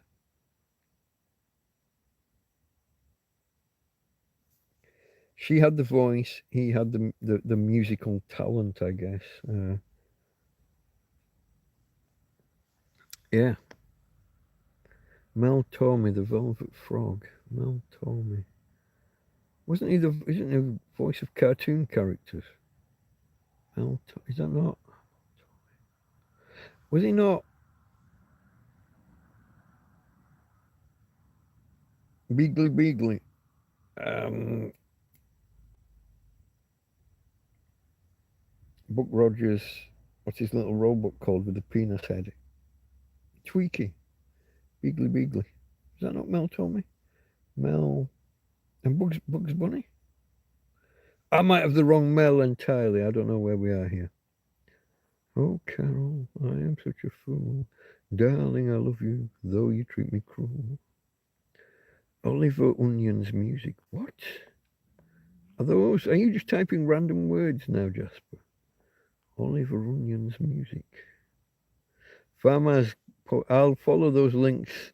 You're thinking of Mel Blanc. I might be. I could well. I Tweaky, Beagly Beagly. Not Twinkie. Knobhead, good one. Tweaky Tweaky. Mel Torme was a singer. Okay, not one I know. Let me look that up.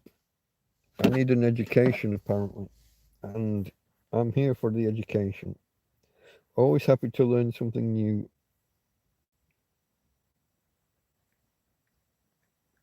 Mel Torme? Is that how we pronounce it? Singer and composer.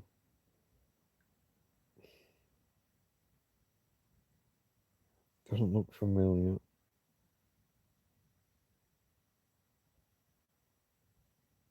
I know nothing. Died age what? 73? In 99. Let me get some songs. Coming Home Baby, the Christmas song, the Lullaby of Birdland. Never heard of any of these. The Christmas Feeling, Too Close for Comfort, Too Darn Hot. The Folks Who Live on the Hill, You'd Better Love Me. That sounds a bit stalkerish. A Nightingale Sang in Berkeley Square. Berkeley? I've heard of that one, but it's probably been sung by hundreds of people. Swinging on the Moon, The Nearness of You. What genre is this? Are we jazz? Or is it early rock and roll? I don't know any of these. It's a Blue World, Round Midnight, The Goodbye Look. Goodbye spelt wrong. Goodby. That's not how you spell goodbye. I've got a world that swings. No idea. And obviously I can't play them online here. I can't play them while we're live here. Might have a listen later. I don't know. Gonna have to go visit the little boy's room, folks. We are on 4 hours and almost 20 minutes. I'll keep going if you'll bear with me. I do just ask that you just give me 2 minutes to go. We've been on for, like I said, 4 hours 20, and I haven't had a toilet break yet. I am almost at the end of that particular can, so we're gonna have to swap out one of the tripods. Tweaky, not Twinkie. Yeah, it was. Water the trees. It's a plastic piss pot, but yeah. I'll just silence the microphone because you don't want to listen to that. 2 minutes, folks. Just give me two.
Okay, folks, I'm back. I'm sorry, we did lose a couple of people there. I'll probably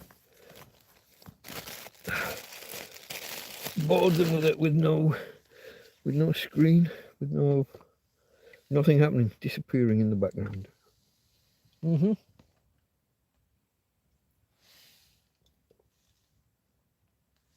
We are 4.5 hours in, and I'm about to replace my first full can with an empty can on the tripod.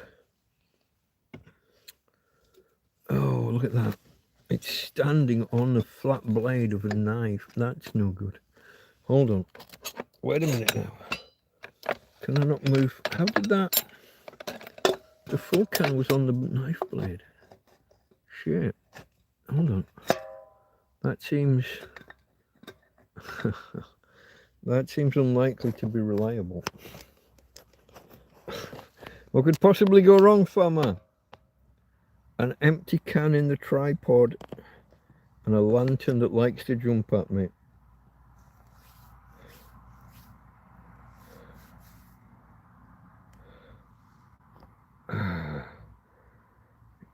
Gil, I never knew. Does he pronounce it Gil or Jill? Jill Gerard. Buck Rogers.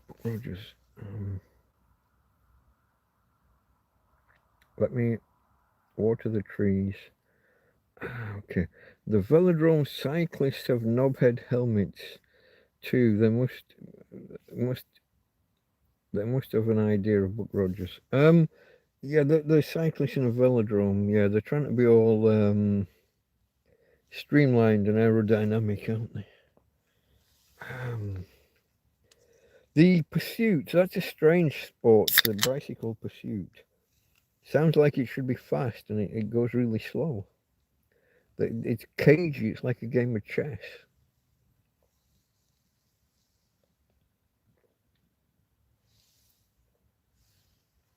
Cheers, folks.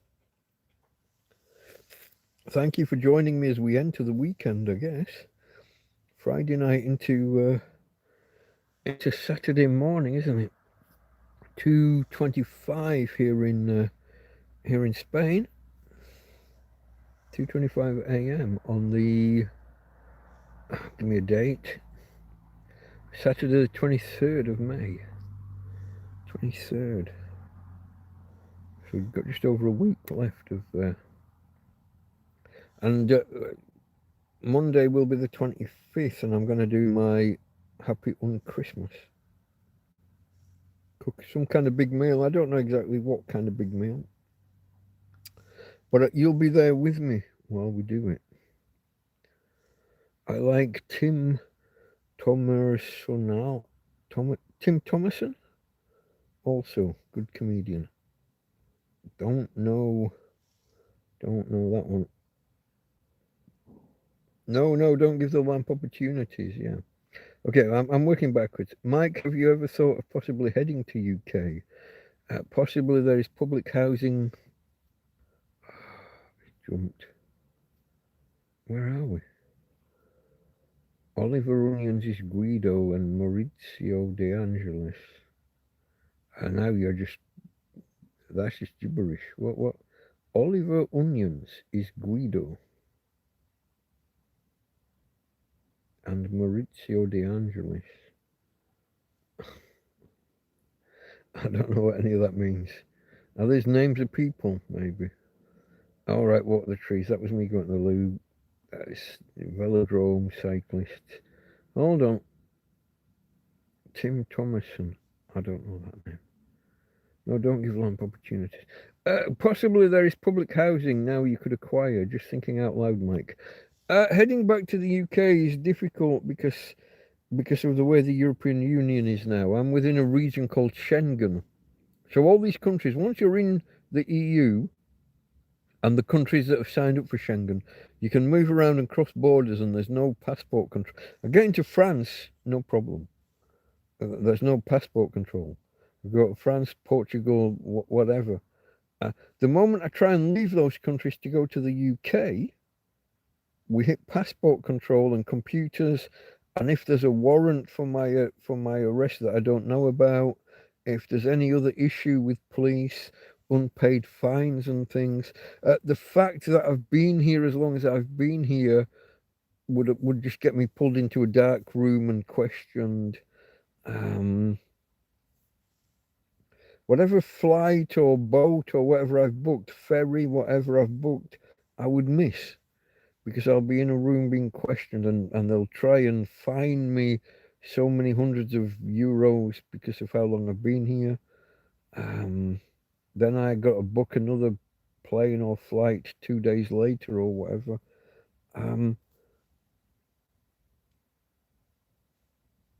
If I could get to the kind of the Normandy coast and then swim across the channel or get a rubber dinghy. Let's not get political. Yeah.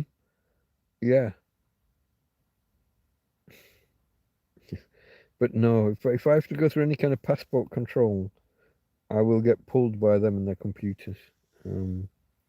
Better get on a dinghy and head to the UK, yeah.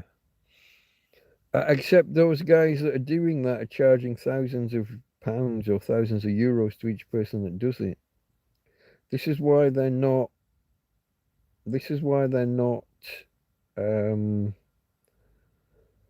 Asylum seekers. People who are running away from them don't have thousands of pounds in their pocket to pay gangsters. What beer tonight? It is the regular. I am on Emmenbrow.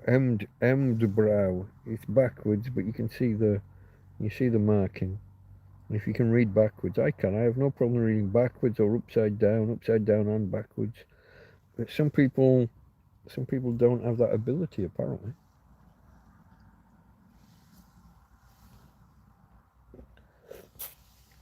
Last week I had some Stella Artois. Did I? No, it wasn't Stella. Estrella. The Spanish one. I think I had Estrella. At some point in the last week, anyway. And then my mate Ismo brought me some Finnish beer. We had some Finnish beer one day. Finlandia. Ismo Finlandia.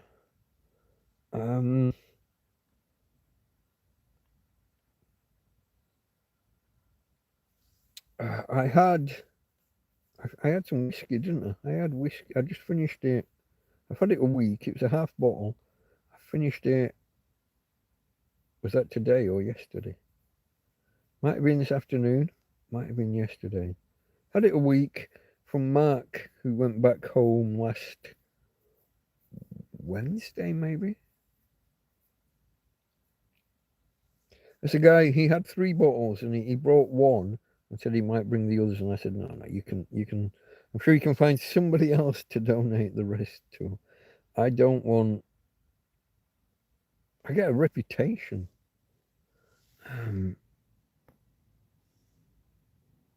No, it wasn't Stella. I misspoke when I said Stella. How was she? Wait, what? That's not what you're talking about. Okay, I get you.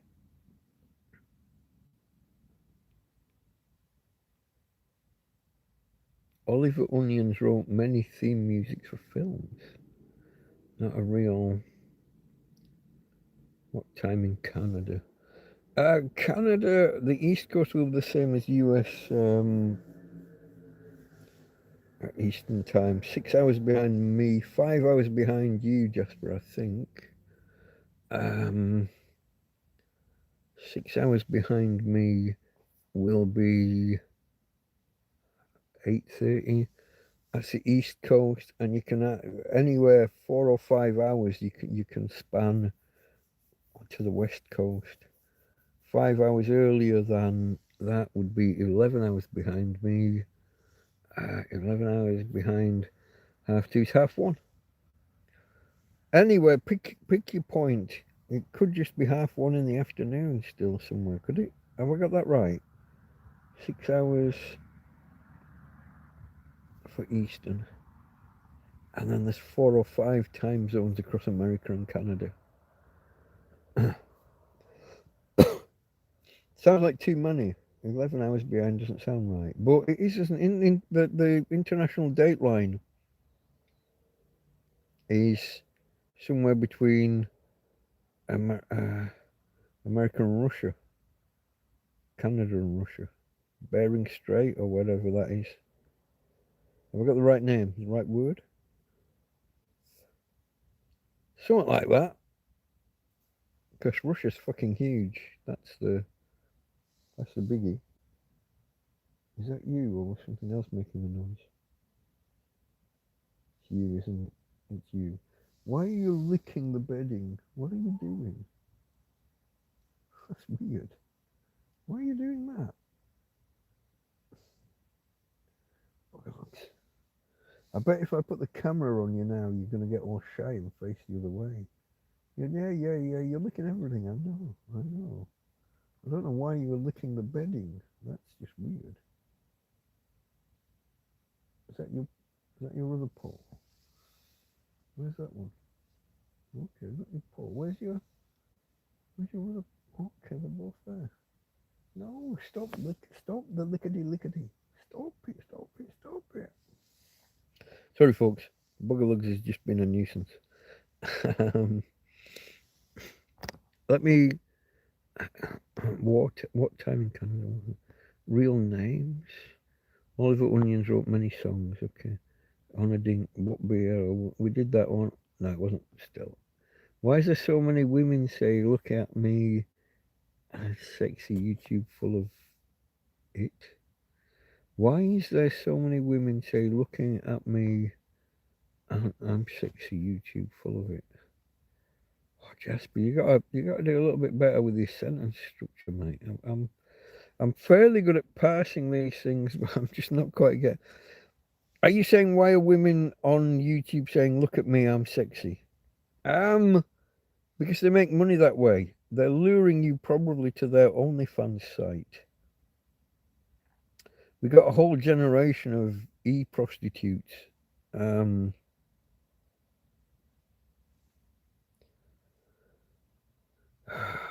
Teenage girls now are growing up and their ambition is to be an OnlyFans model, an OnlyFans girl, whatever you want to model is just not the right word. That girl who waited, I can't remember whether it was a 16th birthday or an 18th, whatever country she was in, whatever the rule is for OnlyFans. And guys prepaid 4 or 5 years earlier. So basically, they saw like a 12 or 13-year-old girl saying, in 5 years' time, I'm going to be an OnlyFans. And she pre-sold tickets, memberships, or whatever you want to call it. And on her, whatever the birthday was, 16 or 18, whatever the rule was, instant millionaire.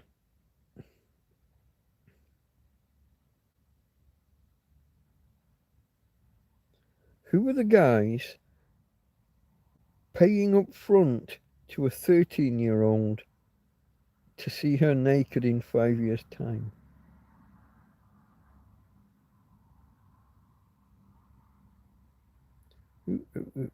Somebody needs to check their fucking hard drive. Hello, little Miss 13-year-old. Can I buy some nudes? Somebody needs to check their fucking hard drives. I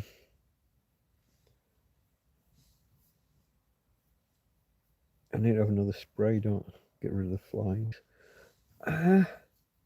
Something's not right with that kind of stuff. What's the saying about a broken clock being right twice a day? It is indeed. Sex sells. It does. It does. But it shouldn't be selling a 13-year-old preemptively. I mean, we were talking earlier about delayed gratification. I guess paying 5 years in advance for some porn.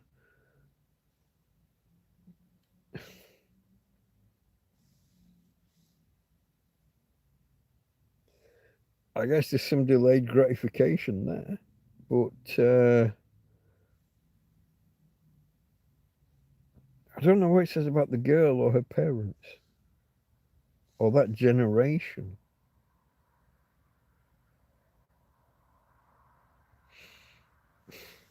I don't know. Oh, tired. Even grannies. Oh, God. Grannies. Gilfs. I thought MILFs was bad enough, but Gilfs. But now I am of that age group, aren't I?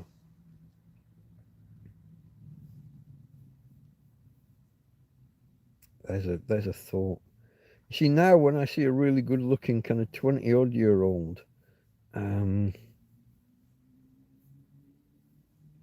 realise I'm just being a dirty old lech. I'm more likely to get off with a mum or a gran than I am with her. Um,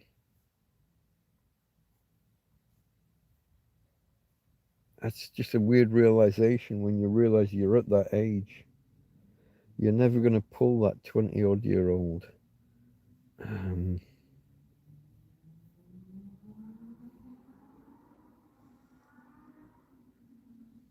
know if you can hear that. Somebody's razzing the ass out of some kind of speedy sports car by the sound of things. Okay, folks. Oh, shit. It wasn't even the lantern. It wasn't even. Look, the lantern still. It wasn't even that. It was just me. I think I just caught the wire and just did it wrong. I will just move that over there a little bit, but I don't think it was anything to do with that. I do apologise, folks. I was just about to say, right, guys, we're going to call it quits soon. We're on 4 hours 39. Shall we go to 5? We can try for 5 hours if you can give me 20 more minutes of your time. Thank you to the donation. Who was the donator earlier? Oh, it was Tommy Tombstone, who's not. I haven't seen a single message from him, but he donated. So thank you to Tommy Tombstone. I guess his real name. You know, he's not actually called Tom, but you know, he's like me. He's got an alter ego. The lamp wouldn't again. No, the lamp had nothing to do with this. The lamp had no, that wasn't it. But I just want to say thank you to the people that have donated. Let me have a quick look in my notes for this week, because I would like to just thank everyone who's donated. Tuesday, I think I did okay on Tuesday. Let me. That Tuesday was a 6.5 hour stream, wasn't it? Where are we? Those are my notes for today. So these are the thank yous for this week. Hannah contributed via PayPal. Ismo came here in the field, brought beer and sausages and food. Oh, guys, Sven and Anna, every month, 20 euros. I can't say thank you enough. I asked Sven a while back why. I got a little bit. I was a little bit lost as to what, and he said he almost ended up homeless once upon a time. It's a kind of a there but for the grace of God kind of thing. Sven sends me a little bit every month. George and Jill, who came, George brought me the kebab at the weekend. I think that was Saturday, and then I don't know what day it was. Sunday, Monday, Tuesday, a bag of food, and UK Richie sent me some money on Tuesday, a donation again via PayPal. So I just want to thank those people and Tommy Tombstone for today's donation. All donations gratefully received, obviously. Yeah, George and Jill. That was great. Where have you gone, you bugger? You were right in front of me. We've got. I'm going to have a little bit of a spray, folks. I think I took a bin. I took a bag to the bin earlier, and I haven't put a new bin bag out, and I've just been throwing. You know, at the weekend I throw my cans in that corner, and then I bag them up. Well, I think in summer it's not a good idea to just throw them and leave them laying around. I'll get a bag out in the morning and I'll get a bag out and have a proper tidy up. I won't leave it until the Monday morning. Tina's going underground. She doesn't like the smell of the fly spray. Ah, Farmer, sorry if you missed anyone, but if I have, thank you for help. He thanks everyone for helping me. If someone films drunken ladies and follows them making videos, ain't that leching? Ain't that pervy?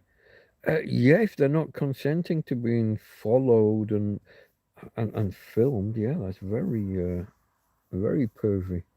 Now, while you're out in public, you don't have a right to not be filmed, but that would be more if you're just like if someone's out and about and filming everything and you're there, you can't say no. But if someone's like specifically targeting you, it quickly becomes harassment. Um, yeah. Unless you're in, if you're in like a heated confrontation, you're creating a situation and someone films the rest of the confrontation, it's kind of fuck you, isn't it? It's kind of a, you're in a situation, people are allowed to film for their own record keeping, for their own safety, however you want to word that. But if you just pull out a camera and start following someone, that's very creepy.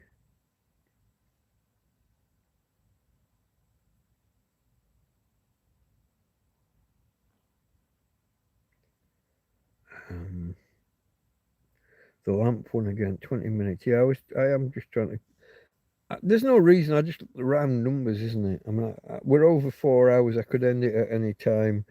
It'll be post processed and all the different resolutions and all of the different synchronizing chat and everything. That would all be taken care of within 15 to 20 minutes typically. Um, I just like round numbers. If I can hang on now to the 5 hour mark, if I can just keep, and just, who knew? I wasn't really in the, I'll let you know a secret. I wasn't really in the mood for this tonight. It's only a couple of nights ago, isn't it, that I did 6.5 hours.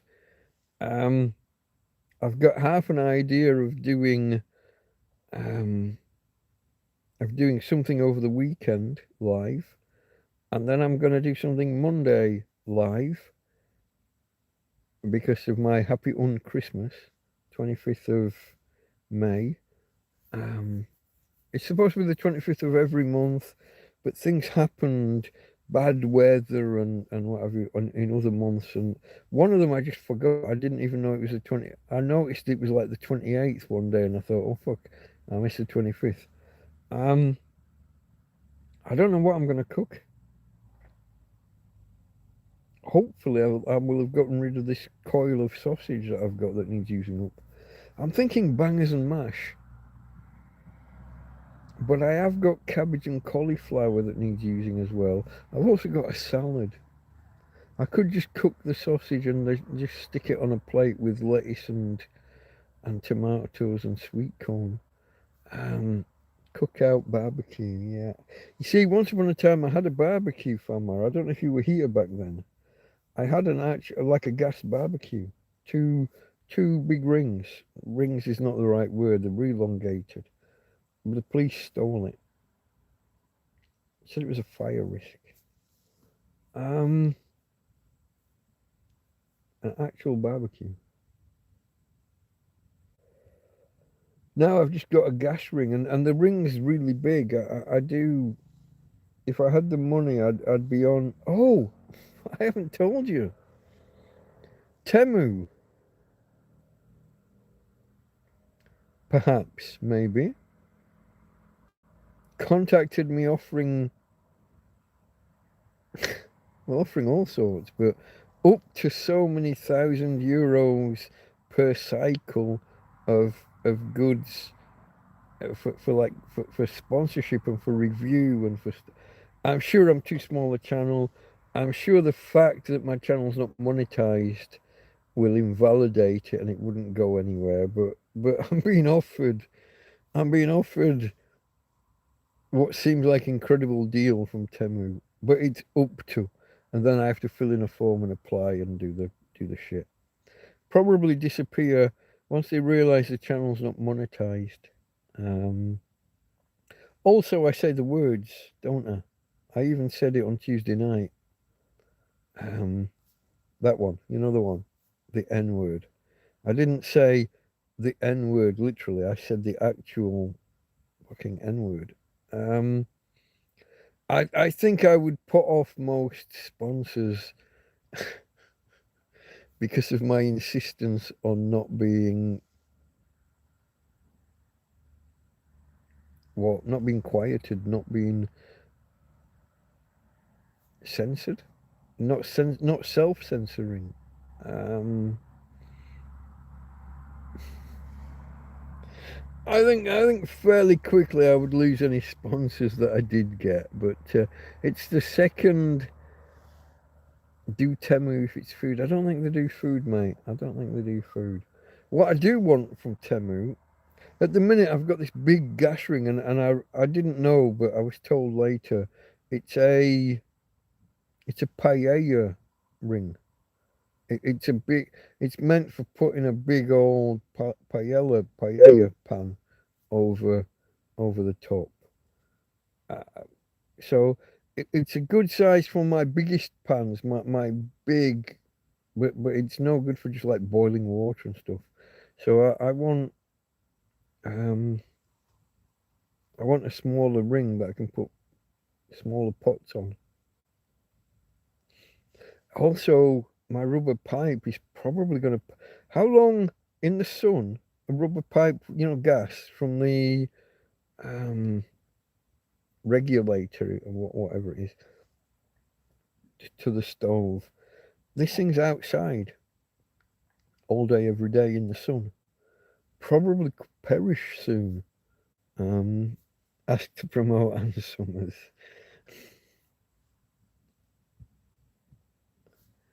I'm not going to say it. I'm going to shut up there.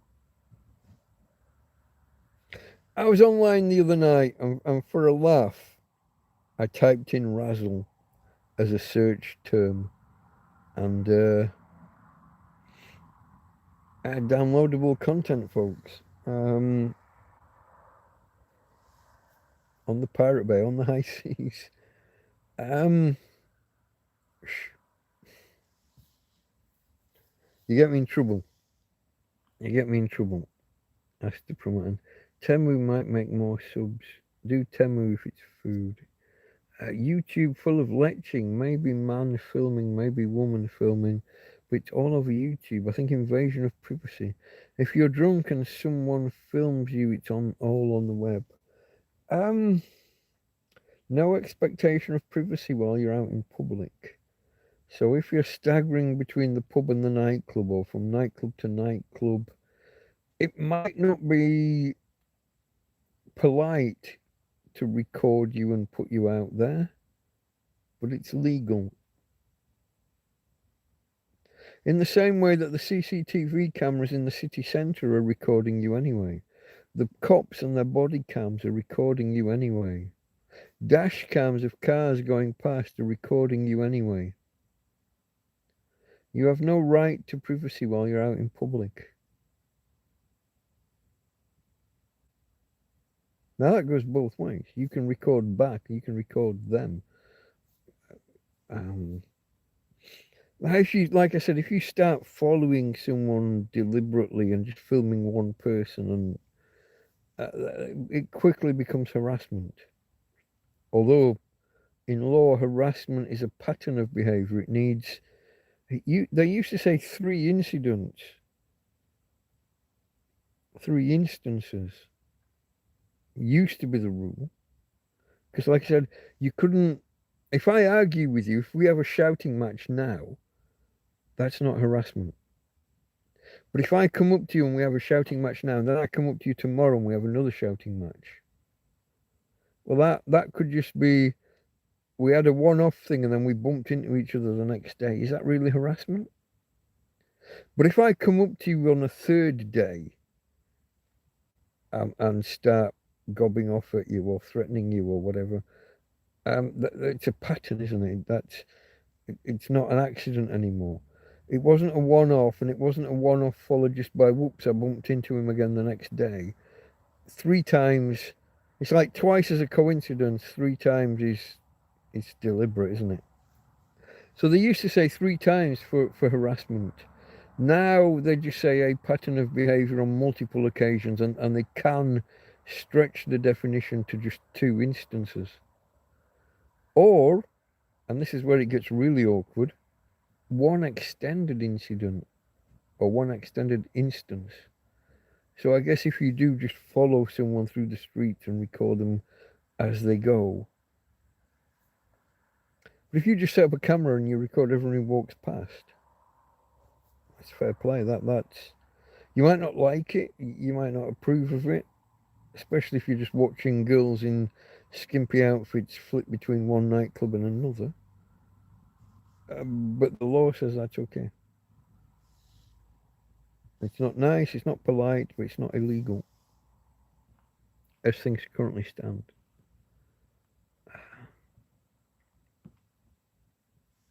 They said upskirting is illegal. It is. It comes under like revenge porn or similar. Like it's like putting a camera in the girls' toilets kind of thing. But if a YouTuber films a drunken lady falling over, there must be illegal. No, I mean if you fall over and end up showing your bits, that's on you, isn't it? If you put a camera on the floor going up skirt, that's different to I'm recording you and you fell over and whoops, I can see up your skirt. Didn't the newspapers, the paparazzi always used to try and get ladies getting out of Rolls Royces and stuff? If you don't bring both legs out together, if you've got your legs in the car and you put your left leg out, and you're wearing a short skirt and your legs are apart and suddenly I can see your knickers, the paparazzi would clamber for that stuff and sell it to the newspapers for a fortune. And if you're one of those girls that's not wearing any underwear and you get out of this car incorrectly, you end up doing, what was she called in the film? Not Lethal, what was that called?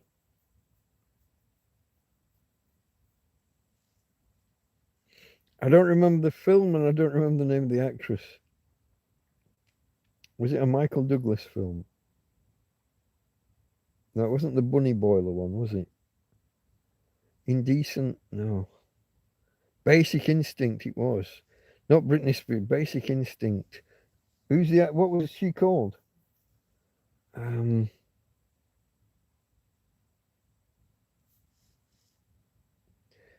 can't remember the actress's name. She was in that one with Leonardo DiCaprio on The Shooting. She was famous for a while. Sharon Stone, that would indeed be the lady. She did that whole in the mini skirt and sat down and isn't it? And that was a movie. Guys are freeze framing the movie to try and see right up the skirt.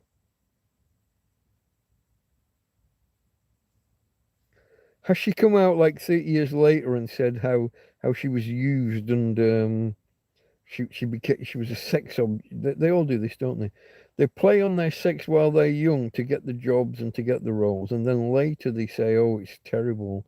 I became a sex object." Okay, yeah, okay. What you mean is you were happy to be a sex object when it made you millions, and now you've aged out and you're not getting the roles. It's disgusting. Okay. Whatever makes you happy. You hit the wall, darling. It's done. You're gone. Couldn't even remember her name, you see? The only thing I remembered about her was the. What is that? Does that say something about me? Does that say more about me than her? Maybe, maybe. It's a guy thing, though, isn't it?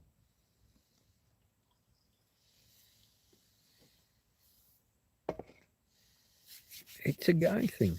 We're all the bloody same. We like to see nakedness. We're visual creatures. Ladies are more aural. They like to hear. They like to hear certain things and certain words and certain phrases and certain noises. Men are visual. Um,